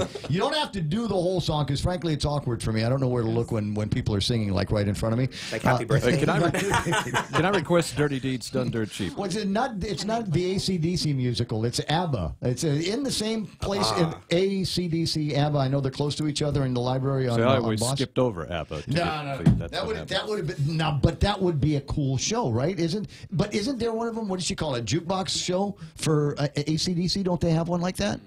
I know they did a rock one. Yeah, I'm not sure. But it was different rock tunes from different people. Yeah. It would be a good and they show. made a movie out of that. Yeah, but I'll look it up. But I'm trying to remember the ones that are all based on one show. Didn't the guy Jimmy Buffett has got a show that's all Jimmy Buffett characters?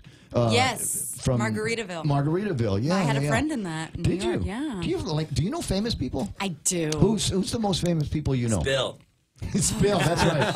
I want to know dirt. No, I wouldn't say I know anyone super famous. Most of my friends are the kinds of performers in New York that maybe the general audience doesn't know their name, but they've done like 7 Broadway shows. Yeah.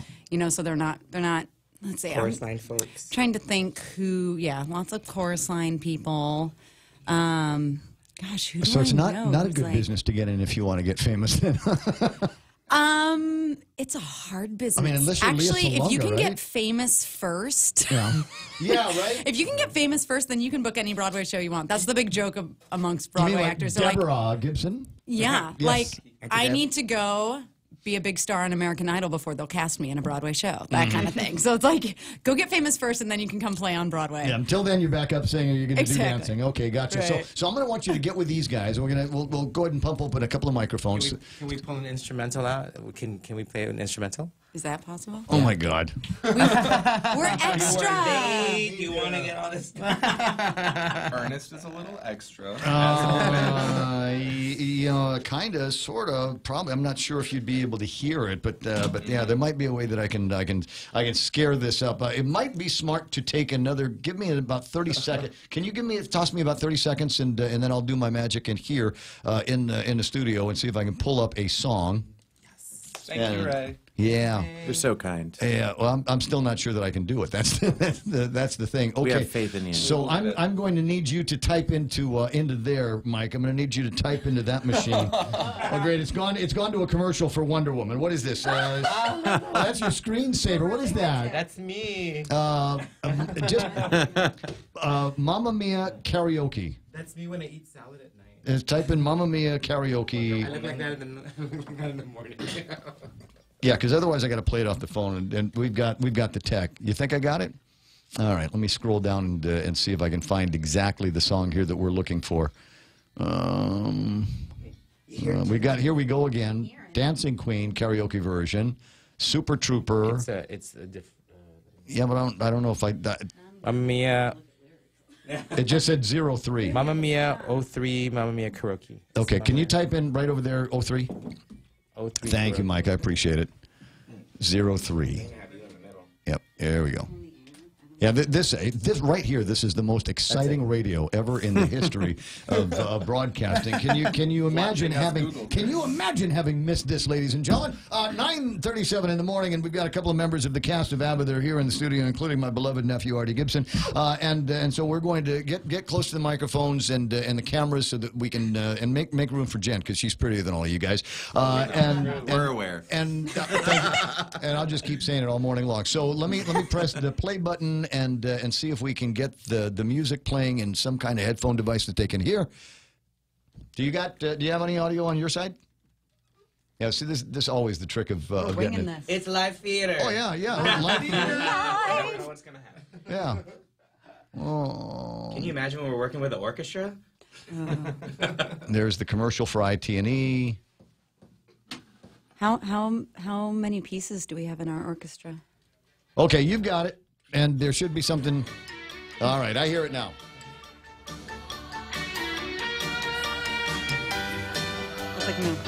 There's a fire within my... Are we going? We doing? Just one look and I can hear a bell ring. One more look and I forget everything. Oh, Mamma Mia, here I go again. My, how can I resist ya? Mamma Mia, does it show again? My, just how much I missed ya. Yes, I've been broken hearted, blue since the day we parted. Why did I ever let you go? Mamma Mia, now I really know why I should not have let you go.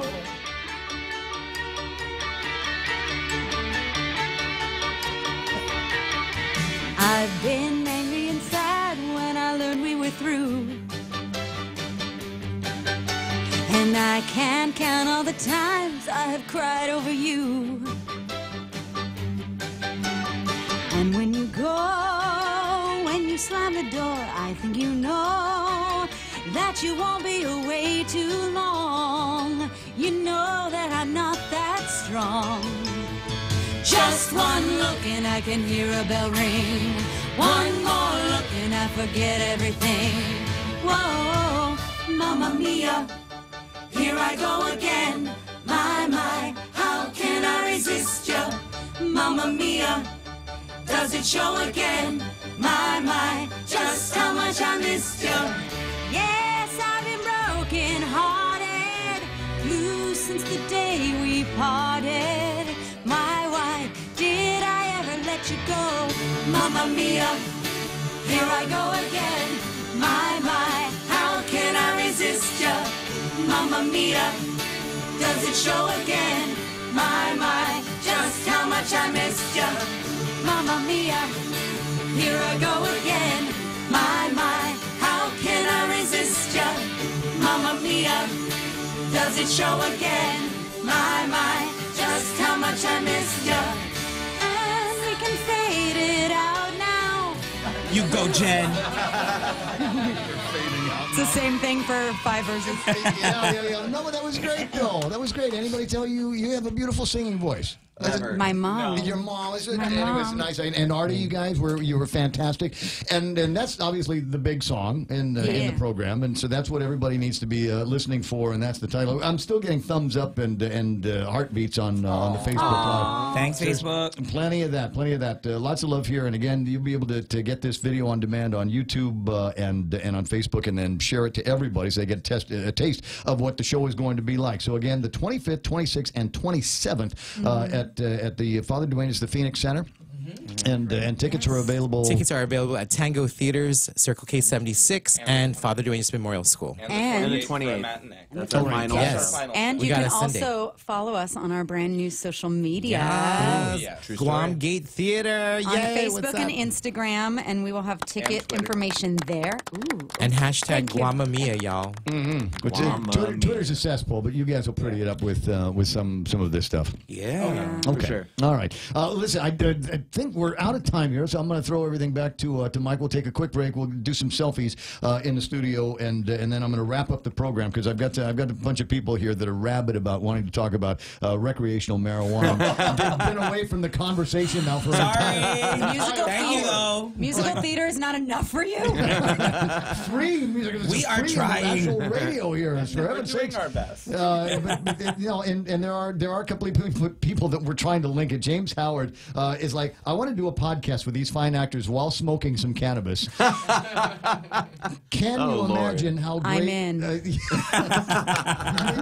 we go. You heard it here. We gave you our social media. So. Now, am I hearing that there are going to be 2 Mamma Mias on Guam? Somebody told me there was going to be a second show there's later in a the year. second one, and ours is in April. So, but we are very, very happy that the UK was gracious enough to grant us the rights. We've been waiting for it for 10 years. Right. Yeah, Ray and Ann, Ray Twenner, Ann Gorby from Gate Theater, they're my coworkers, and they because it's not like you can just have a play. I mean, you've actually got to secure rights and permissions. And Ann Gorby and Ray Twenner are so determined. So when they asked for the rights 10 years ago, it was really phenomenal for them to continue asking every single year, and they've developed a relationship with the people in the UK. But what do we need now? I mean, what haven't we got gotten already? I mean, have we done the Cats? I know that you did the Saigon. Yeah, we did Saigon. Yeah. I did Saigon a couple years ago, and so I've got a whole bunch of stuff in line, and we're looking for the rights. Any Top hints? secret. Any never hints run out are of top Broadway secret. shows. Right now. Can we do a Grease again? If you're in it. Whatever. There we go. I see him as a Kaneki. I think he'd make a mean Kaneki. I see There's him no as a beards in Sandra Grease, Dee. guys. There are no beards in Grease. We'd have to shave. We'd have to. I'm not sure that I'd You're be one down of those for high that. schoolers for your that eye. developed early. but the leathers, I like to wear my leathers if you know what I mean. But I don't know. But that's one of those. I mean, that's one of those shows everybody knows all the words to. I mean, there's hands down, everybody knows Grease. Absolutely. This is true. Unless they lived under It's a a rock. ticket seller. Right. for And sure. the only thing about Greece is that it's been done like maybe 20 billion times on Guam. But people go every time, though, right? Not all really? the time. Yeah, not all the time. Do But you remember in, I want to say it was 97, 98, they had the anniversary of Grease, and they put it back into theaters. I went with friends. Did you? Oh, yes. I grew up in San Francisco, and we all dressed up in poodle skirts, and we went to the theater like it was the Rocky Horror Picture Show. Exactly, and just ladies. sing back at the screen. What a great, see, and that for me is, that's how you know that you've fallen in love with a musical. Oh, yeah. When it you put touches on a you, poodle yeah, skirt. When you if you're a guy, and so you put on and you go in and you interact with these things on screen. I mean, how many other theatrical opportunities are there like that? I mean, it's I like Saving Private Ryan, but there's no they get the one song in there at the end before everybody dies. And You got Rocky Horror, but then they started doing like Sound of Music sing-alongs where you go see the Sound of Music and everyone sings along. my favorite sing-along is Frozen. Or like such a also hopeless in the movie. 90s when I went to see Evita in the Castro in San Francisco, it was not publicized as a sing-along, but every gay in there was like singing along with Madonna. Castro Street. We had the same thing when they played it here. When they did Evita here in the theaters, that was a big deal. They say that was a. I wasn't standing up on my was chair, end. really. It was early, early 2000s? Yeah. Late 96. Yeah, it was in the 90s. There was a lot of flair. That's a good show. That's how I'll describe it. There's a lot of flair going Ernest, on. that's at a the really good show. We should I do think that. you touched on something though, and I think Ernest was talking about it too. Is now we're having all these opportunities to do stage productions. We have all of these extra people coming out and being like, we want to do this. Like they just did 21 Chump Street this weekend. They did Tumambe Music Festival a couple weeks ago, and I think it's a really great opportunity for younger kids. And I kind of wanted to talk about that. Is these gate kids? They're so much fun and they have so much energy. And you have all these adults come in at 6:30, and we're all dragging from the day, and then to pull from that energy from people from ND and Academy and CL Tide to know the younger kids too. They're just standing there and they're dancing, but just that energy that we're getting. Right. And I can only imagine when I was 11 and I had multiple shows that I could pick and choose from that I wanted to audition for. And I think that's what's really great about the theater community on Guam now is it's evolving. You're getting more opportunities for not just adults to get to know each other and to pick off each other's energy, but also to, bring up another generation. Yes, show the kids how it's done. They remind me so much of me and my friends when we were the same age, just theater nerding out before rehearsal, theater nerding out after rehearsal, and I was While like, you're driving, theater nerding. I mean, I still do that. Who are we kidding? And there's I've been in a couple of performances, one way or the other, back in olden golden days, and I remember the feeling that I had at the last show, curtain down at the last show, going, "Wow, this is it." That's a tough moment, isn't it? Yeah, it is. Super emotional. It's every opening night is a birth, and every closing night is like a death for our groups. But and I wanted to touch on the WhatsApp group so you can stay together. So you can stay together. It's the same on the professional. I cry at the closing of almost every show. It's really unless I absolutely hated it. But if I'm close with the cast, it's it's always just it's painful. The same people are never going to be in this room again. Yes, doing that thing. That thing that was special, and now there's magic. You let it go and you go on to the next thing. And I want to just say, what Artie was talking about with kids, we have 5-year-olds and 4-year-olds coming in. We got Manamko coming in. We had the Golden Girls in the rehearsal. Linda, Olympia, and Bev. Shout out to you. We call them the Dynamites. And we have, grandpas and grandparents all over the place. We have everyone from every race. We have Chuukese, we have Palawan, we have Chamorro, we have French, we have Asian, everything. It's all over there. So unification is very important to me, and I think the arts do that. I didn't have a chance to talk about this, but I mean, hair and makeup. Who do you use for that? Because obviously, all the gays. Just kidding. And me. Right. And Jan. Right, but they become part of the show as well. I mean, there's a whole support crew. Absolutely, that behind you guys the scenes. work with, behind the scenes, hair, makeup, there are a lot parents, of mothers we would die without. We are so Oh my lucky to have God! all those The parent friends. committees that we have, the amount of time that they're pouring into it, because I'm at every meeting. But there's just so much going on, and the huge storm that's generated by this storm of energy and people and positivity and just good people's hearts. Oh my God, I'm gonna cry. They're truly committed to our success. That's the cool part. Well, I don't see how this show could not do other than succeed. You got a great cast, you got great direction here, and great organizational skills. This is not Ernest's first dance, and by now he's learned all of the important lessons. Yeah, all the gray hairs you can see now, right? I'm catching up to you. So make sure that you line up and get some tickets. I didn't ask about sponsors, but I mean, there's these things happen because you guys obviously put a lot of effort into it, but there are a number of other people that for whom without their contributions we couldn't get on stage. Quick shout out. Yeah. Expression Studios, Circle K76, Tango Theaters, Hyatt Hotel, thanks Veronica, Graphics Center, Big Fish Creative, Ideal Advertising, Agania Shopping Center, Guam Premier Outlets, Triple J Auto, Neil Romero, our volunteer parent committee, shout out to the parents, GTA, KOM, and PDN. Thank you so much for all of your support. It takes a village. Yeah. It takes an island. It takes a whole island.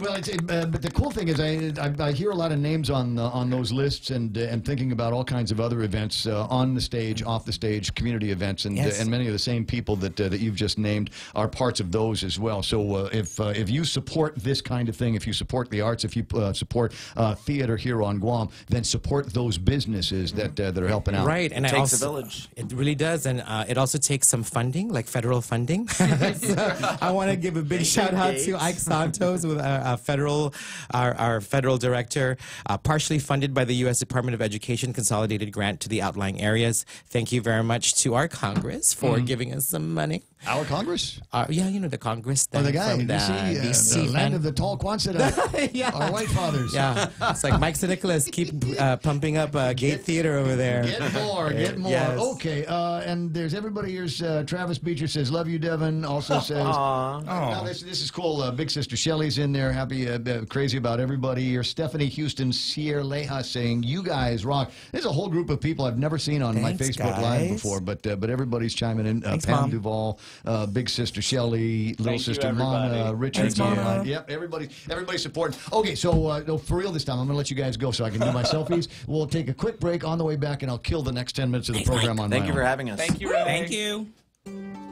At Guam Regional Medical City, it is our mission to become the island's premier choice for specialty care, like cardiology, pulmonology, neurosciences, orthopedics, oncology services, and more. We aim to protect our island from heart attacks, strokes, cancer, and diabetic complications. But should you suffer from such diseases, we're ready with world-class options, both inpatient and outpatient. For more information, visit us at grmc.gu. Land-friendly burgers at Chili's. Indulge in a selection of our famous burgers with the black bean patty. Black bean patties combine beans with onions, parsley, bell peppers, and cilantro, served with dill pickles and fries. More Latin entrees include the spicy shrimp tacos, Cajun pasta with shrimp, or grilled ancho salmon. Best of all, each entree is just $15 and comes with a refreshing Coca-Cola, iced tea, or Heineken on draft. Our fresh house salad with an entree for just $15. Chili's 3 for Me Let menu, available for a limited time. Chili's, more life happens here. It's important to have claims process that works for you.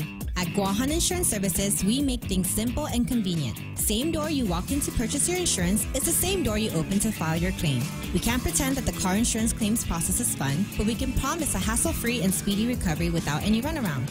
For your home, auto, and business insurance, visit us at the Camacho Landmark Center on Marine Corps Drive in Tamuning. Don't forget to like us on Facebook or give us a call at 475-1162 or text 929-SAVE. That's 929-7283.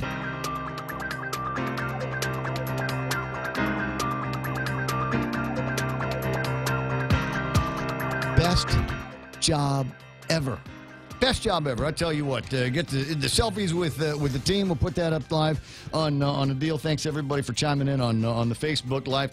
And here we're at 9:54 in the program. Just a few minutes left in the deal. And by now, it's hard for me to make an assumption about what may or may not be happening over at the legislature, because I saw Pam Duvall. Pam and I have been. She's been watching the legislature for me basically, and all of the things that go on because she's probably got more tolerance. Because I think she's already smoking, but she's got more tolerance for the legislature and their breaks and all of the, what did Bob Klitsky call it, all the game theory that's going on over at the legislature with all of these different amendments that are going in. Yes, I'll propose an amendment, and it will be an amendment that will carry on the floor, and this will be the one. This will be the poison pill. This will be the one that kills cannabis, recreational cannabis here on Guam. And there might be some people that come up with one that says, okay, I'm going to introduce something in here. It won't kill the bill, but it might make other people just concerned about how they're going to be doing it, and it might help me cover my butt amongst people in the community, like the holy rollers, and the old purple hair ladies that just don't want anything to. You know what? They're not having any fun, and they don't want anybody else to have any fun, right? Yeah, or I'll put something in a bill that, if they pass it, then at least say, I put that in there. Look at me. I stuck this in. I was looking out for the people. I was looking out for the children. I was looking out for the people that don't want to smell the cannabis odor. We are going to prevent the unlawful dissemination of the cannabis odor. Because the children. We don't want our children growing up wondering what that smell is. Trust me, there ain't no kids on Guam have no idea what that smell is. But anyway, so we'll watch and see what occurs over at the legislature. Showboating. Are they on? I haven't gotten anything. I normally would get some kind of a message from somewhere that says that they're. You know what it is? You know why they're not in session right now? Because they wanted to get to the end of the Mamma Mia interview. I guarantee that's what it was. They were going. Artie's on with his uncle. They're doing that thing on Mamma Mia, and so we'll let them do that on the Facebook, and then we'll start the YouTube thing. So I don't have that. There's probably going to be a couple more interesting amendments, even some that Clint Rigel earlier today said that he would support as they make it through, as long as that support brings on somebody. They just need a couple of votes. They had six people sponsoring the legislation. That's pretty good. But then the Republican Party came out, and we're like, oh, maybe we didn't do enough due diligence. Why are we rushing this? Maybe we should put it on a referendum. What a bunch of wuss. But I'm told that there are members of the Republican Party, small as they are in this legislature, that were like, whoa. You don't speak for me. Just because you're a Republican and I'm a Republican, I'm the one that's at the legislature, and I'm the one that is going to do this. I don't want to be going through this. I don't want to abdicate the responsibility to anybody else. So that's good news. I won't tell you who it is, but I was not surprised to find out that there was somebody that actually pushed back against the Republicans in their GOP deal. So you got that going. A couple of other things I think that were in the table of contents that we never got around to. A little bit of talk about waste to energy, and maybe we'll spend a little bit more time on that tomorrow. I know Dave Sablon wanted to chime in and highlight some of the things that Ken Leon Guerrero said, and then give us his version of those very same facts. And trust me, there's so many different ways to have a conversation about waste to energy in general, waste to energy with GRP in particular, and all of the changes in the last couple of weeks. Or who knows, maybe there'll be something else coming up. I was kind of hoping that in the list of names being submitted for boards and commissions in this town, there might be a couple that would give me something to talk about on the radio. But it looks like in putting together this last round of nominees, the governor's office and the chief of staff said, let's not throw a whole bunch of names that are lightning rods for attention for Troy Torres. Troy, a little bit busy. He filed, and I'm going to have to read the thing again. He filed a criminal complaint against, I want to say, Tom Fisher and a bunch of other people. But I'm not sure exactly. Did Tom Fisher and for what? For whom? It's a little bit fuzzy as you get close to that, Troy. That's the only reason why I haven't touched on that.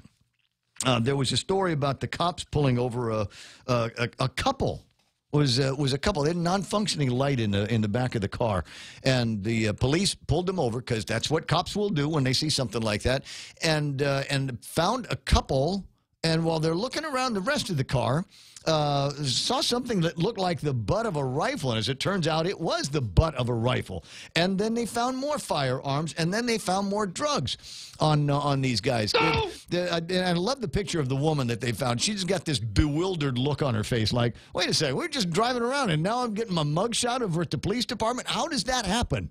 You know what happens is because the drugs will mess with your brain is how that happens. And you've gone, I'm sure, from being a casual user of crystal methamphetamine now into somebody that is involved in dealing it and having to protect yourself with guns. It's that old Smuggler's Blues songs. You always carry weapons because you always carry cash.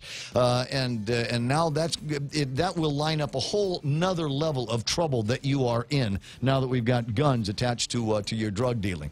On the other hand, there could be one of the bedwetters over at the judge's place that looks at you and says, oh boy, you're somebody's daughter, you're somebody's mom, you're somebody's, and you're going to have to take care of somebody, or you made a wrong turn in life somewhere, so they're going to be lenient with you. Which is exactly the opposite of where I think we need to be going with these ICE guys. You got somebody growing marijuana, he's not going to be a problem. The guys that are dealing ICE in this town, those are the ones that we need to take the resources from selling marijuana and giving it to the police department so we can catch more of these guys, put together cases that keep them behind bars. We're KUSG Agania. Look, it's Fox News. Fox News. As some Democrats fight for the release of the full report, Senate Republican leader Mitch McConnell says it's time to move on. Attorney General Barr and Deputy Attorney General Rosenstein concluded